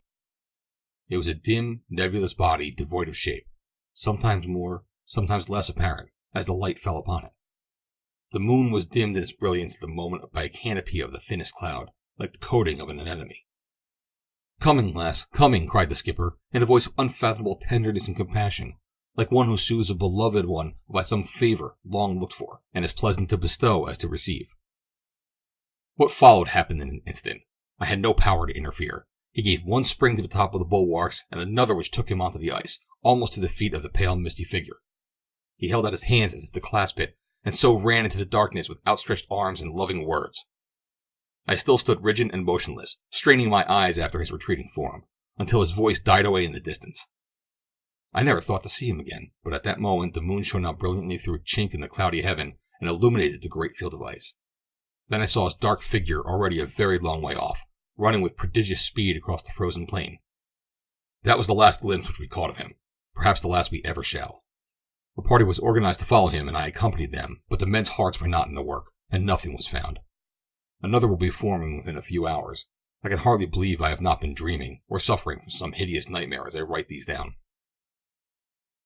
7:30 p.m. Just returned dead beat and utterly tired out from the second unsuccessful search for the captain. The floe is of enormous extent, for though we have traversed at least 20 miles of its surface, there has been no sign of it coming to an end. The frost has been so severe of late that an overlying snow is frozen as hard as granite. Otherwise we might have had the footsteps to guide us. The crew are anxious that we should cast off and steam round the floe, and so to the southward, for the ice has opened up during the night, and the sea is visible upon the horizon. They argue that Captain Craigie is certainly dead, and that we are all risking our lives to no purpose by remaining when we have an opportunity to escape. Mr. Milne and I have had the greatest difficulty in persuading them to wait until tomorrow night, and have been compelled to promise that we will not under any circumstances delay our departure longer than that. We propose, therefore, to take a few hours' sleep, and then to start upon a final search. September 20th, evening.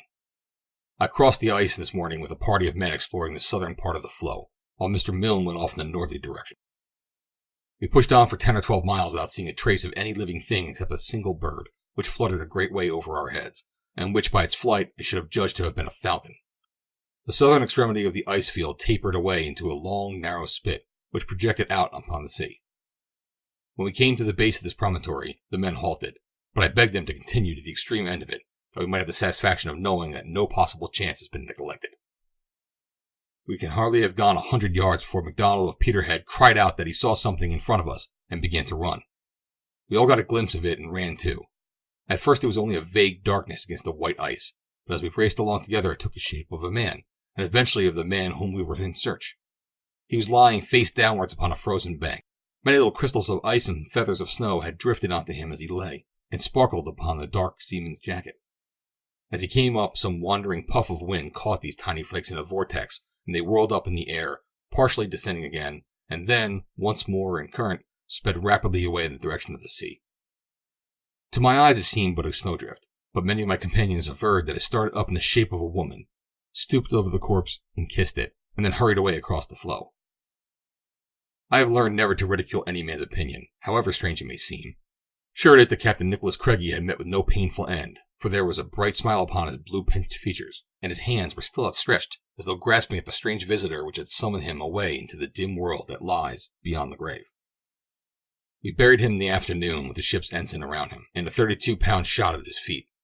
I read the burial service, which the rough sailors wept like children, for there were many who owed much to his kind heart, and who showed now the affection which his strange ways had repelled during his lifetime.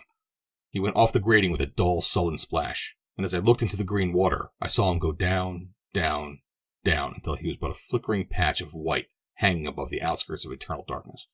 Then even that faded away, and he was gone. There he shall lie, with his secret and his sorrows and his misery all still buried in his breast, until that great day when the sea shall give up its dead, and Nicholas Craigie come out from among the ice with a smile upon his face, and his stiffened arms outstretched in greeting. I pray that his lot may be a happier one in that life than it has been in this. I shall not continue my journal. Our road to home lies plain and clear before us, and the great ice field would soon be a remembrance of the past. It will be some time before I get over the shock produced by recent events. When I began this record of our voyage, I little thought of how I should be compelled to finish it. I am writing these final words in the lonely cabin, but starting at times and fancying I heard the quick nervous steps of a dead man upon the deck above me. I entered the cabin tonight, as was my duty, to make a list of his effects in order that they may be entered into the official log. All was as it had been upon my previous visit, save that the picture which I had described as having hung at the end of his bed had been cut out of its frame, as with a knife, and was gone. With this last link in the strange chain of evidence, I close my diary on the voyage of the Polestar. Note by Dr. John McAllister Ray, Sr.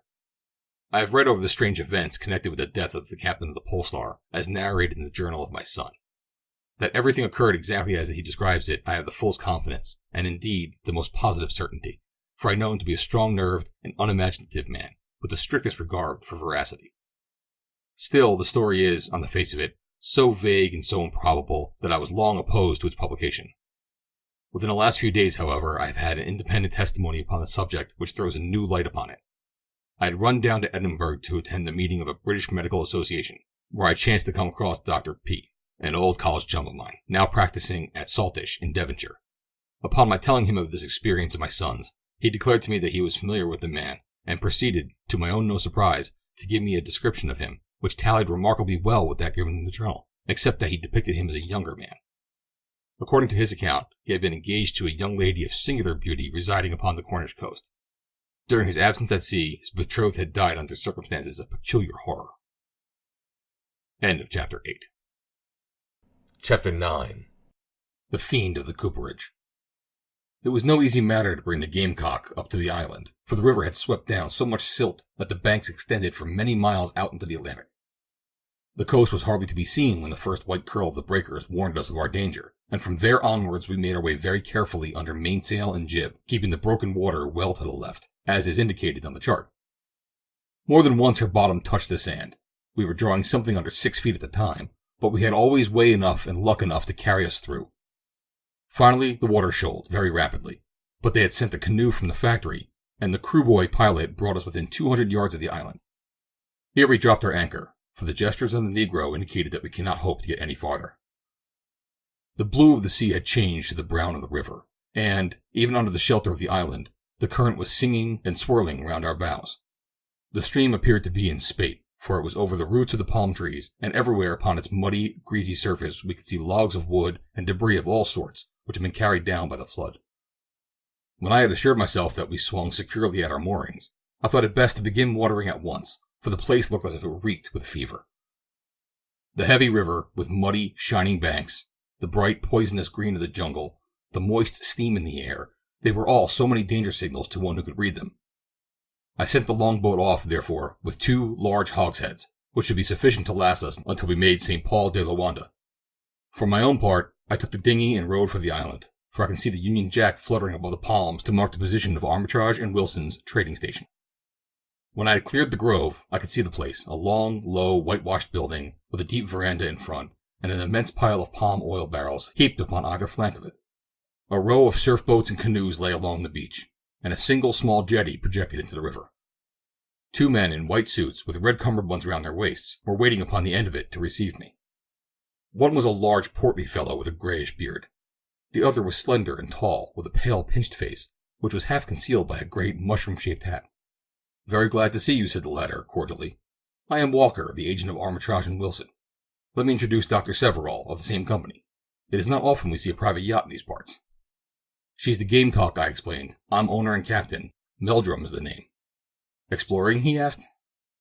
"I am a lepidopterist, a butterfly catcher. I've been doing the west coast from Senegal downwards." "Good sport?" said the doctor, turning a slow, yellow-shot eye upon me. "I have 40 cases full.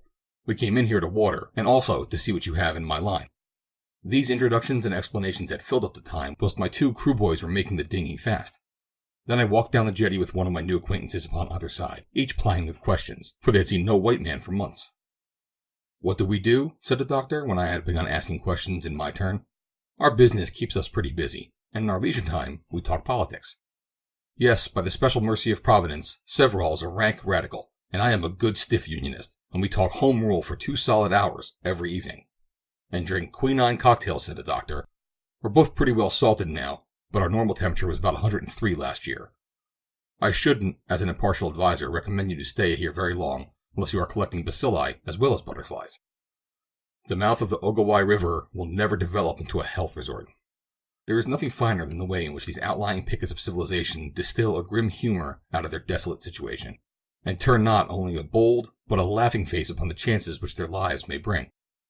Everywhere from Sierra Leone downwards I had found the same reeking swamps, the same isolated fever-wrecked communities, and the same bad jokes. There's something approaching to the divine in the power of a man to rise above his conditions and to use his mind for the purpose of mocking all the miseries of his body. "Dinner will be ready in half an hour, Captain Meldrum," said the doctor. "Walker's gone in to see about it. He's the housekeeper this week. Meanwhile, if you like, we'll stroll around, and I'll show you the sights of the island." The sun had already sunk beneath the line of palm trees, and the great arch of the heaven above our head was like the inside of a huge shell, shimmering with dainty pinks and delicate iridescence. No one who has not lived in the land where the weight and heat of the napkin became intolerable upon the knees can imagine the blessed relief which the coolness of evenings brings along with it. In this sweeter and purer air the doctor and I walked around the little island, he pointing out the stores and explaining the routine of his work. "There's a certain romance about the place," said he, in answer to some remark of mine about the dullness of our lives. "We are living here just upon the edge of the great unknown. Up there," he continued, pointing to the northeast, "Dukailu penetrated and found the home of the gorilla. That is the Gaboon country, the land of the great apes. In this direction," pointing to the southeast, "no one has been very far. The land which is drained by this river is practically unknown to Europeans. Every log which is carried past us by the current has come from an undiscovered country. I've often wished that I was a better botanist when I have seen the singular orchids and curious-looking plants which have been cast up on the eastern end of the island." The place, which the doctor indicated, was a sloping brown beach, freely littered with the flotsam of the stream. At each end was a curved point, like a little natural breakwater, so that a small shallow bay was left between. This was full of floating vegetation, with a single huge splintered tree lying stranded in the middle of it, the current rippling against its high black side. "These are all from up country," said the doctor. "They get caught in our little bay, and then when some extra freshet comes, they are washed out again and carried out to sea." "What is the tree?" I asked. "Oh, some kind of teak, I should imagine, but pretty rotten by the look of it. We get all sorts of big hardwood trees floating past here, to say nothing of the palms. Just come in here, will you?" He led the way into a long building with an immense quantity of barrel staves and iron hoops littered about it. "This is our cooperage," said he. "We have the staves sent out in bundles, and we put them together ourselves. Now you don't see anything particularly sinister about this building, do you?" I looked around at the high corrugated iron roof and white wooden walls and the earthen floor. In one corner lay a mattress with a blanket. I see nothing very alarming, said I. And yet there's something out of the common, too, he remarked. You see that bed? Well, I intend to sleep there tonight. I don't want to buck, but I think it's a bit of a test for nerve. Why? Oh, there have been some funny things going on. You were talking about the monotony of our lives, but I assure you that they are sometimes quite as exciting as we wish them to be. You'd better come back to the house now, for after sundown we begin to get the fever fog up from the marshes. There, you can see it coming across the river. I looked and saw a long tentacle of white vapor writhing out from among the thick green underwood and crawling at us over the broad swirling surface of the brown river. At the same time, the air turned suddenly dank and cold. There's the dinner gong, said the doctor. If this matter interests you, I'll tell you about it afterwards. It did interest me very much, for there was something earnest and subdued in his manner as he stood in the empty cooperage, which appealed very forcibly to my imagination. He was a big, bluff, hearty man, this doctor, and yet I detected a curious expression in his eyes as he glanced about him, an expression which I would not describe as one of fear, but rather of a man who was alert and on guard. By the way, said I as we returned to the house, you have shown me the huts of a good many of your native assistants, but I have not seen any of the natives themselves. They sleep in the hulk over yonder, the doctor answered, pointing over to one of the banks. Indeed, I should not have thought in that case that they would need the huts. Oh, they used the huts until quite recently. We've put them in the hulk until they've recovered their confidence a little. They were all half mad with fright, so we let them go, and nobody sleeps on the island except Walker and myself. What frightened them, I asked.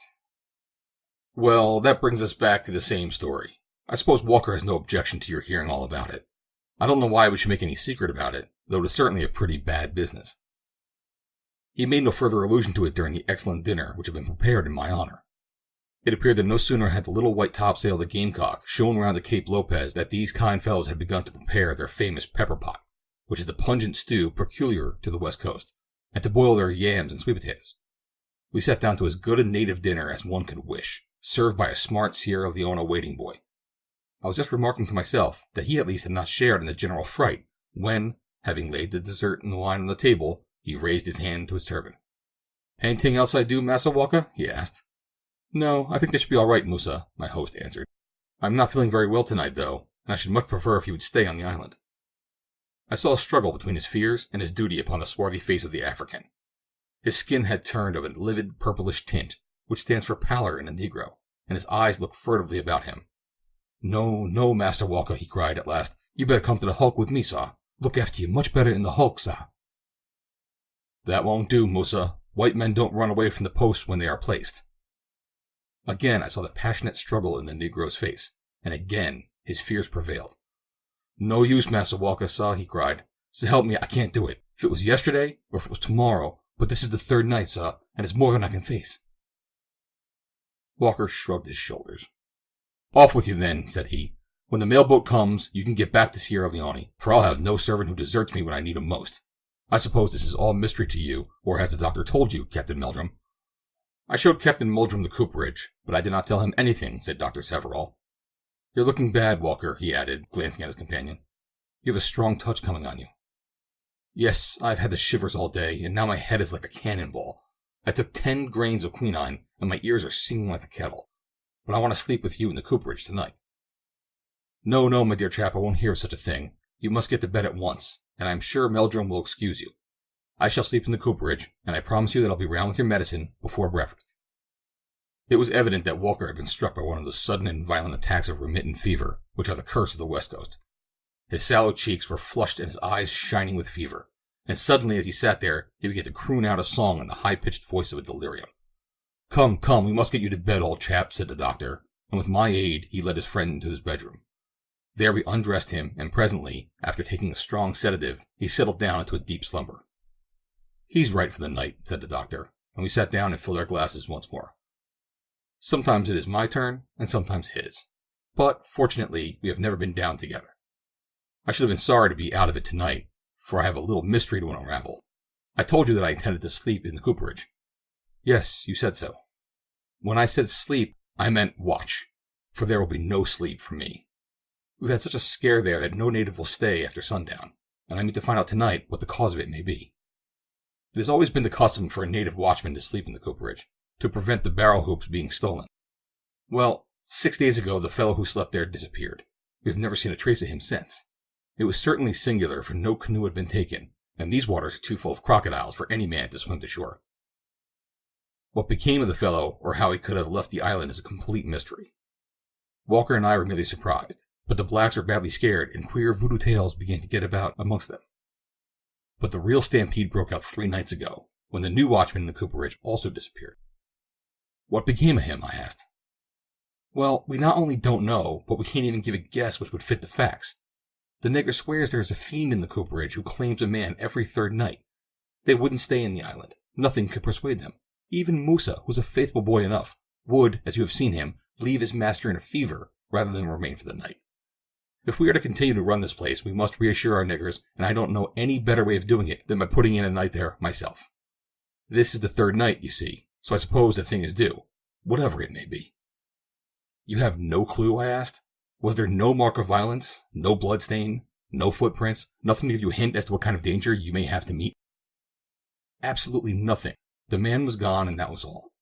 Last time it was old Ali, who had been the wharf tender here since the place was started. He was always as steady as a rock, and nothing but foul play would take him from his work. Well, said I really don't think this is a one-man job. Your friend is full of laudanum, and come what might, he can be of no assistance to you. You must let me stay and put in a night with you in the cooperage. Well, now that's very good of you, Meldrum, said he heartily, shaking my hand across the table. It's not a thing I should have ventured to propose, for it's asking a good deal of a casual visitor. But if you really mean it... Certainly I mean it. If you will excuse me a moment, I will hail the Gamecock and let them know that they need not expect me. As we came back from the other end of the little jetty, we were both struck by the appearance of the night.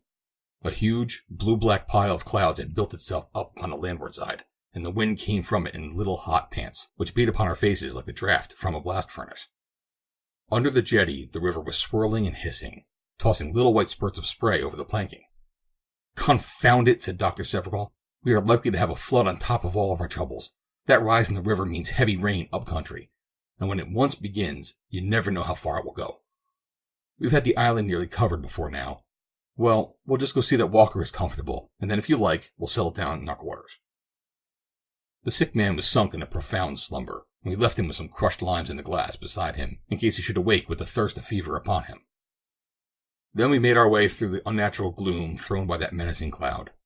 The river had risen so high that the little bay which I had described at the end of the island had become almost obliterated through the submerging of the flanking peninsula.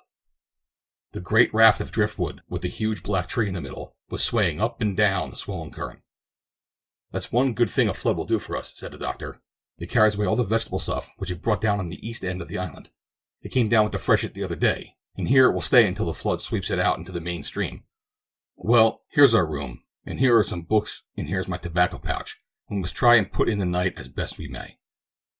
By the light of our single lantern, the great lonely room looked very gaunt and dreary. Save for the piles of staves and heaps of hoops, there was absolutely nothing in it, with the exception of the mattress for the doctor, which had been laid in the corner. We made a couple of seats and a table out of the staves, and settled down together for a long vigil. Severill had brought a revolver from me, and was himself armed with a double-barreled shotgun. We loaded our weapons and laid them cocked within reach of our hands. The little circle of light and the black shadows arching over us were so melancholy that he went off to the house, and returned with 2 candles. One side of the cooperage was pierced, however, by several open windows, and it was only by screening our lights behind staves that we could prevent them from being extinguished. The doctor, who appeared to be a man of iron nerves, had settled down to a book, but I observed that every now and then he laid it upon his knees, and took an earnest look all around him. For my part, although I tried once or twice to read, I found it impossible to concentrate my thoughts upon the book. They would always wander back to this great, empty, silent room, and to the sinister mystery which overshadowed it. I racked my brains for some possible theory which would explain the disappearance of these 2 men.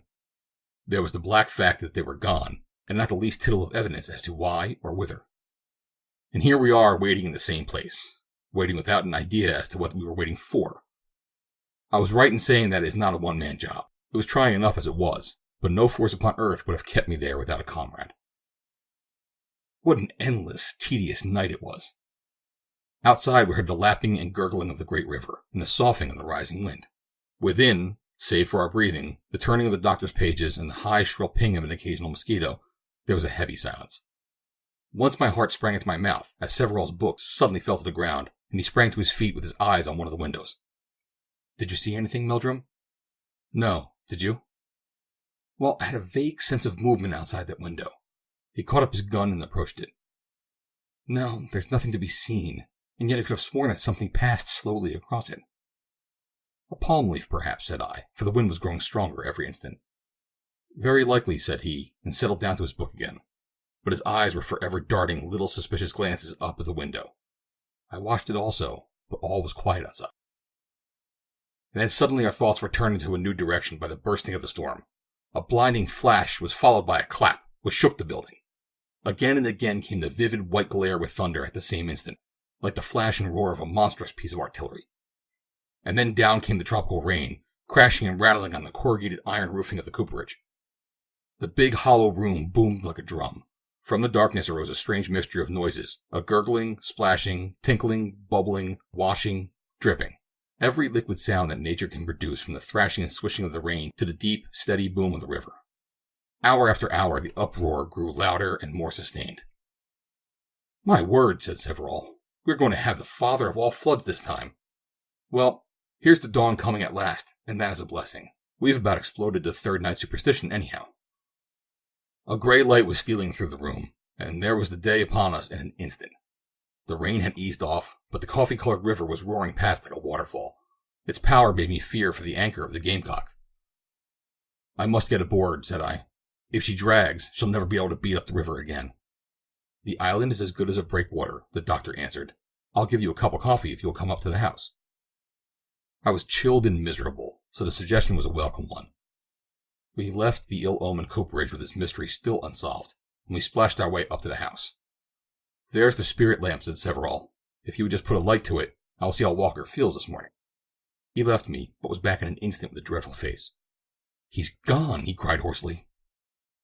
The word sent a thrill of horror through me. I stood with the lamp in my hand, glaring at him. Yes, he's gone, he repeated. Come and look. I followed him without a word, and the first thing I saw as I entered the bedroom was Walker himself lying huddled on his bed in a gray flannel sleeping suit, in which I had helped to dress him the night before. Not dead, surely, I gasped. The doctor was terribly agitated. His hands were shaking like leaves in the wind. He's been dead some hours. Was it fever? Fever? Look at his foot.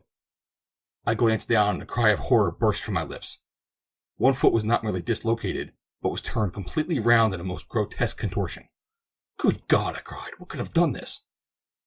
Severall laid his hand upon the dead man's chest. Feel here, he whispered. I placed my hand at the same spot. There was no resistance. The body was absolutely soft and limp. It was like pressing a sawdust doll. The breastbone is gone, said Severall in the same awed whisper. He's broken to bits. Thank God that he had the laudanum. You can see by his face that he died in his sleep. But who could have done this? I've had about as much as I can stand, said the doctor, wiping his forehead. I don't know that I'm a greater coward than my neighbors, but this gets beyond me. If you're going out to the Gamecock. Come on, said I, and off we started. If we did not run, it was because each of us wished to keep up the last shadow of his self-respect before the other. It was dangerous in a light canoe on that swollen river, but we never paused to give the matter a thought. He bailing and I paddling, we kept her above water and gained the deck of the yacht. There, within 200 yards of water between us and this cursed island, we felt that we were our own men once more. We'll go back in an hour or so, said he, but we need a little time to steady ourselves. I wouldn't have had the niggers see me as I was just now for a year's salary. I've told the steward to prepare breakfast. Then we shall go back, said I. But in God's name, Dr. Severall, what do you make of it? It beats me clean. I've heard of voodoo deviltry, and I've laughed at it with the others.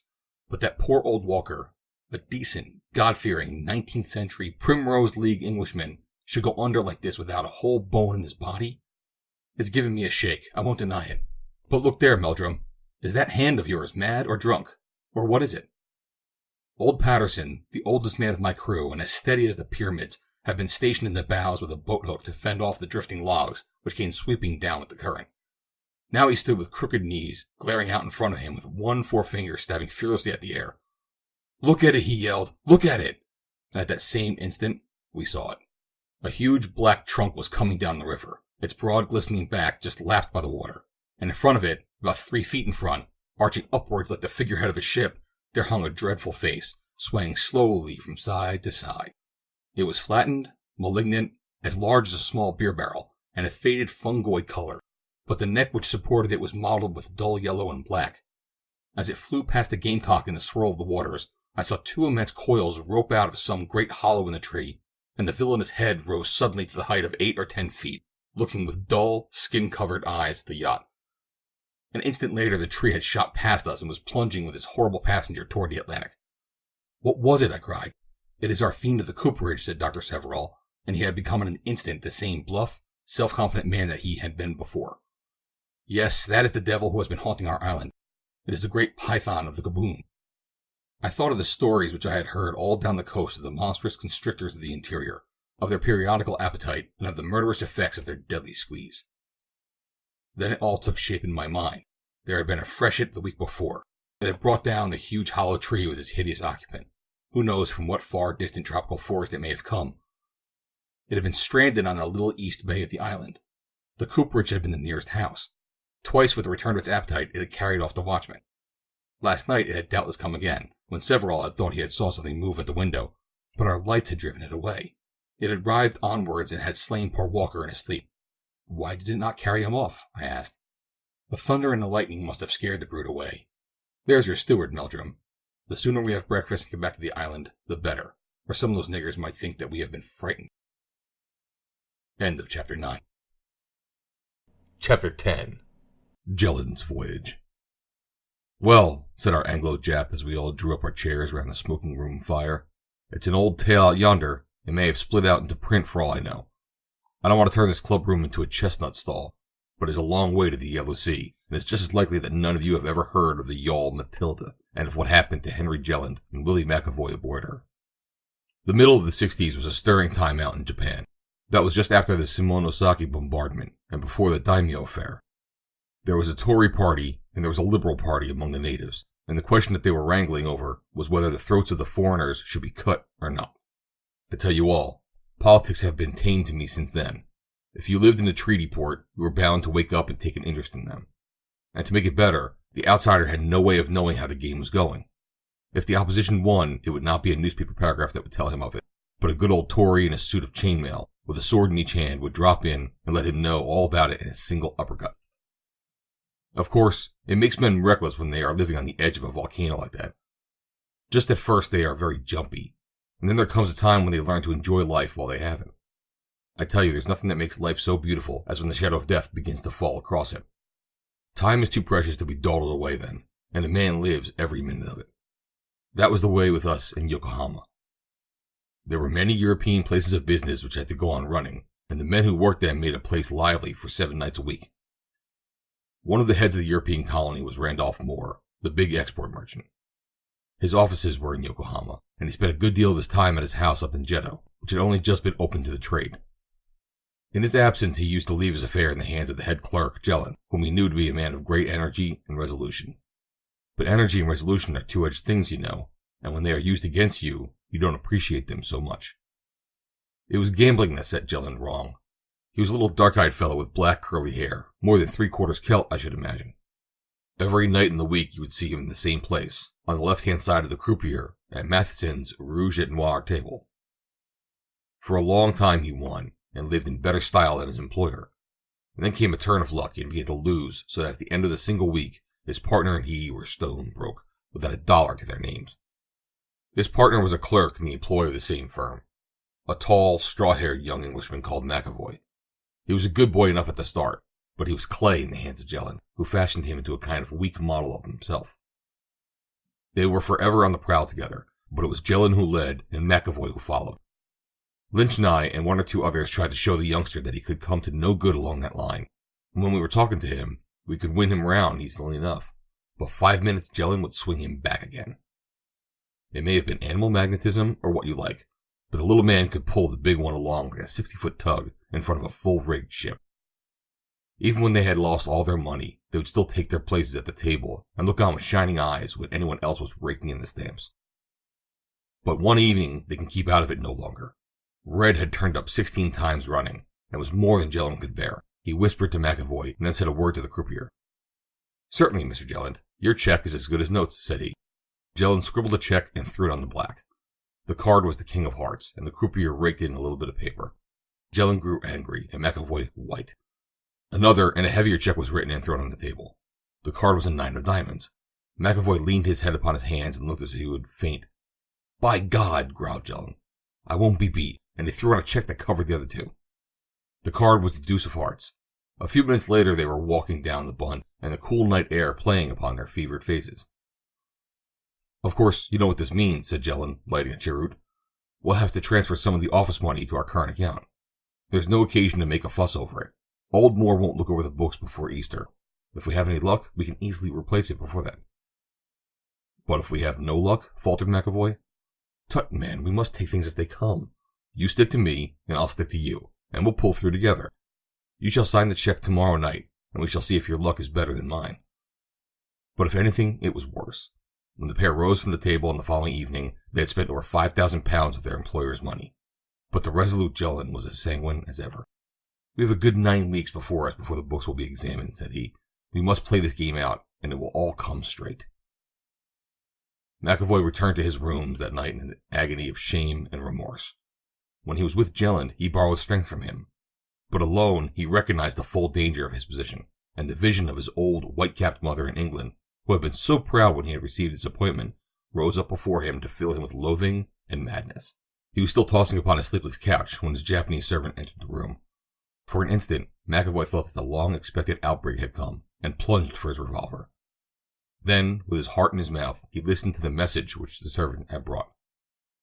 Jellin was downstairs, and wanted to see him. What on earth could he want at that hour of night? McAvoy dressed hurriedly and rushed downstairs. His companion, with a set smile on his lips, which was belied by the ghastly pallor of his face, was sitting in the dim light of a solitary candle, with a slip of paper in his hands. "Sorry to knock you up, Willie," said he. "No eavesdroppers, I suppose?" McAvoy shook his head. He could not trust himself to speak. "Well, then, our little game's played out. This note was waiting for me at home. It is from Moore, and says that he will be down on Monday morning for an examination of the books. It leaves us in a tight place." "Monday?" gasped McAvoy. "Today is Friday." "Saturday, my son. 3 a.m. We have not much time to turn round in." "We are lost," screamed McAvoy. "We soon will be, if you make such an infernal row," said Jellin harshly. "Now do what I tell you, Willie, and we'll pull through yet. I will do anything, anything." "That's better. Where's your whiskey? It's a beastly time of the day to have to get your back stiff, but there must be no softness with us, or we are gone. First of all, I think there's something due to our relations, don't you?" McAvoy stared. "We must stand or fall together, you know. Now I, for one, don't intend to step my foot inside the felon's dock under any circumstances. Do you see? I'm ready to swear to that. Are you?" "What do you mean?" asked McAvoy, shrinking back. "Well, man, we all have to die, and it's only the pressing of a trigger. I swear that I shall never be taken alive. Will you? If you don't, I leave you to your fate." "All right, I'll do whatever you think best." "You swear it?" "Yes." "Well, mind, you must be as good as your word. Now we have 2 clear days to get off it. The yawl Matilda is on sale, and she has all her fixings and plenty of tin stuff aboard. We'll buy the lot tomorrow morning, and whatever we want, and get away in her. But first, we'll clear all that is left in the office. There are 5,000 sovereigns in the safe. After dark, we'll get them aboard the yawl and take our chance of reaching California. There's no use hesitating, my son, for we have no ghost of a look in any other direction. It's that or nothing. I'll do what you advise." "All right, and mind you get a bright face on you tomorrow, for if Moore gets the tip and comes before Monday, then—" He tapped the side pocket of his coat and looked across at his partner with eyes that were full of sinister meaning. All went well with their plans the next day. The Matilda was bought without difficulty, and though she was a tiny craft for so long a voyage, had she been larger, 2 men could not have hoped to manage her. She was stocked with water during the day, and after dark the 2 clerks brought down the money from the office and stowed it in the hold.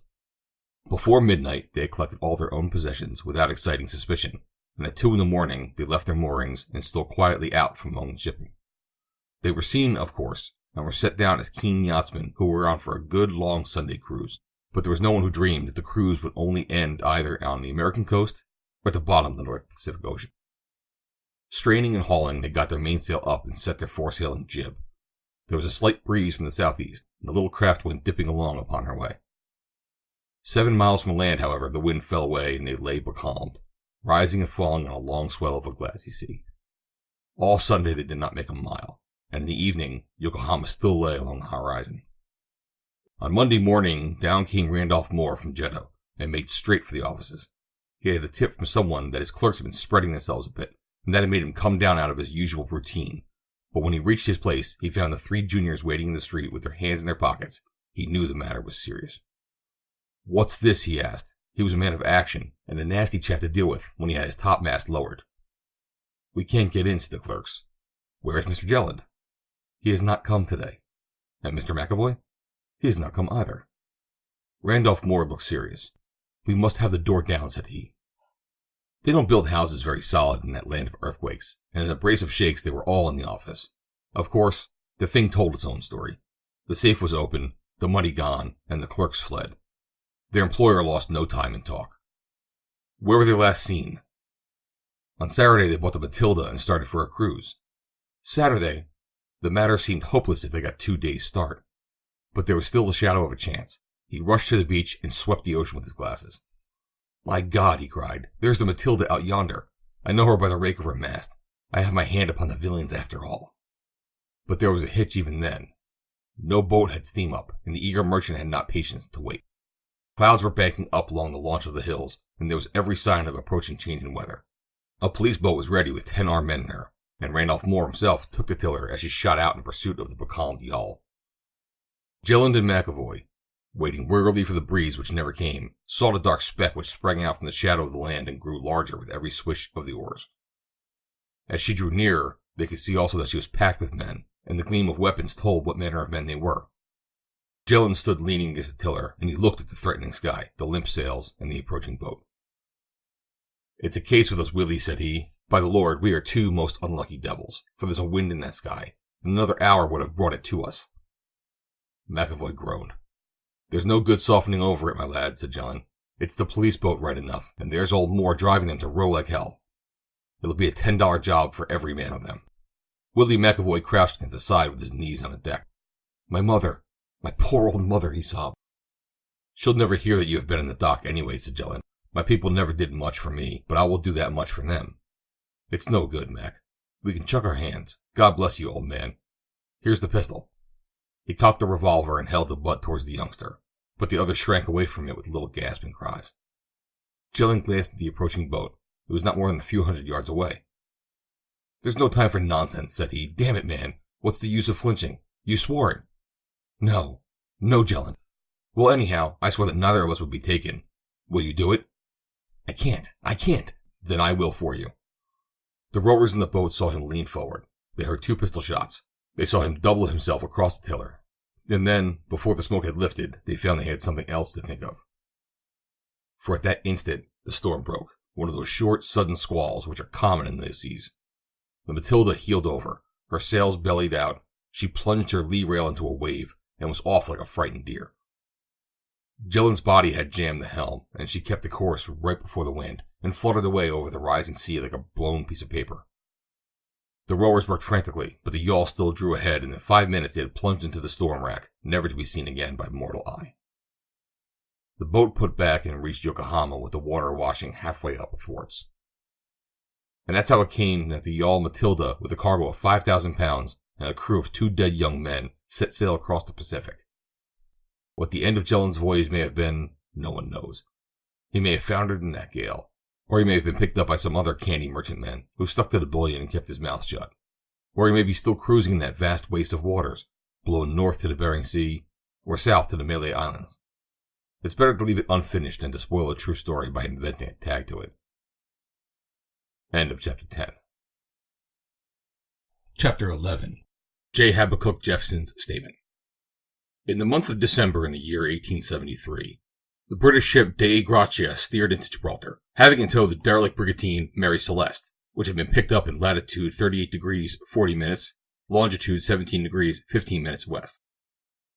There were several circumstances in connection with the condition and appearance of the abandoned vessel, which excited considerable comment at the time, and aroused a curiosity which had never been satisfied. What these circumstances were was summed up in an able article which appeared in the Gibraltar Gazette. The curious can find it in the issue for January 4th, 1874, unless my memory deceives me. For the benefit of those, however, who may be unable to refer to the paper in question, I shall subjoin a few extracts which touch upon the leading features of the case. "We have ourselves," says the anonymous writer in the Gazette, "been over the derelict Mary Celeste, and have closely questioned the officers of the Dei Gratia on every point which might throw light on the affair. They are of the opinion that she has been abandoned several days, or perhaps weeks, before being picked up. The official log, which was found in the cabin, states that the vessel sailed from Boston to Lisbon, starting upon October 16. It is, however, more imperfectly kept, and affords little information. There is no reference to rough weather, and indeed the state of the vessel's paint and rigging excludes the idea that she was abandoned for any such reason. She is perfectly watertight. No signs of a struggle or of violence are to be detected, and there is absolutely nothing to account for the disappearance of the crew. There are several indications that a lady was present on board, a sewing machine found in the cabin, and some articles of female attire. These probably belong to the captain's wife, who is mentioned in the log as having accompanied her husband.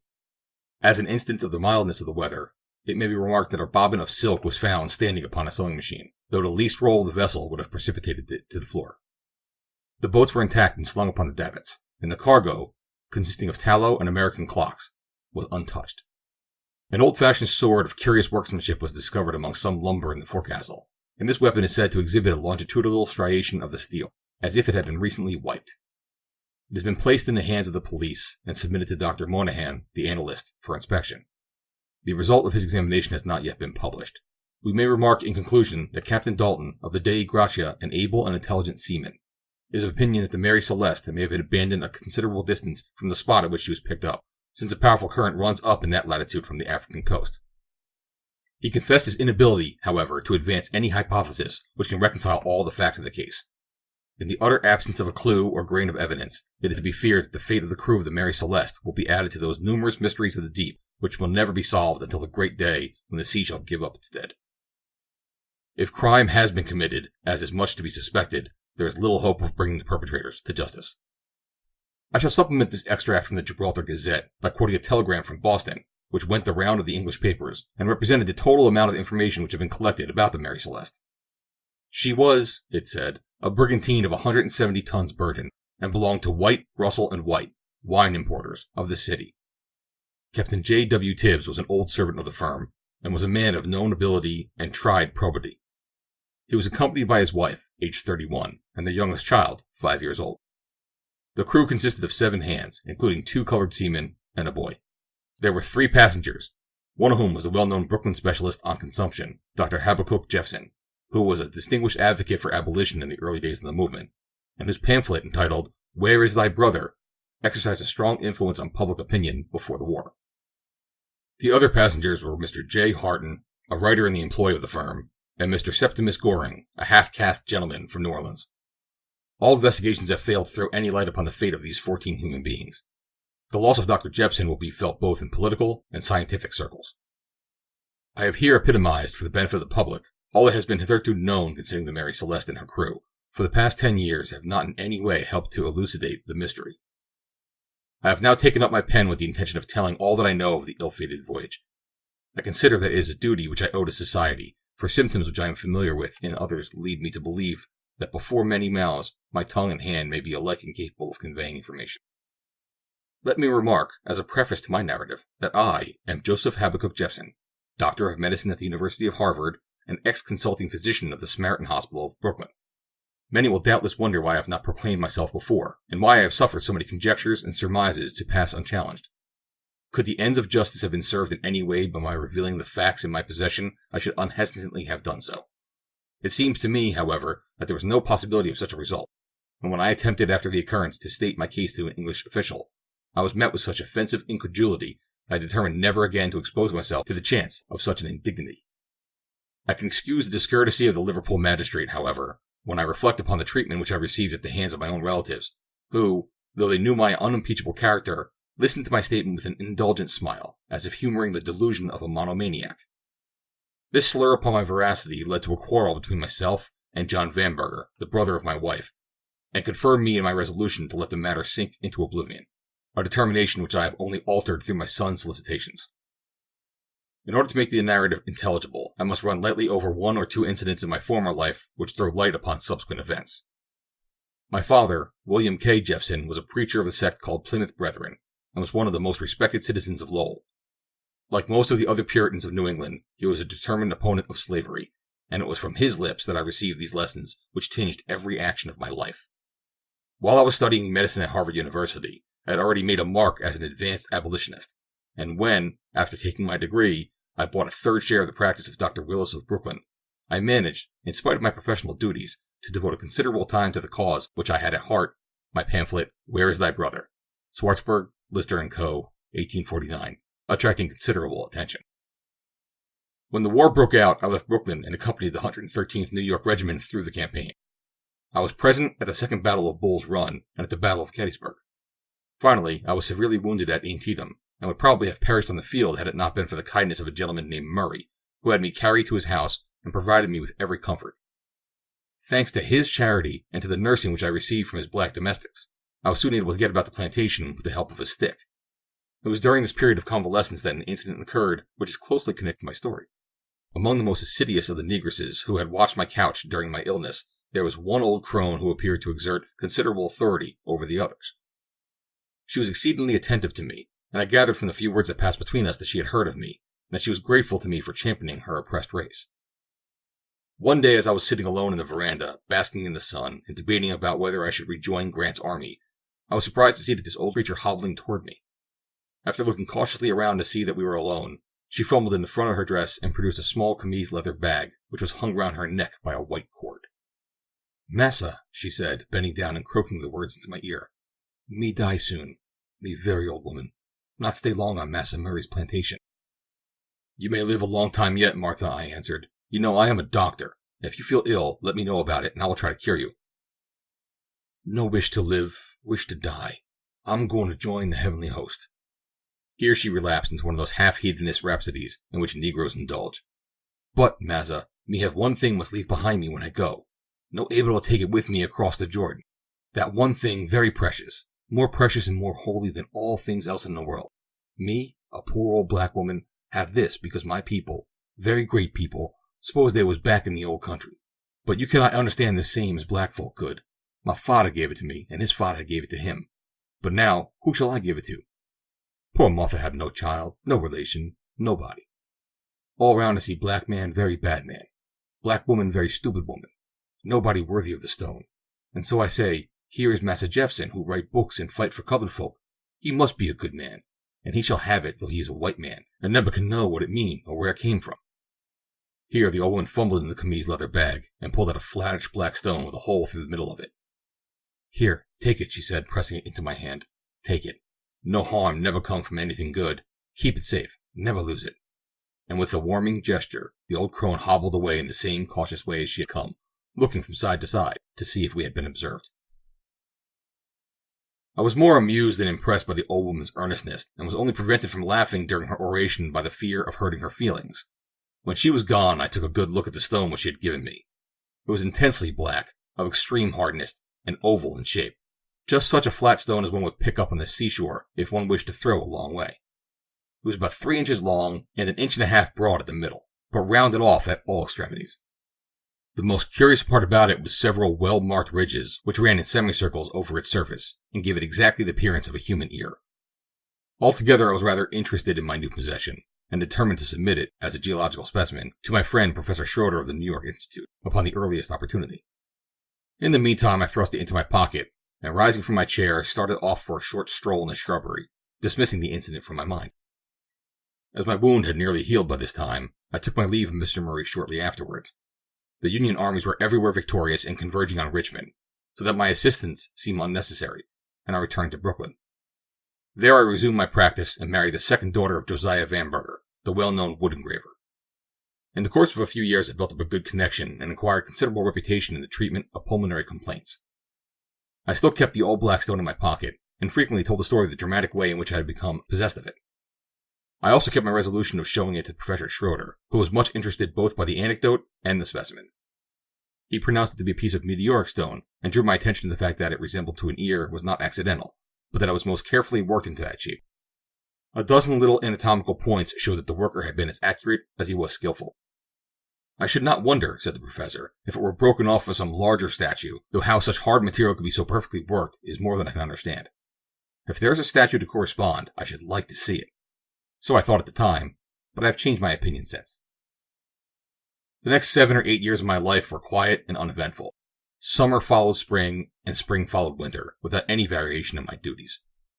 As the practice increased, I admitted J.S. Jackson as a partner. He'd have 1/4 of the profits. The continued strain had told upon my constitution, however, and I became at last so unwell that my wife insisted upon my consulting Dr. Kavanaugh Smith, who was my colleague at the Samaritan Hospital. That gentleman examined me and pronounced the apex of my left lung to be in a state of consolidation, recommending me at the same time to go through the course of medical treatment and to take a long sea voyage. My own disposition, which is naturally restless, predisposed me strongly in favor of the latter piece of advice, and the matter was clinched by my meeting young Russell, of the firm White, Russell & White, who offered me a passage in one of his father's ships, the Mary Celeste, which was just starting from Boston. She's a snug little ship, he said, and Tibbs, the captain, is an excellent fellow. There's nothing like a sailing ship for an invalid. I was very much of the same opinion myself, so I closed with the offer on the spot. My original plan was that my wife should accompany me on my travels. She has always been a very poor sailor, however, and there were strong family reasons against her exposing herself to any risk at the time, so we determined that she should remain at home. I am not a religious or an effusive man, but oh, thank God for that. As to leaving my practice, I was easily reconciled to it, as Jackson, my partner, was a reliable and hard-working man. I arrived in Boston on October 12, 1873, and proceeded immediately to the office of the firm in order to thank them for their courtesy. As I was sitting in the counting house, waiting until they should be at liberty to see me, the words Mary Celeste suddenly attracted my attention. I looked round and saw a very tall, gaunt man who was leaning across a polished mahogany counter asking some questions of the clerk on the other side. His face was turned half towards me. I could see that he had a strong dash of Negro blood in him, being probably a quadroon or even nearer akin to the black. His curved aquiline nose and straight, lank hair showed the white strain, but the dark, restless eyes, sensuous mouth, and gleaming teeth all told of his African origin. His complexion was of a sickly, unhealthy yellow, and as his face was deeply pitted with smallpox, the general impression was so unfavorable as to be almost revolting. When he spoke, however, it was in a soft, melodious tone and in well-chosen words, and he was evidently a man of some education. "I wish to ask a few questions about the Mary Celeste," he repeated, leaning across to the clerk. "She sails the day after tomorrow, does she not?" "Yes, sir," said the young clerk, awed into unusual politeness by the glimmer of a large diamond in the stranger's shirt front. "Where is she bound for?" "Lisbon." "How many of her crew?" "7, sir." "Passengers?" "Yes, 2. One of our young gentlemen and a doctor from New York." "No gentleman from the South?" asked the stranger eagerly. "No, none, sir." "Is there room for another passenger?" "Accommodation for 3 more, answered the clerk. "I'll go," said the quadroon decisively. "I'll go. I'll engage my passage at once. Put it down, will you? Mr. Septimus Goring, of New Orleans." The clerk filled up a form and handed it over to the stranger, pointing to a blank space at the bottom. As Mr. Goring stooped over to sign it, I was horrified to observe that the fingers of his right hand had been lopped off, and that he was holding the pen between his thumb and the palm. I have seen thousands of slain in battle, and assisted at every conceivable surgical operation, but I cannot recall any sight which gave me such a thrill of disgust as that great, brown, sponge-like hand with a single member protruding from it. He used it skillfully enough, however, for dashing off his signature. He nodded to the clerk and strolled out of the office just as Mr. White sent out word that he was ready to receive me. I went down to the Mary Celeste that evening and looked over my berth, which was extremely comfortable considering the small size of the vessel. Mr. Goring, who had seen that morning, was to have the one next to mine. Opposite was the captain's cabin and a small berth for Mr. John Harton, a gentleman who was going out in the interest of the firm. These little rooms were arranged on each side of the passage which led from the main deck to the saloon. The latter was a comfortable room, the paneling tastefully done in oak and mahogany, with a rich Brussels carpet and luxurious settees. I was very much pleased with the accommodation, and also with Tibbs the captain, a bluff, sailor-like fellow, with a loud voice and hearty manner, who welcomed me to the ship with effusion, and insisted upon our splitting a bottle of wine in his cabin. He told me that he intended to take his wife and the youngest child with him on the voyage, and that he hoped with good luck to make Lisbon in 3 weeks. We had a pleasant chat and parted the best of friends. He warning me to make the last of my preparations next morning, as he intended to make a start by the midday tide, having now shipped all of his cargo. I went back to my hotel, where I found a letter from my wife awaiting me, and after a refreshing night's sleep, returned to the boat in the morning. From this point, I am able to quote from the journal which I kept in order to vary the monotony of the long sea voyage. If it is somewhat bald in places, I can at least rely upon its accuracy in details, as it was written conscientiously from day to day. October 16th. Cast off our warps at 2:30, and were towed out into the bay where the tug left us, and with all sail set, We bowled along at about 9 knots an hour. I stood upon the poop watching the low land of America sinking gradually upon the horizon until the evening haze hid it from my sight. A single red light, however, continued to blaze balefully behind us, throwing a long track like a trail of blood upon the water, and it is still visible as I write, though reduced to a mere speck. The captain is in bad humor, for 2 of his hands disappointed him at the last moment, and he was compelled to ship a couple of Negroes who happened to be on the quay. The missing men were steady, reliable fellows who had been with him several voyages, and their non-appearance puzzled as well as irritated him. Where a crew of 7 men have to work a fair-sized ship, the loss of 2 experienced seamen is a serious one, for though the Negroes may take a spell at the wheel or swap the decks, they are of little or of no use in rough weather. Our cook is also a black man, and Mr. Septimus Goring has a little darky servant, so that we are rather a piebald community. The accountant, John Harton, promises to be an acquisition, for he is a cheery, amusing young fellow. Strange how little wealth has to do with happiness. He has all the world before him and is seeking his fortune in a far land, yet he is as transparently happy as a man can be. Goring is rich, if I'm not mistaken, and so am I. But I know that I have a lung, and Goring has some deeper trouble still, to judge by his features. How poorly do we both contrast with the careless, penniless clerk. October 17th. Mrs. Tibbs appeared upon the deck for the first time this morning, a cheerful, energetic woman with a dear little child just able to walk and prattle. Young Harton pounced on it at once, and carried it away to his cabin, where no doubt he will lay the seeds of future dyspepsia in the child's stomach. Thus medicine doth make cynics of us all. The weather is still all that could be desired, with a fine, fresh breeze from the west-southwest. The vessel goes so steadily that you would hardly know that she was moving, were it not for the creaking of the cordage and the bellying of the sails and the long, white furrow in our wake. Walked the quarterdeck all morning with the captain, and I think the keen, fresh air has already done my breathing good, for the exercise did not fatigue me in any way. Tibbs is a remarkably intelligent man. We had an interesting argument about Maury's observations on ocean currents, which we terminated by going down to his cabin to consult the original work. There we found Goring, rather to the captain's surprise, as it is not usual for passengers to enter that sanctum unless specially invited. He apologized for his intrusion, however, pleading his ignorance of the usages of ship life, and the good-natured sailor simply laughed at the incident, begging him to remain and favor us with his company. Goring pointed to the chronometers, the case in which he had opened, and remarked that he had been admiring them. He has evidently some practical knowledge of mathematical instruments, and he told us at a glance which was the most trustworthy of the 3, and also named their price within a few dollars. He had a discussion with the captain, too, upon the variation of the compass, and when we came back to the ocean currents, he showed a thorough grasp of the subject, although he rather improves upon acquaintance, and is a man of decided culture and refinement. His voice harmonizes with his conversation, and both are the very antithesis of his face and figure. The noonday observation shows that we have run 220 miles. Toward evening, the breeze freshened up, and the first mate ordered reefs to be taken in the topsails and topgallant sails in expectation of a windy night. I observe that the barometer has fallen to 29. I trust our voyage will not be a rough one, as I am a poor sailor, and my health would probably derive more harm than good from a stormy trip, though I have the greatest confidence in the captain's seamanship and in the soundness of the vessel. Played cribbage with Mrs. Tibbs after supper, and Harton gave us a couple of tunes on the violin. October 18th.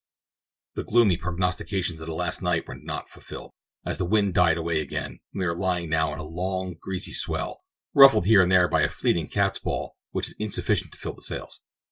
The air is colder than it was yesterday, and I have put on one of the thick woolen jerseys which my wife knitted for me. Harton came into my cabin in the morning, and we had a cigar together. He says he remembers having seen Goring in Cleveland, Ohio, in '69. He was, it appears, a mystery then as now, wandering about without any visible employment, and extremely reticent of his own affairs. The man interests me as a psychological study. At breakfast this morning I suddenly had that vague feeling of uneasiness which comes upon some people when closely stared at, and looking quickly up, I met his eyes bent upon me with an intensity which amounted to ferocity, though their expression instantly softened as he made some conventional remark upon the weather. Curiously enough, Harton says that he has a very similar experience yesterday on deck. I observe that Goring frequently talks to the colored seamen as he strolls about, a trait which I rather admire, as it is common to find half-breeds ignore their dark strain and treat their black kinsfolk with greater intolerance than a white man would do.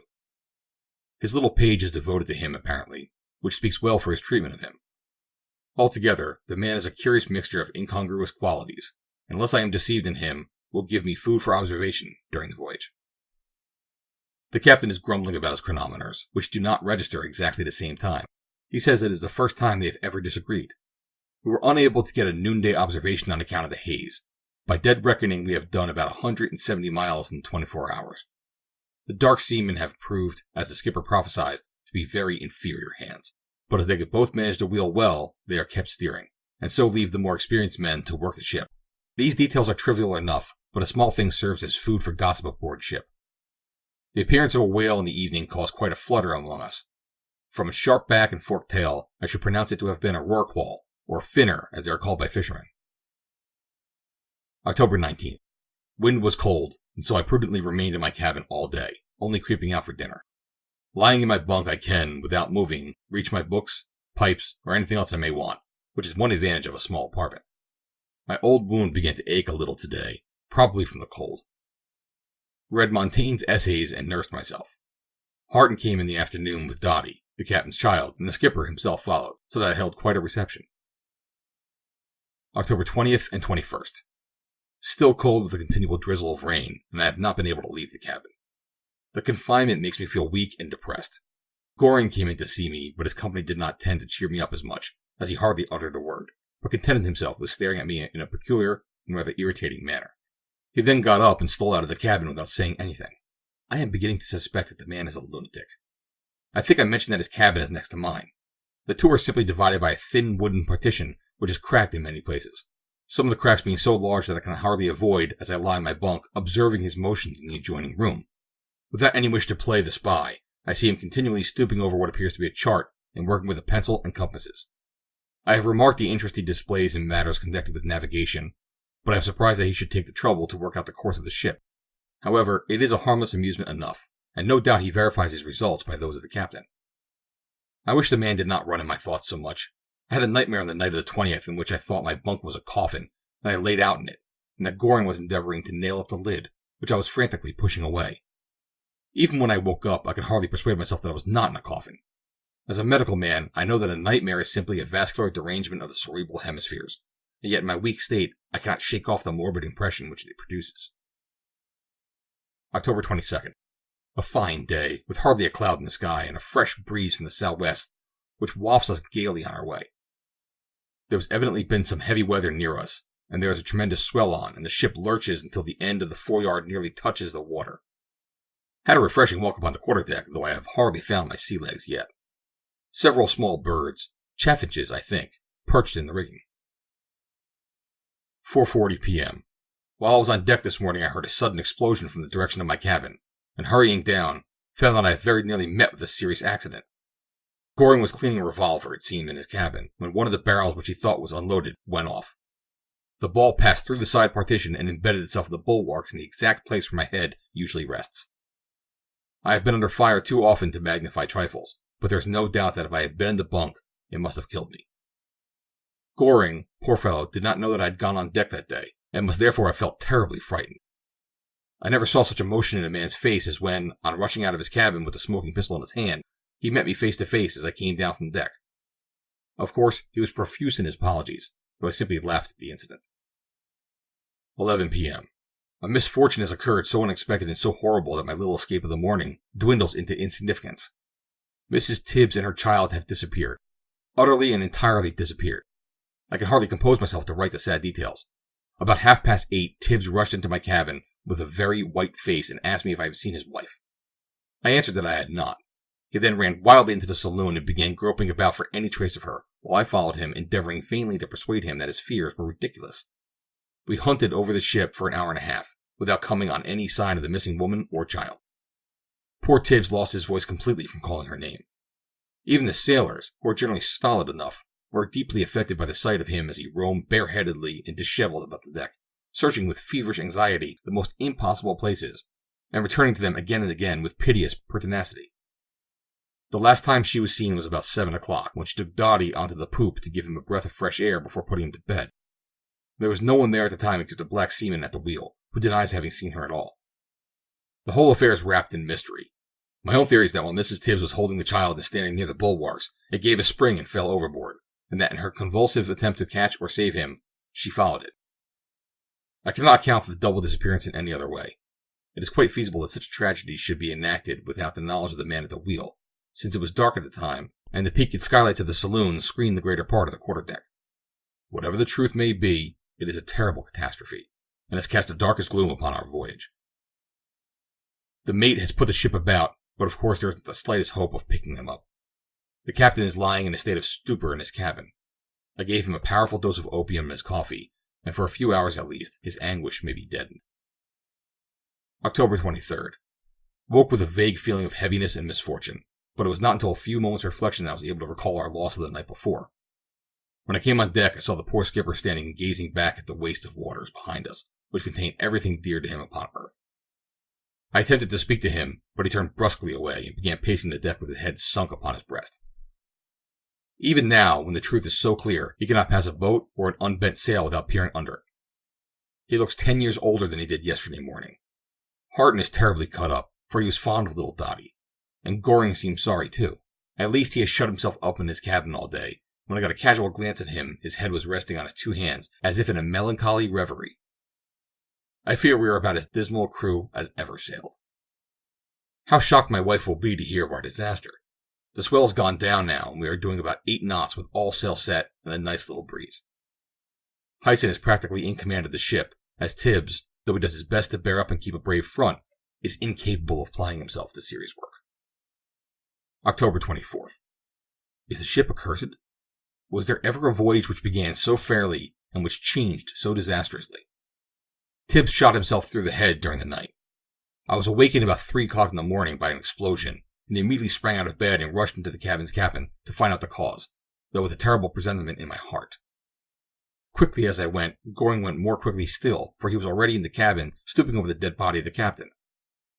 It was a hideous sight, for the whole front of his face was blown in, and the little room was swimming in blood. The pistol was lying beside him on the floor, just as it had dropped from his hand. He had evidently put it to his mouth before pulling the trigger. Goring and I picked him reverently up and laid him on the bed. The crew had all clustered into his cabin, and the 6 white men were deeply grieved, for they were old hands who had sailed with him many years. There were dark looks and murmurs among them too, and one of them openly declared that the ship was haunted. Harton helped to lay the poor skipper out, and we did him up in canvas between us. At 12 o'clock the foreyard was hauled aback, and we committed his body to the deep, Goring reading the Church of England burial services. The breeze had freshened up, and we have done 10 knots all day, and sometimes 12. The sooner we reach Lisbon and get away from this accursed ship, the better pleased shall I be. I feel as though we were in a floating coffin. Little wonder that the poor sailors are superstitious when I, an educated man, felt it so strongly. October 25th. Made a good run all day. Feel listless and depressed. October 26th. Goring, Harton, and I had a chat together on deck in the morning. Harton tried to draw Goring out as to his profession and his object in going to Europe, but the quadroon parried all his questions and gave us no information. Indeed, he seemed to be slightly offended by Harton's pertinacity and went down into his cabin. I wonder why we should both take such an interest in this man. I suppose it is his striking appearance coupled with his apparent wealth which piques our curiosity. Harton has a theory that he is really a detective, that he's after some criminal who has got away to Portugal, and that he chooses this particular way of traveling that he may arrive unnoticed and pounce upon his quarry unawares. I think the superstition is rather a far-fetched one, but Harton bases it upon a book which Goring left on deck, and which he picked up and glanced over. It was sort of a scrapbook, it seemed, and contained a large number of newspaper cuttings. All these cuttings related to murders which had been committed at various times in the States during the last 20 years or so. The curious thing which Harton observed about them, however, was that they were invariably murders the authors of which had never been brought to justice. They varied in every detail, he says, as to the manner of execution and the social status of the victim, but they uniformly wound up with the same formula that the murderer was still at large, though, of course, the police had every reason to expect his speedy capture. Certainly the incident seems to support Harton's theory, though it may be a mere whim of Goring's, or, as I suggested to Harton, he may be collecting materials for a book which shall outvie De Quincey. In any case, it is no business of ours. October 27th, 28th. Wind still fair, and we are making good progress. Strange how easily a human unit may drop out of its place and be forgotten. Tibbs is hardly ever mentioned now. Hyson has taken possession of his cabin, and all goes on as before. Were it not for Mrs. Tibbs' sewing machine upon the side table, we might forget that the unfortunate family ever existed. Another accident occurred on board today, though fortunately not a very serious one. One of our white hands had gone down the afterhold to fetch up a spare coil of rope, when one of the hatches he had removed came crashing down on top of him. He saved his life by springing out of the way, but one of his feet was terribly crushed, and he will be of little use for the remainder of the voyage. He attributes the accident to the carelessness of his Negro companion, who had helped him to shift the hatches. The latter, however, puts it down to the roll of the ship. Whatever be the cause, it reduces our short-handed crew still further. This run of ill luck seems to be depressing Hart, for he has lost his usual good spirits and joviality. Goring is the only one who preserves his cheerfulness. I see him still working at his chart in his own cabin. His nautical knowledge would be useful should anything happen to Hyson, which, God forbid. October 29th, 30th. Still bowling along with a fresh breeze. All quiet and nothing of note to chronicle. October 31st. My weak lungs, combined with the exciting episodes of the voyage, have shaken my nervous system so much that the most trivial incident affects me. I can hardly believe I'm the same man who tied the external iliac artery, an operation requiring the nicest precision under a heavy rifle fire at Antietam. I am as nervous as a child. I was lying half dozing last night about 4 bells in the middle watch, trying in vain to drop into a refreshing sleep.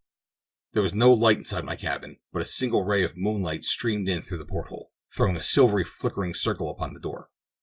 As I lay, I kept my drowsy eyes upon this circle, and was conscious that it was gradually becoming less well defined as my senses left me, when I was suddenly recalled to full wakefulness by the appearance of a small dark object in the very center of the luminous disk. I lay quietly and breathlessly watching it. Gradually it grew larger and plainer, and then I perceived that it was a human hand which had been cautiously inserted through the chink in the half-closed door. A hand which, as I observed with a thrill of horror, was not provided with fingers. The door swung cautiously backward, and Goring's head followed his hand. It appeared in the center of the moonlight, and was framed as if it were a ghastly, uncertain halo, against which his features showed out plainly. It seemed to me that I have never seen such an utterly fiendish and merciless expression on a human face. His eyes were dilated and glaring, his lips drawn back as to show his white fangs, and his straight black hair appeared to bristle over his low forehead like the hood of a cobra. The sudden and noiseless apparition had such an effect upon me that I sprang up in bed trembling in every limb, and held out my hand toward my revolver. I was hardly ashamed of my hastiness when he explained the object of his intrusion, as he immediately did in the most courteous language. He had been suffering from toothache, poor fellow, and had come in to beg some laudanum, knowing that I possessed a medicine chest. As to his sinister expression, he is never a beauty, and what with my state of nervous tension and the effect of the shifting moonlight, it was easy to conjure up something horrible. I gave him 20 drops, and he went off again with many expressions of gratitude. I can hardly say how much this trivial incident affected me. I felt unstrung all day. A week's record of our voyage is here omitted, as nothing eventful occurred during the time, and my log consists merely of a few pages of unimportant gossip. November 7th. Hart and I sat on the poop all the morning, for the weather is becoming very warm, and we come into the southern latitudes. We reckon that we have done 2/3 of our voyage. How glad we shall be to see the green banks of the Tagus, and leave this unlucky ship forever. I was endeavoring to amuse Harton today, and to while away the time by telling him some of the experiences of my past life. Among others, I related to him how I came into possession of my black stone, and as a finale, I rummaged into the side pocket of my old shooting coat and produced the identical object in question. He and I were bending over it together, I pointing out to him the curious ridges upon its surface, when we were conscious of a shadow falling between us and the sun, and looking round saw Goring standing behind us, glaring over our shoulders at the stone. For some reason or other, he appeared to be powerfully excited, though he was evidently trying to control himself and to conceal his emotion. He pointed once or twice at my relic with his stubby thumb before he could recover himself sufficiently to ask what it was and how I obtained it, a question put in such a brusque manner that I should have been offended had I not known the man to be an eccentric. I told him the story very much as I had told it to Harton. He listened with the deepest interest and then asked me if I had any idea what the stone was. I said I had not, beyond that it was meteoric. He asked me if I ever tried its effects upon a Negro. I said I had not. "Come," said he, "we'll see what our black friend at the wheel thinks of it." He took the stone in his hand and went across to the sailor, and the two examined it carefully.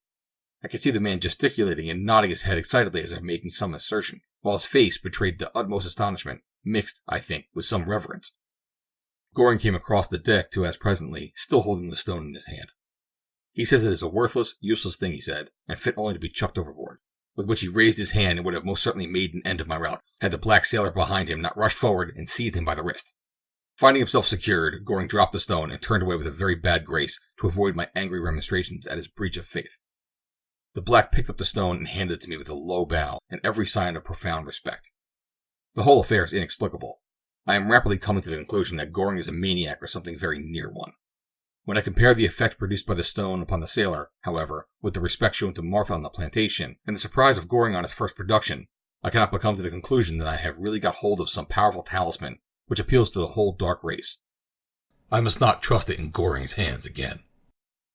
November 8th, 9th. What splendid weather we are having. Beyond one little blow, we have had nothing but fresh breezes the whole voyage. These 2 days we have made better runs than any hitherto. It is a pretty thing to watch the spray fly up from our prow as it cuts through the waves. The sun shines through it and breaks it up in a number of miniature rainbows. Sundogs, the sailors call them. I stood on the forecastle head for several hours today, watching the effect, and surrounded by a halo of prismatic colors. The steersman had evidently told the other blacks about my wonderful stone, for I am treated by them with all the greatest respect. Talking about optical phenomenon, we had a curious one yesterday evening which was pointed out to me by Hyson. This was the appearance of a triangular, well-defined object high up in the heavens to the north of us. He explained that it was exactly like the peak of Tenerife, as seen from a great distance. The peak was, however, at that moment at least 500 miles to the south. It may have been a cloud, or it may have been one of those strange reflections of which one reads. The weather is very warm. The mate says he had never knew it so warm at these latitudes. Played chess with Harton in the evening. November 10th. It is getting warmer and warmer. Some land birds came and perched in the rigging today, though we are still a considerable way from our destination. The heat is so great that we are too lazy to do anything but lounge about decks and smoke. Goring came over to me today and asked me some more questions about my stone, but I answered him rather shortly, for I have not quite forgiven him yet for the cool way in which he attempted to deprive me of it. November 11th and 12th. Still making good progress. I had no idea Portugal was ever as hot as this, but no doubt it is cooler on land. Hyson himself seemed surprised at it, and so did the men. November 13th. A most extraordinary event has happened, so extraordinary as to be almost inexplicable. Either Hyson has blundered wonderfully, or some magnetic influence has disturbed our instruments. Just about daybreak, the watch on the forecastle head shouted out that he heard the sound of surf ahead, and Hyson thought that he saw the loom of land. The ship was put about, and though no lights were seen, none of us doubted that we had struck the Portuguese coast a little sooner than we had expected. What was our surprise to see the scene that was revealed to us at the break of day. As far as we could look on either side was one long line of surf, great green billows rolling in and breaking into a cloud of foam. But behind the surf, what was there? Not the green banks nor the high cliffs of the shores of Portugal, but a great sandy waste which stretched away and away until it blended with the skyline. To right and left, look where you would, there was nothing but yellow sand, heaped in some places into fantastic mounds. Some of them several 100 feet high, while in other parts were long stretches as level, apparently, as a billiard board. Harton and I, who had come on deck together, looked at each other in astonishment, and Harton burst out laughing. Hyson is exceedingly mortified at the occurrence, and protests that the instruments have been tampered with. There is no doubt that this is the mainland of Africa, and that was really the peak of Tenerife, which we saw some days ago upon the northern horizon. At the time when we saw the land birds, we must have been passing some of the Canary Islands. If we continued on the same course, we are now to the north of Cape Blanco, near the unexplored country, which skirts the Great Sahara. All we could do is to rectify our instruments as far as possible and start afresh for our destination. 8:30 p.m. Have been lying in a calm all day. The coast is now about 1.5 miles from us. Hyson has examined the instruments, but cannot find any reason for their extraordinary deviation. This is the end of my private journal, and I must make the remainder of my statement from memory. There is little chance of my being mistaken about facts, which have seared themselves into my recollection. That very night, the storm which had been brewing so long burst over us, and I came to learn whether all those little incidents were tending which I had recorded so aimlessly. Blind fool that I was not to have seen it sooner, I shall tell what occurred as precisely as I can. I got into my cabin about 11:30, and was preparing to go to bed, when a tap came at my door. On opening it, I saw Goring's little black page, who told me that his master would like to have a word with me on deck. I was rather surprised that he should want me at such a late hour, but I went up without hesitation. I had hardly put my foot on the quarterdeck before I was seized from behind, dragged down upon my back, and a handkerchief slipped round my mouth. I struggled as hard as I could, but a coil of rope was rapidly and firmly wound around me, and I found myself lashed to the davit of one of the boats, utterly powerless to do or say anything, while the point of a knife pressed to my throat warned me to cease my struggles. The night was so dark that I had been unable hitherto to recognize my assailants, but as my eyes became accustomed to the gloom, and the moon broke out through the clouds that obscured it, I made out that I was surrounded by the 2 Negro sailors, the black cook, and my fellow passenger, Goring. Another man was crouching on the deck at my feet, but he was in the shadow, and I could not recognize him. All this occurred so rapidly that a minute could hardly have elapsed from the time I mounted the companion until I found myself gagged and powerless. It was so sudden that I could scarce bring myself to realize it, or to comprehend what it all meant. I heard the gang around me speaking in short, fierce whispers to each other, and some instinct told me that my life was the question at issue. Goring spoke authoritatively and angrily, the others doggedly and altogether as if disputing his commands. Then they moved away in a body to the opposite side of the deck, where I could still hear them whispering, though they were concealed from my view by the saloon skylights. All this time, the voices on the watch of the deck chatting and laughing at the other end of the ship were distinctly audible, and I could see them gathered in a group, little dreaming of the dark doings which were going on within 30 yards of them. Oh, that I could have given them one word of warning, even though I had lost my life in doing it. But it was impossible. The moon was shining fitfully through the scattered clouds, and I could see the silvery gleam of the surge, and beyond it the vast, weird desert with its fantastic sandhills. Glancing down, I saw that the man who had been crouching on the deck was still lying there, and as I gazed at him, a flickering ray of moonlight fell full upon his upturned face. Great heaven! Even now, when more than 12 years have elapsed, my hand trembles as I write this. In spite of distorted features and projecting eyes, I recognized the face of Harton, the cheery young clerk who had been my companion during the voyage. It needed no medical eye to see that he was quite dead, while the twisted handkerchief round the neck and the gag in his mouth showed the silent way in which the hellhounds had done their work. The clue which explained every event of our voyage came upon me with a flash of light as I gazed upon poor Harton's corpse. Much was dark and unexplained, but I felt a great dim perception of the truth. I heard the striking of a match at the other side of the skylights, and then I saw the tall, gaunt figure of Goring standing up on the bulwarks and holding in his hands what appeared to be a dark lantern. He lowered this for a moment over the side of the ship, and to my inexpressible astonishment, I saw it answered instantaneously by a flash among the sandhills on shore, which came and went so rapidly that unless I had been following the direction of Goring's gaze, I should never have detected it. Again, he lowered the lantern, and again it was answered from the shore.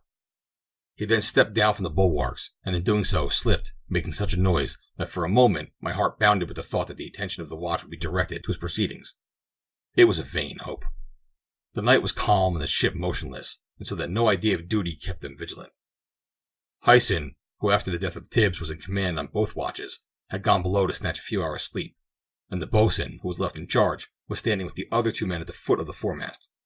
Powerless, speechless, with the cords cutting to my flesh, and the murdered man at my feet, I awaited the next act in the tragedy. The four ruffians were standing up now at the other side of the deck. The cook was armed with some sort of cleaver, the others had knives, and Goring had a revolver. They were all leaning against the rail and looking out over the waters as if watching for something. I saw one of them grasp another's arms and point as if at some object, and following the direction I made out the loom of a large moving mass making toward the ship. As it emerged from the gloom, I saw that it was a great canoe crammed with men, and propelled by at least a score of paddlers. As it shot under our stern, the watch caught sight of it also, and raising a cry, hurried aft. They were too late, however, and a swarm of gigantic negroes clambered over the quarter, and led by Goring, swept down the deck in an irresistible torrent. All opposition was overpowered in a moment. The unarmed watch were knocked over and bound, and the sleepers dragged out of their bunks and secured in the same manner. Hyson made an attempt to defend the narrow passage leading to his cabin, and I heard a scuffle, and his voice shouted for assistance.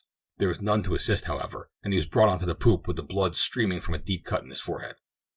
He was gagged like the others, and a council was held upon our fate by the negroes. I saw our black seaman pointing towards me and making some statement, which was received with murmurs of astonishment and incredulity by the savages. One of them then came over to me, and plunging his hand into my pocket, took out my black stone and held it up. He then handed it to a man who appeared to be a chief, who examined it as minutely as the light would permit, and muttering a few words, passed it to the warrior beside him, who also scrutinized it, and passed it on until it had gone from hand to hand around the whole circle. The chief then said a few words to Goring in the native tongue, on which the quadroon addressed me in English. At this moment I seemed to see the scene. The tall mast of the ship with the moonlight streaming down, silvering the yards, and bringing the network of cordage into hard relief. The group of dusky warriors leaning on their spears, the dead man at my feet, the line of white-faced prisoners, and in front of me the loathsome half-breed, looking in his white linen and elegant clothes a strange contrast to his associates. "You will bear me witness," he said in his softest accents, "that I am no party to sparing your life. If it rests with me, you would die as these other men are about to. I have no personal grudge against either you or them, but I have devoted my life to the destruction of the white race, and you are the first that has ever been in my power and has escaped me." You may thank that stone of yours for your life. These poor fellows reverence it, and indeed if it really be what they think it is, they have cause. Should it prove that when we get ashore that they are mistaken, and that its shape and material is a mere chance, nothing can save your life. In the meantime, we wish to treat you well, so if there are any of your possessions which you would like to take with you, you are at liberty to get them." As he finished, he gave a sign, and a couple of the negroes unbound me, though without removing the gag. I was led down into the cabin where I put a few valuables into my pockets, together with a pocket compass and my journal of the voyage. Then they pushed me over the side into a small canoe, which was lying beside the large one, and my guards followed me, and shoving off, began paddling for the shore. We got about 100 yards or so from the ship when our steersman held up his hand, and the paddlers paused for a moment and listened. Then, on the silence of the night, I heard a sort of dull, moaning sound, followed by a succession of splashes in the water. That is all I know of the fate of my poor shipmates. Almost immediately afterwards, the large canoe followed us, and the deserted ship was left drifting about, a dreary, spectre-like hulk. Nothing was taken from her by the savages. The whole fiendish transaction was carried through as decorously and temperately as though it were a religious rite. The first gray of daylight was visible in the east, and we passed through the surge and reached the shore. Leaving a half-dozen men with the canoes, the rest of the negroes set off through the sandhills, leading me with them, but treating me very gently and respectfully. It was difficult walking, as we sank over our ankles in the loose, shifting sand at every step, and I was nearly dead beat by the time we reached the native village, or town rather, for it was a place of considerable dimensions. The houses were conical structures, not unlike beehives, and were made of compressed seaweed cemented over a rude form of mortar, there being neither stick nor stone upon the coast, nor anywhere within many hundreds of miles. As we entered the town, an enormous crowd of both sexes came swarming out to meet us, beating tom-toms and howling and screaming. On seeing me, they redoubled their yells and assumed a threatening attitude, which was instantly quelled by a few words shouted by my escort. A buzz of wonder succeeded the war cries and yells of the moment before, and the whole dense mass proceeded down the broad central street of the town, having my escort and myself in the center. My statement hitherto may seem so strange as to excite doubt in the minds of those who do not know me, but it was the fact which I am now about to relate which caused my own brother-in-law to insult me by disbelief. I can but relate to the occurrence in the simplest words, and trust to chance and time to prove their truth. In the center of this main street there was a large building, formed in the same primitive way to the others, but towering high above them. A stockade of beautifully polished ebony rails was planted all around it. The framework of the door was formed by two magnificent elephants' tusks sunk in the ground on each side, and meeting at the top, and the aperture was closed by a screen of native cloth richly embroidered with gold. We made our way to this imposing-looking structure, but on reaching the opening in the stockade, the multitude stopped and squatted down upon their hams, while I was led through into the enclosure by a few of the chiefs and the elders of the tribe, Goring accompanying us, and in fact, directing the proceedings. On reaching the screen which closed the temple, for such it evidently was, my hat and my shoes were removed, and I was then led in, a venerable old negro leading the way, carrying in his hand my stone, which had been taken from my pocket. The building was only lit up by a few long slits in the roof, through which the tropical sun poured, throwing broad golden bars upon the clay floor, alternating with intervals of darkness. The interior was even larger than one would have imagined from the outside appearance. The walls were hung with native mats, shells, and other ornaments, but the remainder of the great space was quite empty, with the exception of a single object in the center. This was the figure of a colossal negro, which I at first thought to be some real king or high priest of titanic size, but as I approached it I saw by the way in which the light was reflected from it that it was a statue admirably cut in jet-black stone. I was led up to this idol, for such it seemed to be, and looking at it closer, I saw that though it was perfect in every respect, one of its ears had been broken short off. The gray-haired negro who held my relic mounted upon a small stool, and stretching up his arm, fitted Martha's black stone onto the jagged surface of the side of the statue's head.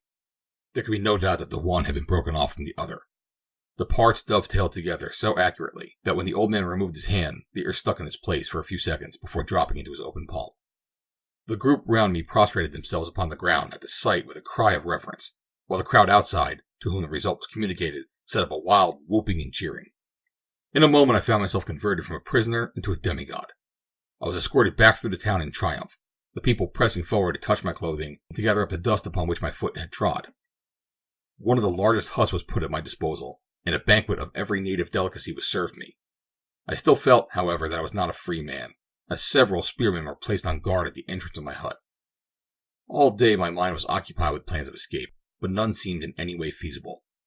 On the one side was the great arid desert stretching away to Timbuktu. On the other was a sea untraversed by vessels. The more I pondered over the problem, the more hopeless did it seem. I little dreamed how near I was to its solution. Night had fallen, and the clamor of the Negroes had died gradually away. I was stretched on the couch of skins which had been provided for me, and was still meditating over my future, when Goring walked stealthily into my hut.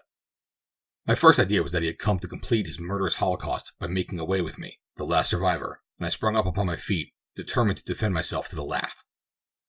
He smiled when he saw the action, and motioned me down again while he seated himself upon the other end of the couch. "What do you think of me?" was the astonishing question with which he commenced our conversation.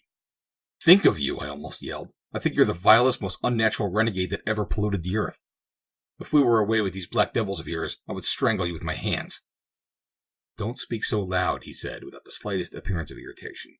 "I don't want our chat to be cut short." "So you would strangle me, would you?" he went on, with an amused smile. "I suppose I am returning good for evil, for I have come to help you escape." "You?" I gasped incredulously. "Yes, I," he continued. "Oh, there's no credit to me in this matter. I am quite consistent. There is no reason why I should not be perfectly candid with you. I wish to be king over these fellows. Not a very high ambition, certainly, but you know what Caesar said about being first in a village in Gaul. Well, this unlucky stone of yours has not only saved your life, but has turned all their heads, so that they think you are coming down from heaven, and my influence will be gone until you are out of the way. That is why I am going to help you escape, since I cannot kill you. This in the most natural and dulcet voice, as if the desire to do so were a matter of course. You would give the world to ask a few questions," he went on after a pause, "but you are too proud to do it. Never mind, I'll tell you one or two things, because I want your fellow white men to know them when you go back, if you are lucky enough to get back. About that cursed stone of yours, for instance. Those Negroes, or at least so the legend goes, were Mohammedans originally. When Mohammed himself was still alive, there was a schism among his followers, and the smaller party moved away from Arabia and eventually crossed Africa. They took away with them in their exile the valuable relic of their old faith in the shape of a large piece of the black stone of Mecca. The stone was a meteoric one, as you may have heard, and in its fall upon the earth it broke into two pieces. One of these pieces is still in Mecca. The larger piece was carried away to Barbary, where a skillful worker modeled it into the fashion which you saw today. These men are the descendants of the original seceders from Muhammad, and they have brought their relics safely through all their wanderings until they settled in this strange place, where the desert protects them from their enemies. "And the ear?" I asked almost involuntarily.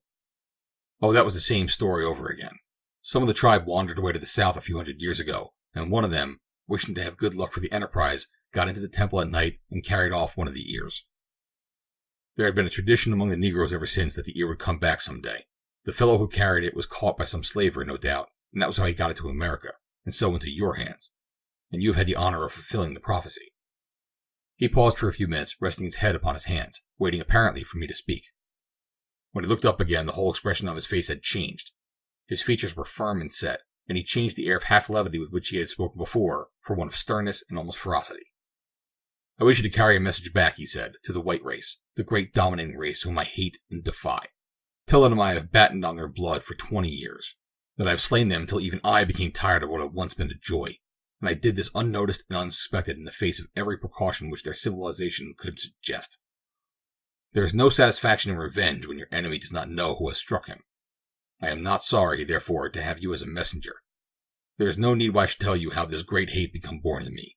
See this?" And he held up his mutilated hand. "This was done by a white man's knife. My father was white, my mother was a slave. When he died, she was sold again, and I, a child then, saw her lashed to death to break her of some of the little airs and graces which her late master had encouraged in her. My young wife, too. Oh, my young wife." A shudder ran through his whole frame. "No matter. I swore my oath and I kept it. From Maine to Florida, from Boston to San Francisco, you could track my steps by sudden deaths, which baffled the police. I warred against the whole white race, as they for centuries had warred against the black one. At last, as I tell you, I sickened of blood. Still, the sight of a white face was abhorrent to me, and I determined to find some bold, free black people and to throw in my lot with them, to cultivate their latent powers and to form a nucleus for a great, colored nation. This idea possessed me, and I traveled over the world for 2 years seeking for what I desired. At last, I was almost despaired of finding it. There was no hope of regeneration in the slave-dealing Soudanese, the debased Fantee, or the Americanized Negroes of Liberia. I was returning from my quest when chance brought me in contact with this magnificent tribe of dwellers in the desert, and I threw in my lot with them. Before doing so, however, my old instinct of revenge prompted me to make one last visit to the United States, and I returned from it in the Mary Celeste. As to the voyage itself, your intelligence will have told you by this time that, thanks to my manipulations, both compasses and chronometers were entirely untrustworthy. I alone worked out the course with correct instruments of my own, while the steering was done with my black friends under my guidance. I pushed Tibbs' wife overboard. What? You look surprised and shrink away. Surely you had guessed that by the time.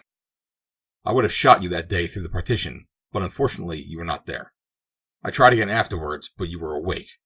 I shot Tibbs. I think the idea of suicide was carried out rather neatly. Of course, when once we got on the coast, the rest was simple. I had bargained that all on board should die, but that stone years upset my plans. I also bargained that there should be no plunder. No one can say we are pirates. We have acted from principle and not from any sordid motive. I listened in amazement to the summary of his crimes which this strange man gave me, all in the quietest and most composed of voices, as though detailing incidents of everyday occurrence. I still seemed to see him sitting like a hideous nightmare at the end of my couch, with a single rude lamp flickering over his cadaverous features. And now, he continued, there is no difficulty about your escape. These stupid adopted children of mine will say that you have gone back to heaven from whence you came. The wind blows off the land. I have a boat all ready for you, well stored with provisions and water. I am anxious to be rid of you, so you may rely that nothing is neglected. Rise up and follow me. I did what he commanded, and he led me through the door of the hut. The guards had either been withdrawn, or Goring had arranged matters with them. We passed unchallenged through the town and across the sandy plain. Once more I heard the roar of the sea, and saw the long white line of the surge. 2 figures were standing upon the shore, arranging the gear of the small boat. They were the 2 sailors who had been with us on the voyage. See him safely through the surf, said Goring. The 2 men sprang in and pushed off, pulling me in after them. With mainsail and jib, we ran out from the land and passed safely over the bar. Then my 2 companions, without a word of farewell, sprang overboard, and I saw their heads like black dots on the white foam as they made their way back to the shore, while I scudded away into the blackness of the night. Looking back, I caught my last glimpse of Goring. He was standing upon the summit of a sandhill, and the rising moon behind him threw his gaunt, angular figure into hard relief. He was waving his arms frantically to and fro. It may have been to encourage me on my way, but the gesture seemed to me at the time to be a threatening one. I have often thought that it was more likely that his old savage instinct had returned when he realized that I was out of his power. Be that as it may, it was the last thing I ever saw or shall ever see of Septimus Goring. There is no need for me to dwell upon my solitary voyage. I steered as well as I could from the Canaries, but I was picked up upon the 5th day by the British and African Steam Navigation Company's boat, Monrovia. Let me take this opportunity of tendering my sincerest thanks to Captain Stornoway and his officers for the great kindness which they showed me from that time till they landed me in Liverpool, where I was able to take one of the Guyane boats to New York. From the day on which I found myself once more in the bosom of my family, I have said little of what I have undergone. The subject is still an intensely painful one to me, and the little which I have dropped has been discredited. I now put the facts before the public as they occurred, careless how far they may be believed, and simply writing them down because my lung is growing weaker, and I feel the responsibility of holding my peace longer. I make no vague statement. Turn to your map of Africa. There above Cape Blanco, where the land trends towards north and south from the westernmost point of the continent, there it is that Septimus Goring still reigns over his dark subjects, unless retribution has overtaken him. And there, where the long green ridges run swiftly in to roar and hiss upon the hot yellow sand, it is there that Harton lies with Hyson and the other poor fellows who were done to death in the Mary Celeste. End of Chapter 11. Chapter 12. That little square box. All aboard, said the captain. All aboard, sir, said the mate. Then stand by to let her go. It was 9 o'clock on a Wednesday morning. The good ship Spartan was lying off Boston Quay with her cargo under hatches, her passengers shipped, and everything prepared for a start. The warning whistle had been sounded twice. The final bell had been rung. Her bowsprit was turned towards England, and the hiss of escaping steam showed that all was ready for her run of 3,000 miles.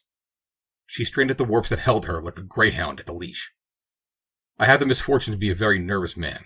A sedentary literary life has helped to increase the morbid love of solitude, which, even in my boyhood, was one of my distinguishing characteristics. As I stood upon the quarterdeck of the transatlantic steamer, I bitterly cursed the necessity which drove me back to the land of my forefathers. The shouts of the sailors, the rattle of the cordage, the farewells of my fellow passengers, and the cheers of the mob, each and all jarred upon my sensitive nature. I felt sad, too. An indescribable feeling as if some impending calamity seemed to haunt me. The sea was calm and the breeze light. There was nothing to disturb the equanimity of the most confirmed of landsmen, yet I felt as I stood upon the verge of some great undefinable danger. I have noticed that the presentiments occur often in men of my peculiar temperament, and that they are not uncommonly fulfilled. There is a theory that it arises from a species of second sight, a subtle spiritual communication with the future.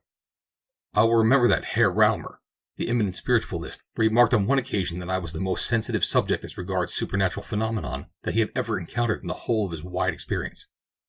Be that as it may, I certainly felt far from happy as I threaded my way among the weeping, cheering groups which dotted the white decks of the good ship Spartan.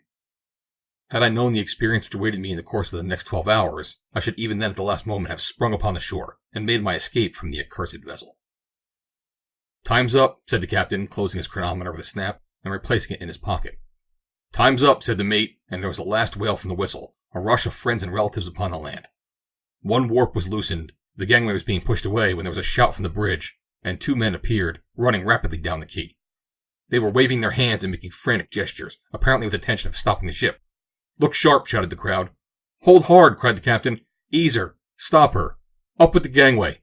And the 2 men sprang aboard just as the second warp parted, and a convulsive throb of the engine shot us clear of the shore.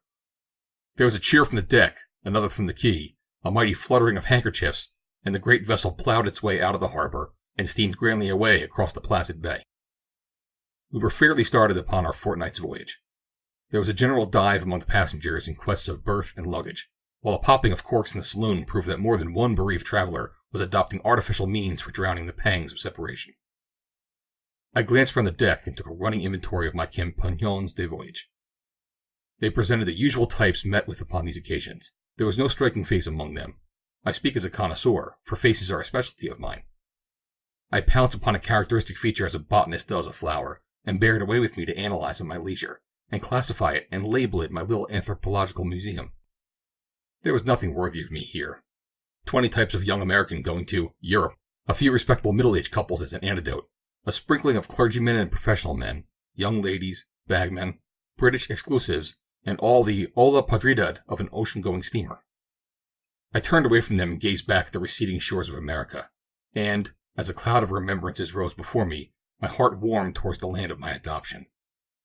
A pile of portmanteaus and luggage chanced to be lying on one side of the deck, awaiting their turn to be taken below. With my usual love for solitude, I walked behind these, and sitting on a coil of rope between them and the vessel's side, I indulged in a melancholy reverie. I was aroused from this by a whisper behind me. "Here's a quiet place," said the voice. "Sit down, and we can talk it over in safety." Glancing through a chink between 2 colossal chests, I saw that the passengers who had joined us at the last moment were standing at the other side of the pile. They had evidently failed to see me as I crouched in the shadows of the boxes. The one who had spoken was a tall and very thin man, with a blue-black beard and a colorless face. His manner was nervous and excited. His companion was a short, plethoric little fellow, with a brisk and resolute air. He had a cigar in his mouth and a large ulster slung over his left arm. They both glanced round uneasily, as if to ascertain whether they were alone. "This is just the place," I heard the other say. They sat down on the bale of goods with their backs turned towards me, and I found myself, much against my will, playing the unpleasant part of eavesdropper to their conversation. "Well, Muller," said the taller of the 2, "we've got it aboard right enough." "Yes," assented the man whom he had addressed as Muller. "It's safe aboard." "It was rather a near go." "It was that, Flanagan." "It wouldn't have done to have missed the ship." "No, it would have put our plans out." "Ruined them entirely," said the little man, and puffed furiously at his cigar for some minutes. "I've got it here," he said at last. "Let me see. Is no one looking?" "No, they're nearly all below."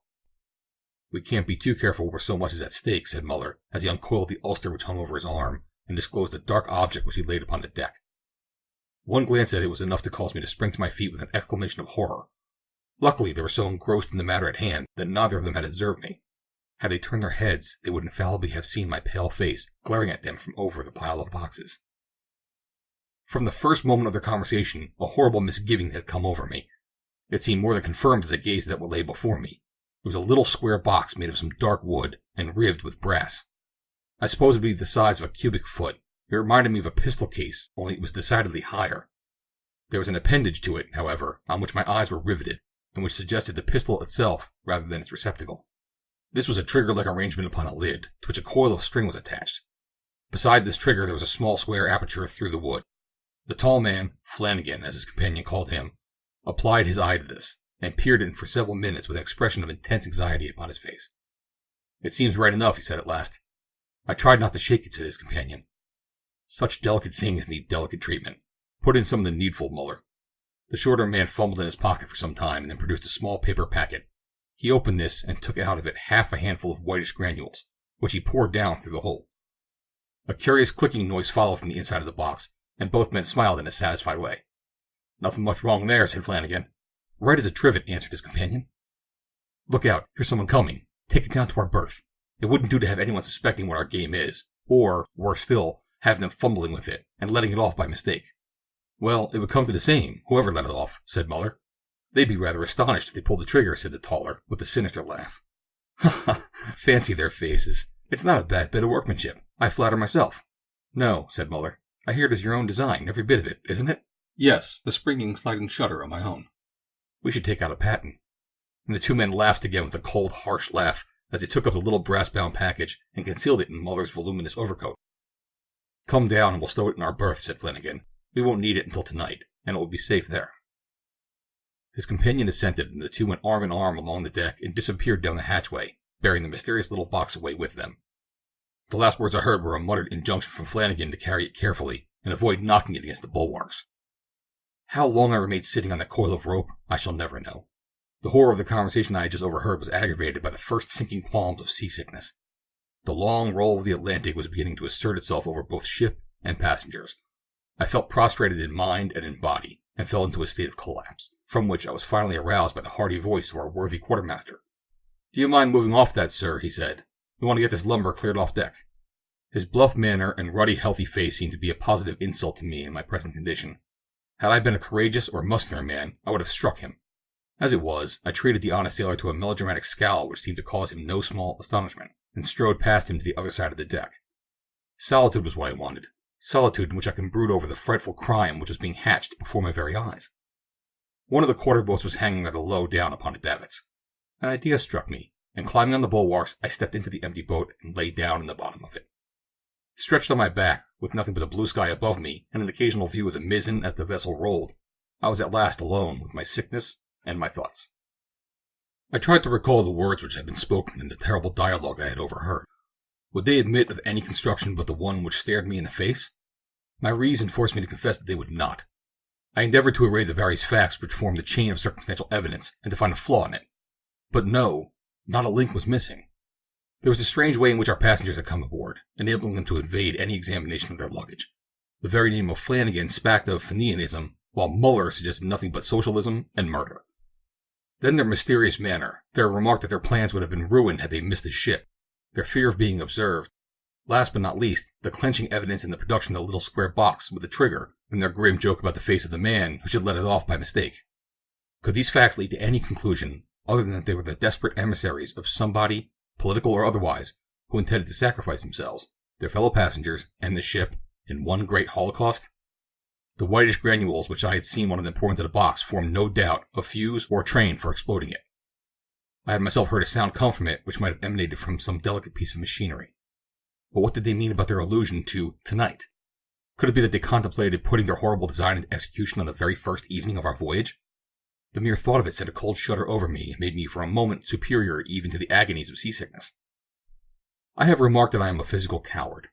I am a moral one also. It is seldom that two defects are united to such a degree in one character. I have known many men who were most sensitive to bodily danger, and yet were distinguished for the independence and strength of their minds.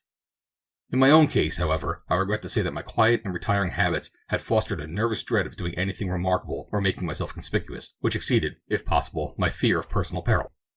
An ordinary mortal placed under the circumstances in which I now found myself would have gone at once to the captain, confessed his fears, and put the matter into his hands. To me, however, constituted as I am, the idea was most repugnant. The thought of becoming the observed of all observers, cross-questioned by a stranger, and confronted with two desperate conspirators in the character of a denouncer, was hateful to me. Might it not by some remote possibility prove that I was mistaken? What would be my feelings if there should turn out to be no grounds for my accusation? No, I would procrastinate. I would keep my eye on the two desperadoes and dog them at every turn. Anything was better than a possibility of being wrong. Then it struck me that even at that moment some new phase of the conspiracy might be developing itself. The nervous excitement seemed to have driven away my incipient attack of sickness, for I was able to stand up and lower myself from the boat without experiencing any return of it. I staggered along the deck with the intention of descending into the cabin and finding out how my acquaintances of the morning were occupying themselves. Just as I had my hand on the companion rail, I was astonished by receiving a hearty slap on the back, which nearly shot me down the steps with more haste than dignity. "Is that you, Hammond?" said a voice which I seemed to recognize. "God bless me," I said as I turned around. "It can't be Dick Merton." "Why, how are you, old man?" This was an unexpected piece of luck in the midst of my perplexities. Dick was just the man I wanted, kindly and shrewd in his nature, and prompt in his actions. I should have no difficulty in telling him my suspicions, and could rely upon his sound sense to point out the best course to pursue. Since I was a little lad in the second form of Harrow, Dick had been my adviser and protector. He saw at a glance that something had gone wrong with me. "Hello," he said in a kindly way. "What's put you about, Hammond? You look as white as a sheet. Mal de mer, huh?" "No, not that altogether," said I. "Walk up and down with me, Dick. I want to speak to you. Give me your arm." Supporting myself on Dick's stalwart frame, I tottered along by his side, but it was some time before I could muster resolution to speak. "Have a cigar?" said he, breaking the silence. "No thanks," said I. "Dick, we should all be corpses tonight." "That's no reason against your having a cigar now," said Dick in his cool way, but looking hard at me from under his shaggy eyebrows as he spoke. He evidently thought that my intellect was a little gone. "No," I continued, "it's no laughing matter, and I speak in sober earnest, I assure you.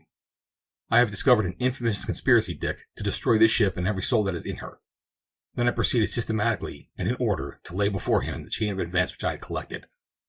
"There, Dick," I said as I concluded. "What do you think of that? And above all, what am I to do?" To my astonishment, he burst into a hearty fit of laughter. "I'd be frightened," he said, "if any fellow but you had told me as much. You always had a way, Hammond, of discovering mares' nests. I like to see the old traits breaking out again. Do you remember at school how you swore there was a ghost in the long room, and how it turned out to be your own reflection in the mirror? Why, man," he continued, "what object would anyone have in destroying this ship? We have no great political guns aboard. On the contrary, the majority of the passengers are Americans. Besides, in the sober 19th century, the most wholesome murderers stop at including themselves among their victims. Depend upon it, you have misunderstood them, and have mistaken a photographic camera, or something equally innocent, for an infernal machine." "Nothing of the sort, sir," said I rather touchily. "You will learn to your cost, I fear, that I have neither exaggerated nor misinterpreted a word. As to the box, I have certainly never before seen one like it. It contained delicate machinery, of that I am convinced, from the way in which the men handled it and spoke of it." "You'd make out every packet of perishable goods to be a torpedo," said Dick, "if that is to be your only test." "The man's name was Flanagan," I continued. "I don't think that would go very far in a court of law," said Dick. "But come, I have finished my cigar. Suppose we go down together and split a bottle of claret. You can point out these two Orsinis to me if they are still in the cabin." "All right," I answered. "I am determined not to lose sight of them all day. Don't look hard at them, though, for I don't want them to think that they're being watched." "Trust me," said Dick. "I'll look as unconscious and guileless as a lamb." And with that, we passed down the companion into the saloon. A good many passengers were scattered around the great central table, some wrestling with refractory carpet-bags and rug straps, some having their luncheon, and a few reading and otherwise amusing themselves. The object of our quest were not there. We passed down the room and peered into every berth, but there was no sign of them. Heavens, thought I, perhaps at this very moment they are beneath our feet, in the hold or engine room, preparing their diabolical contrivance. It was better to know the worst than to remain in such suspense. "Steward," said Dick, "are there any other gentlemen about?" "There's two in the smoking room, sir," answered the steward. The smoking room was a little snuggery, luxuriously fitted up, and adjoining the pantry. We pushed the door open and entered. A sigh of relief escaped from my bosom. The very first object on which my eye rested was the cadaverous face of Flanagan, with its hard-set mouth and unwinking eye. His companion sat opposite to him. They were both drinking, and a pile of cards lay upon the table. They were engaged in playing as we entered. I nudged Dick to show him that we found our quarry, and we sat down beside them with as unconcerned an air as possible. The two conspirators seemed to take little notice of our presence. I watched them both narrowly. The game at which they were playing was Napoleon. Both were adepts at it, and I could not help admiring the consummate nerve of men who, with such a secret at their hearts, could devote their minds to the manipulation of a long suit or the finessing of a queen. Money changed hands rapidly, but the run of luck seemed to be all against the taller of the two players. At last he threw down his cards on the table with an oath and refused to go on. "No, I'm hanged if I do," he said. "I haven't had more than two of a suit for 5 hands." "Never mind," said his comrade as he gathered up his winnings. "A few dollars one way or the other won't go very far after tonight's work." I was astonished at the rascal's audacity, but took care to keep my eyes fixed abstractedly upon the ceiling, and I drank my wine in as unconscious manner as possible. I felt that Flanagan was looking towards me with his wolfish eyes to see if I had noticed the illusion. He whispered something to his companion which I failed to catch. It was a caution, I suppose, for the other answered rather angrily, "Nonsense! Why shouldn't I say what I like? Overcaution is just what would ruin us." "I believe you want it not to come off," said Flanagan. "You believe nothing of the sort," said the other, speaking rapidly and loudly. "You know as well as I do that when I play for a stake, I like to win it. But I won't have my words criticized and cut short by you or any other man. I have as much interest in our success as you have. More, I hope." He was quite hot about it, and puffed furiously at his cigar for some minutes. The eyes of the other ruffian wandered alternately from Dick Merton to myself. I knew that I was in the presence of a desperate man, that a quiver of my lip might be the signal for him to plunge a weapon into my heart, but I betrayed more self-command than I should have given myself credit for under such trying circumstances. As to Dick, he was as immovable and apparently as unconscious as the Egyptian Sphinx. There was silence for some time in the smoking room, broken only by the crisp rattle of the cards, as the man Muller shuffled them up before placing them in his pocket. He still seemed to be somewhat flushed and irritable. Throwing the end of his cigar into the spittoon, he glanced defiantly at his companion and turned towards me. "Can you tell me, sir," he said, "when this ship will be heard of again?" They were both looking at me, but though my face may have turned a trifle paler, my voice was as steady as ever as I answered. "I presume, sir, that it will be heard of first when it enters Queenstown Harbor." "Ha ha!" laughed the angry little man. "I knew you would say that. Don't you kick me under the table, Flanagan. I won't stand it. I know what I'm doing. You are wrong, sir," he continued, turning to me. "Utterly wrong." "Some passing ship, perhaps?" suggested Dick. "No, nor that either." "The weather is fine," I said. "Why should we not be heard of at our destination?" "I didn't say we shouldn't be heard of at our destination. Possibly we may not, and in any case that is not where we shall be heard of first." "Where then?" asked Dick. "That you shall never know. Suffice it that a rapid and mysterious agency will signal our whereabouts, and that before the day is out. Ha ha!" And he chuckled once again. "Come on deck," growled his comrade. "You have drunk too much of that confounded brandy and water. It has loosened your tongue. Come away." And taking him by the arm, he half led him, half forced him out of the smoking room, and we heard them stumbling up the companion together and onto the deck. "Well, what do you think now?" I gasped as I turned toward Dick. He was as imperturbable as ever. "Think?" he said. "Why, I think what his companion thinks, that we've been listening to the ravings of a half-drunken man. The fellow stunk of brandy."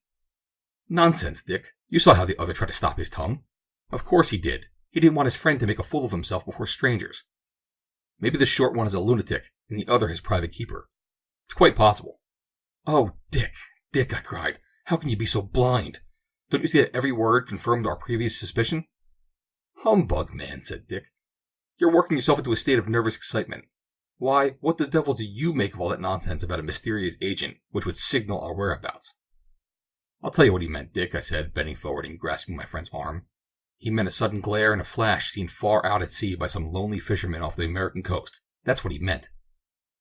"I didn't think you were such a fool, Hammond," said Dick, testily. "If you try to fix a literal meaning on a twaddle that every drunken man talks, you will come to some queer conclusions. Let us follow their example, and go on deck. You need fresh air, I think. Depend upon it, your liver is out of order. A sea voyage will do you a world of good." "If ever I see the end of this one," I groaned, "I'll promise never to venture on another. They are laying the cloth, so it's hardly worthwhile going up. I'll stay below and unpack my things." "I hope dinner will find you in a more pleasant state of mind," said Dick, and he went out, leaving me to my thoughts until the clang of the great gong summoned us to the saloon. My appetite, I need hardly say, had not been improved by the incidents which had occurred during the day. I sat down, however, mechanically at the table, and listened to the talk that was going on around me. There were nearly 100 first-class passengers, and as the wine began to circulate, their voices combined with the clash of the dishes to form a perfect babel. I found myself seated between a very stout and nervous old lady and a prim little clergyman, and as neither made any advances, I retired into my shell, and spent my time in observing the appearance of my fellow voyagers. I could see Dick in the dim distance dividing his attention between a jointless fowl in front of him and a self-possessed young lady at his side. Captain Dowie was doing the honors at my end, while the surgeon of the vessel was seated at the other. I was glad to notice that Flanagan was placed almost opposite me. As long as I had him before my eyes, I knew that, for the time at least, we were safe. He was sitting with what was meant to be a sociable smile on his grim face. It did not escape me that he drank largely of wine, so largely that even before the dessert appeared, his voice had become decidedly husky. His friend Muller was seated a few places lower down. He ate little, and appeared to be nervous and restless. "Now, ladies," said our genial captain, "I trust that you will consider yourselves at home aboard my vessel. I have no fears for the gentlemen. A bottle of champagne, steward. Here's to a fresh breeze and a quick passage. I trust our friends in America will hear of our safe arrival in 8 days, or in 9 at the very least." I looked up. Quick as was the glance which passed between Flanagan and his confederate, I was able to intercept it. There was an evil smile upon the former's thin lips. The conversation rippled on. Politics, the sea, amusements, religion, each was in turn discussed. I remained a silent, though an interested listener. It struck me that no harm could be done by introducing the subject which was ever in my mind. It could be managed in an offhand way, when at least have the effect of turning the captain's thoughts in that direction. I could watch, too, what effect it would have upon the faces of the conspirators. There was a sudden lull in the conversation. The ordinary subject of interest appeared to be exhausted. The opportunity was a favorable one. "May I ask, Captain," I said, bending forward and speaking very distinctly, "what you think of Fenian manifestos?" The captain's ruddy face became a shade darker from honest indignation. "They are poor, cowardly things," he said, "as silly as they are wicked." "The impotent threats of a set of anonymous scoundrels," said a pompous-looking old gentleman beside him. "Oh, Captain," said the fat lady at my side, "you don't really think they would blow up a ship?" "I have no doubt they would if they could, but I'm very sure they'll never blow up mine." "May I ask what precautions are taken against them?" asked an elderly man at the end of the table. "All goods sent aboard the ship are strictly examined," said Captain Dowie. "But suppose a man brought explosives aboard with him," I suggested. "They are too cowardly to risk their own lives in that way." During this conversation, Flanagan had not betrayed the slightest interest in what was going on. He raised his head now and looked at the captain. "Don't you think you are rather underrating them?" he said. "Every secret society has produced desperate men. Why shouldn't the Fenians have them too? Many men think it is a privilege to die in the service of a cause which seems right in their eyes, though others may think it wrong." "Indiscriminate murder cannot be fight in anybody's eyes," said the little clergyman. "The bombardment of Paris was nothing else," said Flanagan. "Yet the whole civilized world agreed to look on with folded arms, and change the ugly word murder into the more euphonious one of war. It seemed right enough to Germanize. Why shouldn't dynamite seem so to the Fenian? At any rate, their empty vaporings have led to nothing as yet," said the captain. "Excuse me," returned Flanagan, "but is there not room for doubt yet as to the fate of the Dotterel? I have met men in America who asserted from their personal knowledge that there was a coal torpedo aboard that vessel." "Then they lied," said the captain. "It was proven conclusively at the court-martial to have arisen from an explosion of coal gas. But we had better change the subject, or it may cause the ladies to have a restless night." And the conversation once more drifted back to its original channel. During this little discussion, Flanagan had argued this point with a gentlemanly deference and a quiet power for which I had not given him credit. I could not help admiring a man who, on the eve of a desperate enterprise, could courteously argue upon a point which must touch him so nearly. He had, as I've already mentioned, partaken of a considerable quantity of wine, but though there was a slight flush upon his pale cheek, his manner was as reserved as ever. He did not join in the conversation again, but seemed to be lost in thought. A whirl of conflicting ideas was battling in my own mind. What was I to do? Should I stand up now and denounce them before both passengers and captain? Should I demand a few minutes' conversation with the latter in his own cabin and reveal it all? For an instant I was half resolved to do it, but then the old constitutional timidity came back with redoubled force. After all, there might be some mistake. Dick had heard the evidence and had refused to believe in it. I determined to let things go their course. A strange reckless feeling came over me. Why should I help men who were blind to their own danger? Surely it was the duty of the officers to protect us, not ours to give warning to them. I drank off a couple glasses of wine and staggered up on deck with the determination of keeping my secret locked in my own bosom. It was a glorious evening. Even in my excited state of mind, I could not help leaning against the bulwarks and enjoying the refreshing breeze. Away to the westward, a solitary sail stood out as a dark speck against the great sheet of flame left by the setting sun. I shuddered as I looked at it. It was grand, but appalling. A single star was twinkling faintly above our mainmast, but 1,000 seemed to gleam in the water below with every stroke of the propeller. The only blot in the fair scene was a great trail of smoke which stretched away behind us, like a black slash upon a crimson curtain. It was hard to believe that the great peace which hung over all nature could be marred by a poor, miserable mortal. After all, I thought as I gazed into the blue depths beneath me, if the worst comes to the worst, it is better to die here than to linger in agony upon a sickbed on land. A man's life seems a very paltry thing amid the great forces of nature. All my philosophy could not prevent my shuddering, however, when I turned my head and saw the two shadowy figures at the other side of the deck, which I had no difficulty in recognizing. They seemed to be conversing earnestly, and I had no opportunity of overhearing what was said, so I contented myself with pacing up and down, keeping a vigilant watch upon their movements. It was a relief to me when Dick came on deck. Even an incredulous confidant is better than none at all. "Well, old man," he said, giving me a facetious dig in the ribs, "we've not been blown up yet." "No, not yet," said I. "That's no proof that we're not going to be." "Nonsense, man," said Dick. "I can't conceive what has put this extraordinary idea into your head. I've been talking to one of your supposed assassins, and he seemed a pleasant fellow enough. Quite a sporting character, I should think, from the way he speaks." "Dick," I said, "I am as certain that those men have an infernal machine and that we are on the verge of eternity, as if I saw them putting the match to the fuse.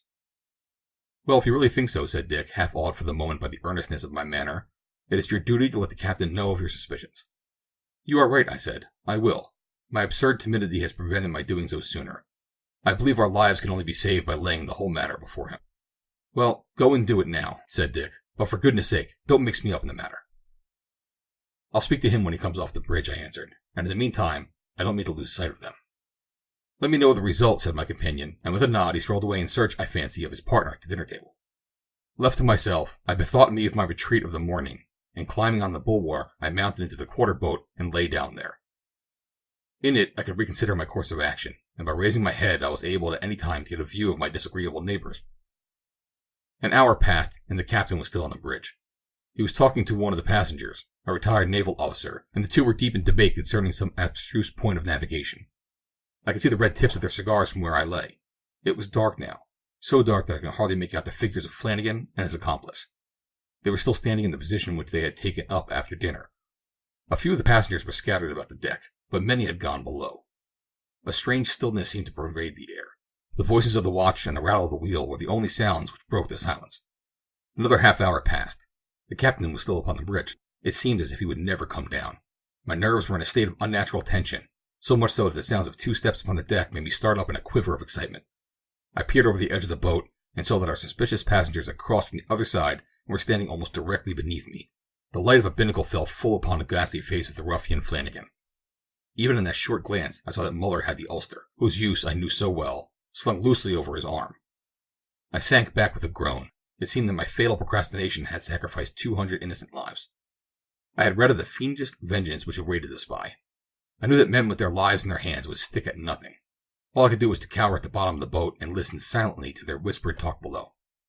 This place will do, said a voice. Yes, the leeward side is best. I wonder if the trigger will act. I'm sure it will. We were to let it off at 10, were we not? Yes, at 10 sharp. We have 8 minutes yet. There was a pause, then the voice began again. They'll hear the drop of the trigger, won't they? It doesn't matter. It will be too late for anyone to prevent its going off. That's true. There will be some excitement among those we left behind, won't there? Rather, how long do you reckon it will be before they hear of us? The first news will get in about midnight at earliest. That will be my doing. No, mine. We'll settle that. There was a pause here, and I heard Muller's voice in a gaspy whisper. There's only 5 minutes more. How slowly the moments seemed to pass. I could count them by the throbbing of my heart. It'll make a sensation on land, said a voice. Yes, it will make a noise in the newspapers. I raised my head and peered over the side of the boat. There seemed no hope, no help. Death stared me in the face, whether I did or did not give the alarm. The captain had at last left the bridge. The deck was deserted, save for the 2 dark figures crouching in the shadow of the boat.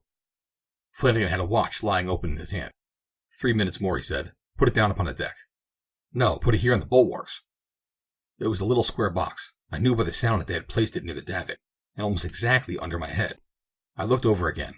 Flanagan was pouring something out of a paper in his hand. It was white and granular, the same that I had seen him use in the morning. It was meant as a fuse, no doubt, for he shoved it into the little box, and I heard the strange noise which had previously arrested my attention. 1.5 minutes more, he said. Shall you or I pull the string? I will pull it, said Muller. He was kneeling down and holding the end in his hand. Flanagan stood behind with his arms folded and an air of grim resolution upon his face. I could stand it no longer. My nervous system seemed to give way in a moment. Stop! I screamed, springing to my feet. Stop, misguided and unprincipled men! They both staggered backwards. I fancy they thought I was a spirit with the moonlight streaming down upon my pale face. I was brave enough now. I had gone too far to retreat. Cain was damned, I cried, and he slew but one. Would you have the blood of 200 upon your souls? He's mad, said Flanagan. Time's up. Let it off, Muller. I sprang down upon the deck. You shan't do it, I said. But what right do you prevent us? By every right, human and divine. It's no business of yours. Clear out of this. Never, said I. Confound the fellow. There's too much at stake to stand on ceremony. I'll hold him, Muller, while you pull the trigger. Next moment I was struggling in the Herculean grasp of the Irishman. Resistance was useless. I was a child in his hands. He pinned me up against the side of the vessel and held me there. Now, he said, look sharp. He can't prevent us. I felt that I was standing on the verge of eternity, half strangled in the arms of the taller ruffian. I saw the other approach the fatal box. He stooped over it and seized the string. I breathed one prayer when I saw his grasp tighten upon it. Then came a short snap, a strange rasping noise, The trigger had fallen, the side of the box flew out and let off 2 gray carrier pigeons. Little more need be said. It's not a subject in which I care to dwell. The whole thing is too utterly disgusting and absurd. Perhaps the best thing I can do is to retire gracefully from the scene and let the sporting correspondent of the New York Herald fill my unworthy place. Here is an extract clipped from its columns shortly after our departure from America. Pigeon Flying Extraordinary. A novel match has been brought off last week between birds of John H. Flanagan of Boston and Jeremiah Muller, a well-known citizen of Lowell. Both men have devoted much time and attention to an improved breed of bird, and the challenge is an old-standing one. The pigeons were backed to a large amount, and there was considerable local interest in the result. The start was from the deck of the transatlantic steamer ship Spartan at 10 o'clock in the evening of the day of starting, the vessel being then reckoned to be about 100 miles from the land. The bird which reached home first was to be declared the winner. Considerable caution had, we believe, to be observed, as some captains have a prejudice against bringing off of sporting events aboard their vessels. In spite of some little difficulty at the last moment, the trap was sprung almost exactly at 10 o'clock. Muller's bird arrived in Lowell in an extreme state of exhaustion on the following morning, while Flanagan's has not been heard of. The backers of the latter had the satisfaction of knowing, however, that the whole affair had been characterized by extreme fairness. The pigeons were confined in a specially invented trap, which could only be opened by the spring. It was thus possible to feed them through an aperture in the top, but any tamperings with their wings was quite out of the question. A few such matches would go far towards popularizing pigeon flying in America, and form an agreeable variety to the morbid exhibitions of human endurance which have assumed such proportions during the last few years. End of Chapter 12. The End. End of the Dealings of Captain Sharkey and Other Stories of Pirates by Sir Arthur Conan Doyle. Recording by Joe DeNoia, Somerset, New Jersey.